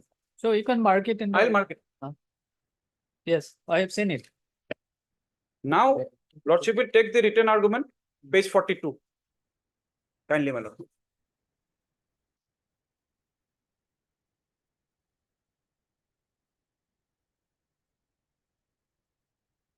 Yes. Claim for reimbursement of labor rate. With reference to the above, we would like to inform you that please arrange to provide us with the labor payment register from the date of start to the start of the said work, that is so and so to so and so as to enable us to work out the claim made by you.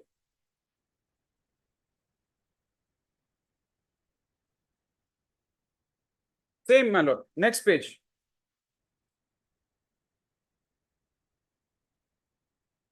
Next 2 pages, in fact.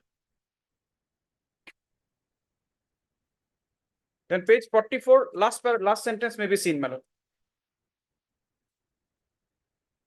In case you fail to submit the monthly labor wage register within 7 days from the date of issue of this letter, we shall presume that you have no claim against the enhanced labor rate, and accordingly the final bill shall be settled from our side.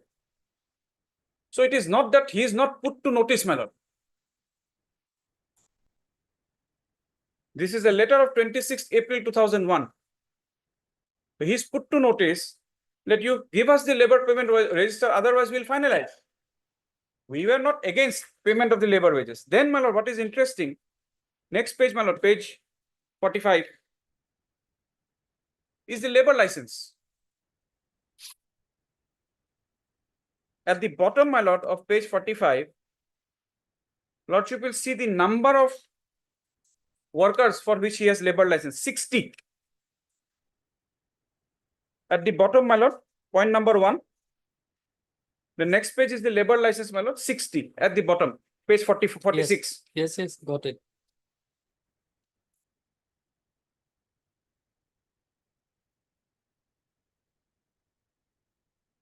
Then page 48, it is 20 laborers.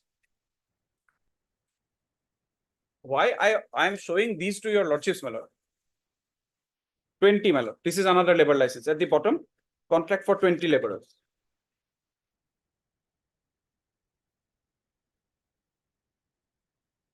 Then at page 50, 49 and 50, my lord. This is a letter written by us to the PF commissioner as to for how many laborers, workers he has paid the provident fund. The reply is at page 50. Only 3. So, the entire amount escalation of 15 lakhs, my lord, cannot be enrichment of the claimant contract. It cannot be unjust enrichment. You give us the proof that you have paid.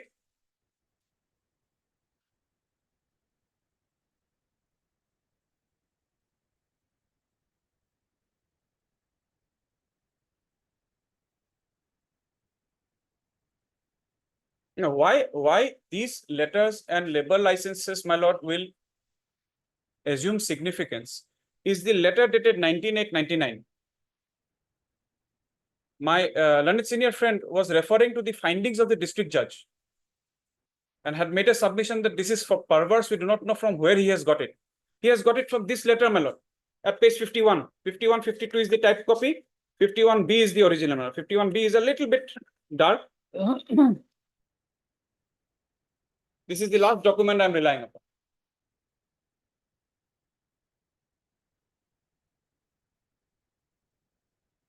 Lordships has got it, madam. 51. It's a type copy. We propose to sublet the balance work for the above project to you as per schedule of rates of hours with IOCL. We may skip this, my lord. No, let us read it, my lord. As per schedule, so and so on back-to-back basis, materials issued by us to you or by Guwahati Refinery will be recovered from your payments. Payment will be released to you only after getting the payment by us from the owner within a week. All standard deductions towards income tax, so and so, and any other deductions will be deducted from your bills. Now, issue rate of materials for cement, reinforcement and structural steel received by you from IOCL, Guwahati Refinery, will be as per GCC and a tender agreement. Any excess or less issue of materials by the owner shall be on your account. Other materials such as steel, cement, stone chips, sand, so and so issued by us to you shall be recovered from your bill on market rate, and the shuttering so and so shall be recovered. The machinery such as so and so, same will be recovered on market rate.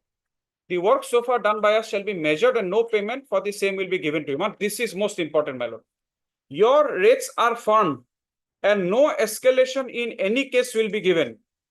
The labor escalation from rupees 60 to 75, we are likely to get from IOCL Guwahati Refinery, as per our tender provision, is no way payable to you, since without keeping any margin in the schedule of rates, we have offered the tender to you. So the finding rendered by the learned district judge, my lord, is not perverse. It is based on this letter. I have shown that this letter was brought on record of the arbitral tribunal by way of an additional written statement. No counter was filed to that. And my lord, if your lordship sees the appeal to them, no appeal to.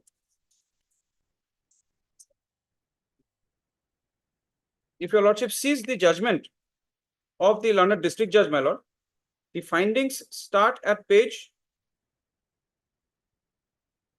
30.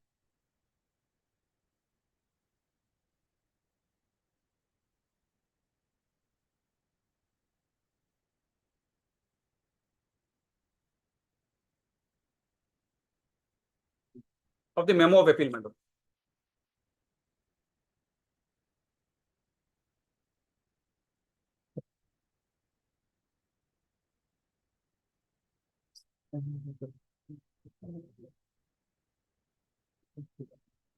Memo of appeal, memo of appeal.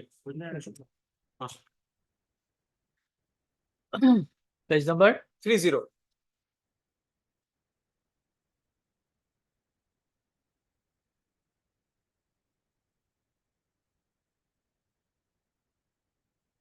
Internal page 5 of the judgment. Yes. The findings starts from there, my lord. In fact, I'd say, my lord, the findings are in sync with the judgment of the apex court in the case of IOC versus NCC, my lord, where the learned district judges held that the claims are not notified claims. Now, if we can skip this, my lord, we come to directly page 32 or 31, last part, my lord.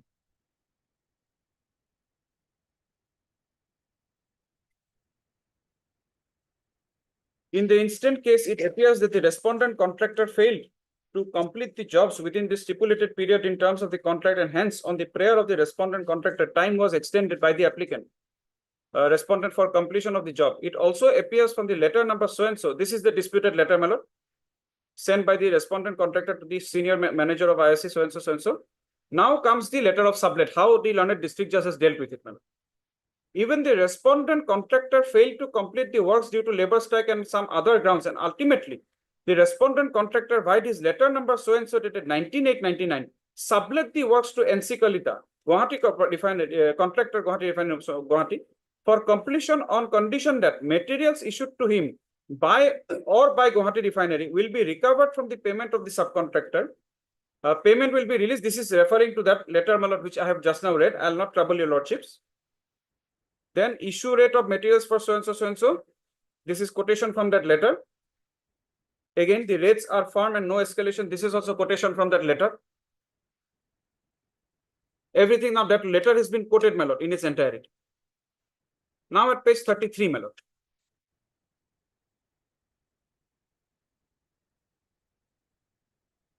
Yes. Sentence starting with in terms of the agreement. 6th line from the top panel. In terms of the agreement between the respondent contractor and the subcontractor NC Kalita, the subcontractor NC Kalita completed the works on 30/9/2000. Before preparing the final bill, notice was issued to the contractor for depositing the labor register, but the contractor failed to produce the labor register. Those documents I have shown, my lord. The final bill has been prepared in the month of May 2001, and check was issued towards the dues of the final bill, and the subcontractor NC Kalita signed on the measurement books, bills, and accepted the account pay check on behalf of the respondent contractor without raising any objection or protest towards escalation or labor charge, etc. It also appears that the last part of the work was done by the subcontractor NC Kalita and not by the respondent contractor. If any loss has been sustained or incurred towards labor charges in completion of the works due to the alleged labor strike, it will be the subcontractor who performed and completed the works, taking all the risk, and not by the respondent contractor. Further, it appears that till preparation of the final bill, there was no notified claim on the part of the respondent contractor for escalation of the prices of the material and the enhancement of the labor charges. Further, it appears that the major portion of the material, such as cement, tar steel, have been supplied by the IOC to the respondent contractor at a reasonable fixed rate below the prevailing market rate till completion of the works, my lord. Pausing here for a moment, my lord. The relevant pleadings to this effect is in that additional WS. That additional WS I had marked, my lord. Lordship may kindly make a note, my lord. It is in paragraph 12, my lord.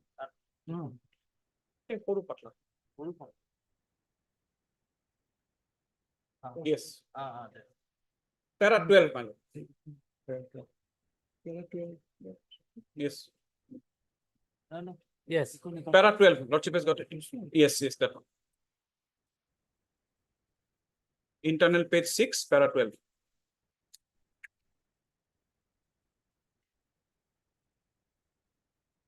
What was the quantity of material supplied, at what rate we have supplied, my lord? We have stated everything. No denial of this. Therefore, my lord, this finding of the learned district judge is not perverse as submitted, my lord. It is based on materials. Entire material is supplied by me. Where is the escalation? Therefore, the finding that it is contrary to the terms of contract. Now, my lord, I am coming to the end of my submissions. In a recent judgment, my lord, two judgments of the Supreme Court, while dealing with the claim for overhead charges, normally there is a tendency, my lord, in arbitrations, that the moment there is delay, the contractors, they claim an overhead charge, that we had to maintain our staff, we had to maintain our machineries for this much time longer because of your fault. So we are entitled to claim overhead charges. The apex court in two judgments, my lord, recent in 23 and one reported in 24, has said that merely making a claim is not enough. You have to establish that claim by leading cogent evidence. How? If you are saying that you have, because of your overstay, you have suffered losses. How will you suffer losses? That my machineries were engaged here, so I could not participate in a particular tender. So there I have suffered loss. So in order to prove that, you have to bring those NITs. You have to show before the tribunal that this is how I have suffered the loss. Merely fixing a percentage will not do. Here also, my lord, the ground for granting escalation of 15% is the consumer price index. No materials were brought before the arbitrator to show that at the time of submitting the contract, the price of steel was X 100 rupees. But because of this extended period, the price got high. I had to pay 120 rupees. This was the amount consumed. Some amount of evidence has to be laid, my lord. This submission is, my lord, in addition to my submission that otherwise escalation is not payable. Now, even if we for a moment consider that the clause barring escalation is not there, even there, you have to prove your claim. The two judgments, my lord, I have annexed in my written argument. See, no? Page 167.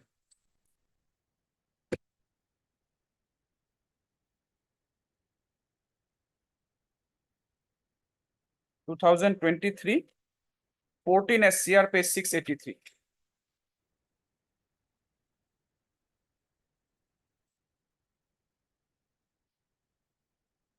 Para 16, my lord, at page 180.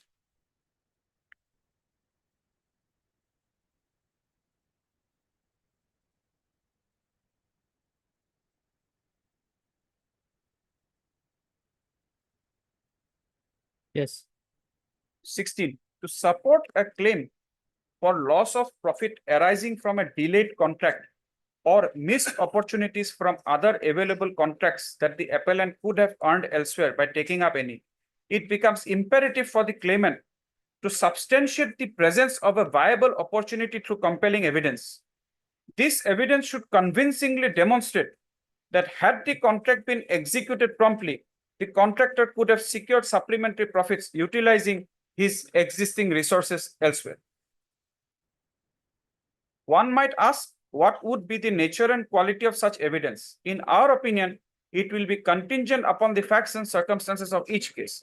However, it may generally include independent contemporaneous evidence, such as other potential projects that the contractor had in the pipeline that could have been undertaken if not for the delays. The total number of tendering opportunities that the contractor received and declined owing to the prolongation of the contract, financial statements or any clauses in the contract relating to delays, extension of time, and compensation for loss of profit. While this list is not exhaustive and may include any other piece of evidence that the court may find relevant, what is cut and dried is that in adjudging a claim towards loss of profits, the court may not make a guess in the dark. The credibility of the evidence, therefore, is the evidence of the credibility of such claim. Of course, this is a claim for loss of profit. Here is a claim for escalation.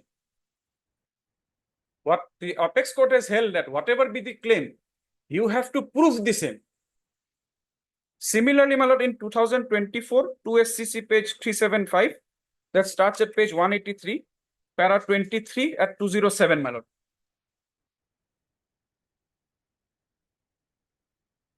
Two different benches, my lord. Yes. Ordinarily, paragraph 23, page 207. Ordinarily, when the completion of a contract is delayed and the contractor claims that he has suffered a loss arising from depletion of his or her income from the job and hence turnover of his business and also from the overheads in the form of workforce so and so, so and so. The claims to bear any persuasion before the arbitrator or a court of law, the builder contractor has to prove that there was other work available, that he would have secured it if not for the delay, by producing invitations to tender, which was declined due to insufficient capacity to undertake other work. The same may also be proven from the books of accounts to demonstrate so and so. Drop in turnover and establish that this result is from a particular delay rather than from extraneous causes. If loss of turnover so and so, so and so is entitled to interest. If loss of turnover resulting from delay is not established, it is merely a delay in receipt of money. And as such, the builder is only entitled to interest on the capital employed, not the profit, which should be paid. So what I am on, my lord, is that in order to establish any claim, whether be it for a loss of profit or escalation, there has to be some evidence led. Now, summing up, my lord, there is a submission made on the approbation and reprobation, that having participated. I have already said that I have never raised the question of jurisdiction. I have only said that the claims are not payable. Now, regarding the ground taken that the final bill was prepared by someone else. Now, who is this someone else? As stated, my lord, this someone else is NC Kolita. The same person who I have shown, my lord, that page 53 letter on 410 is authorized to submit bills, account paid checks, measurement books, everything. He takes back the money in an account paid check. The claimant receives it. Now says, no, it is by someone else. Therefore, I am relying on 2022 2 SCC page 25 at page 219, my lord, to argue that one cannot approbate and reprobate at the same time. You cannot take advantage of a particular transaction and then deny the same. Para 27 and its subparagraphs, my lord, starting from page 234. Not 234, I'm sorry. It's from page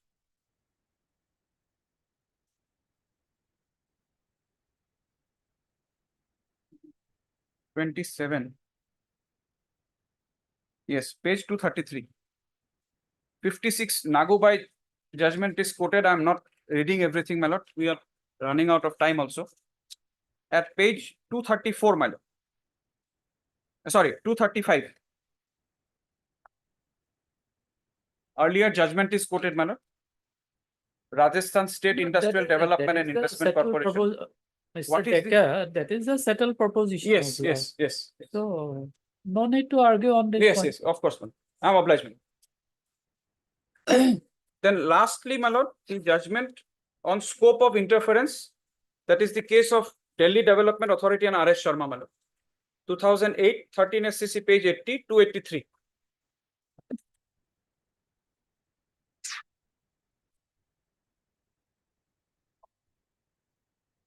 Yes. Paragraph number? I'm giving the paragraph number from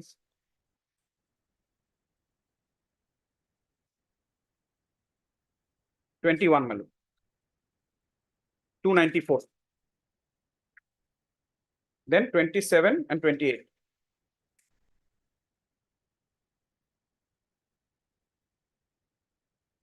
First paragraph is? First paragraph is 21, my lord. Yes. 294. I didn't catch that. Could you try again?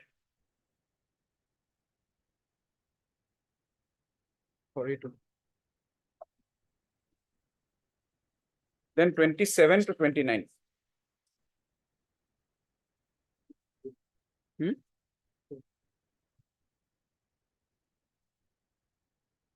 Yes.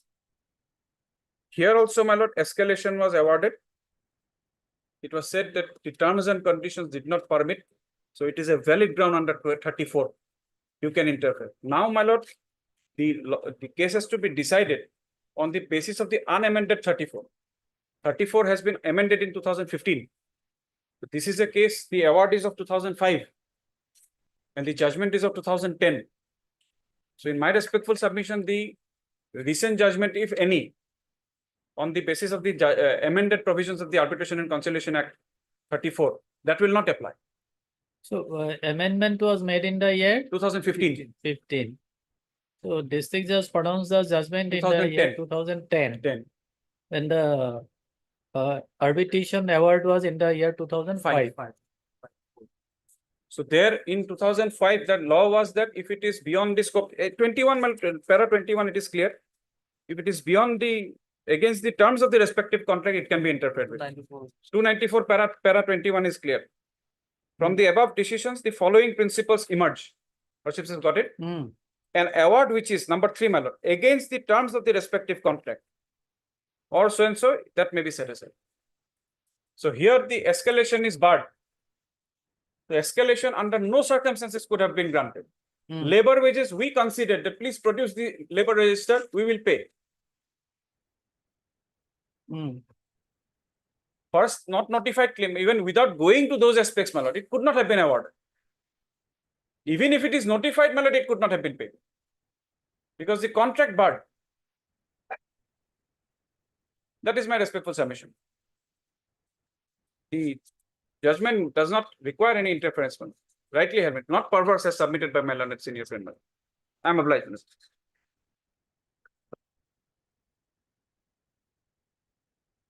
My lord, first thing I submit, my lord, that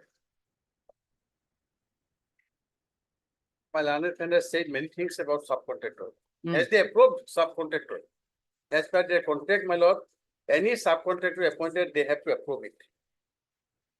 Not approved. My lord, in fact, if you'll also see page 5 of my argument, my lord, I have mentioned that by 11/8/99 letter, we have said that NC Kolita has been engaged as an authorized supervisor in connection with issuing gate pass only so and so.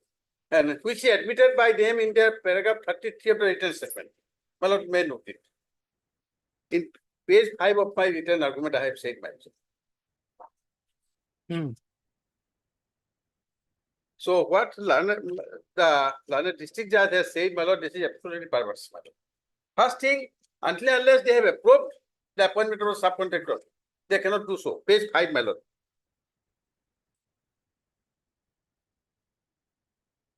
Second para. Unless and until, you'll also got it, my lord. As per clause 4.7.1.0 GCC and article 8 of the contract, this one's approved sublet or subcontracting of the work was impermissible. And in fact, no subcontract was given to CNC Kolita. And the letter there was never given effect to which further fortified by the fact that respondent also acknowledged by letter dated so and so 11/8/99 that NC Kolita has been engaged by the claimant appellant as his authorized supervisor in connection with issuing gate pass only. And moreover, in paragraph 33 of the statement of defense, respondents have acknowledged the fact that NC Kolita was respondent's authorized agent. They have admitted, my lord. They have accepted that authorized agent. How well they can argue that he is subcontractor? Where is the approval of the subcontractor? As per this clause, my lord, they have to approve first thing. So that is why I am saying, submitting, my lord, that finding of the learned district judge is absolutely perverse. Secondly, my lord,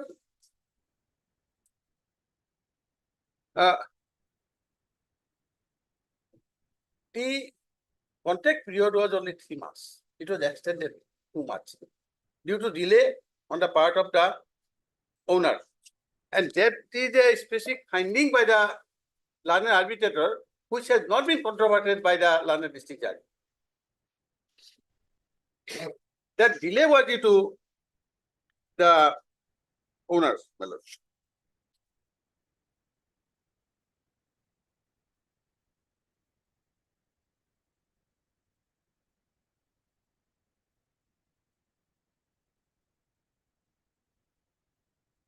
I have already placed that, my lord, while placing the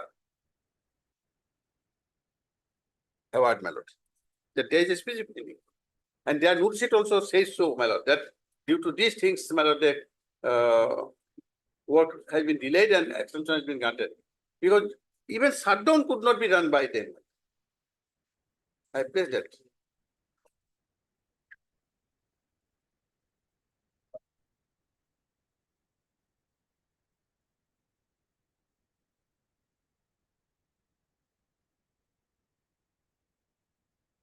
Hardly, my lord, labor rates are provided in the tender. Well, these were the earlier rates. Subsequently, they have mentioned that later my learned friend referred to in 22,699, my lord, circular. And now they themselves have, my lord, calculated it. Page 66 of the appeal, my lord, memo. I have already placed, my lord.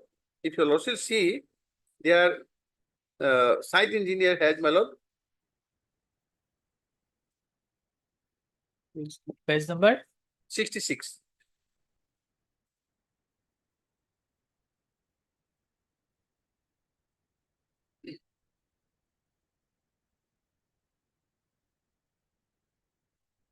In view of the letter, that you also got, my lord, Yes, in 52. view of the letter dated so and so, the letter number so and so dated 22/9/999 so and so. The claim on the labor payment at a rate of 14.38% enhancement of the claimant's rate was referred to by the general manager, construction, by senior engineering service manager, and to the response number 3, Kinetic Technology India Limited, New Delhi, to verify. The inter-office memo that is showed that estimate for the subject job was prepared by response number 3. Kinetic Technology India was based on SOR.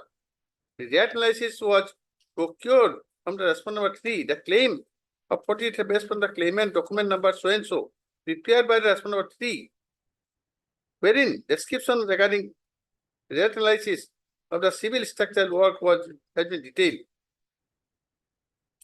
So, my lord, it is labor, my lord, cost. Malan friend also said, my lord, that they wanted to pay. Well, this is actually calculated by them at a roughly, my lord, but on this basis formula. Because 60 rupees has been increased to 75. My lord, it is 25%. But now they have calculated it should be 14.38%. We have not calculated, my lord.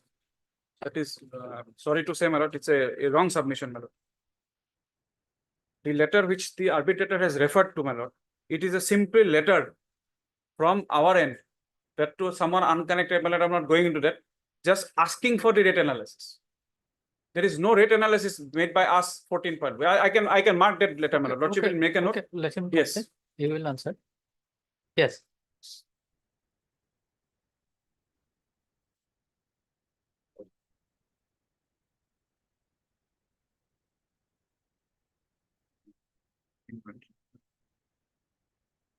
So, my lord, labor rate has been increased retrospectively, my lord, by the later, my lord, circular they have said. There is no dispute about the same, my lord, that we are entitled to the escalation of the labor rate, my lord. And so far, escalation of other articles is concerned, my lord, the delay. Who has caused the delay? delay is attributable to them. Learned district judge has not uttered a single word regarding who is the responsible for the delay. Did not consider anything, my lord. And moreover, my lord, my friend is saying notified claim part. My lord, labor today 10 labor engaged, 60 labor engaged today. Should I say that 60 labor is engaged and this is the no.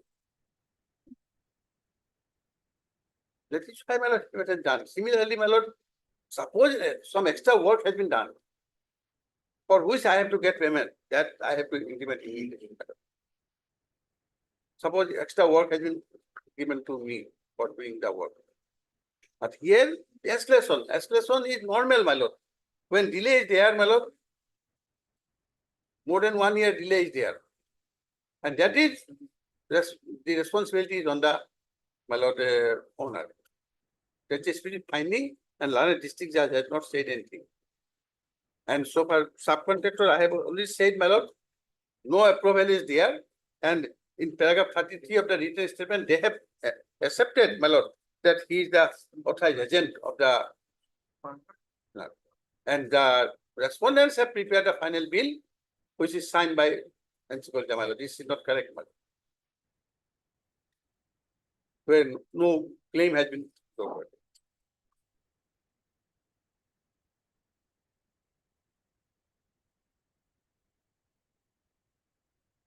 Yes. Only thing, my lord, the finding at page 66.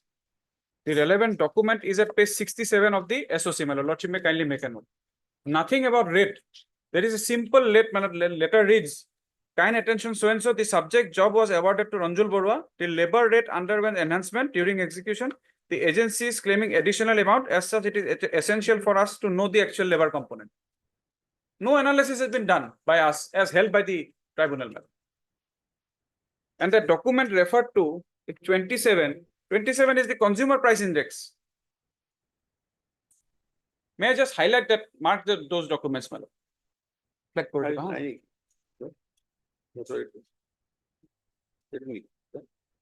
is all, I'll not trouble your lordship. Okay. Heard Mr. G.N. Sayola, learned counsel for learned senior counsel assisted by Madam so-and-so. Learned counsel for the appellant, and Mr. N. Deca. Learned counsel for the respondent. Argument concluded. Judgment reserved. We are obliged for the patient hearing. Obliged, my lord.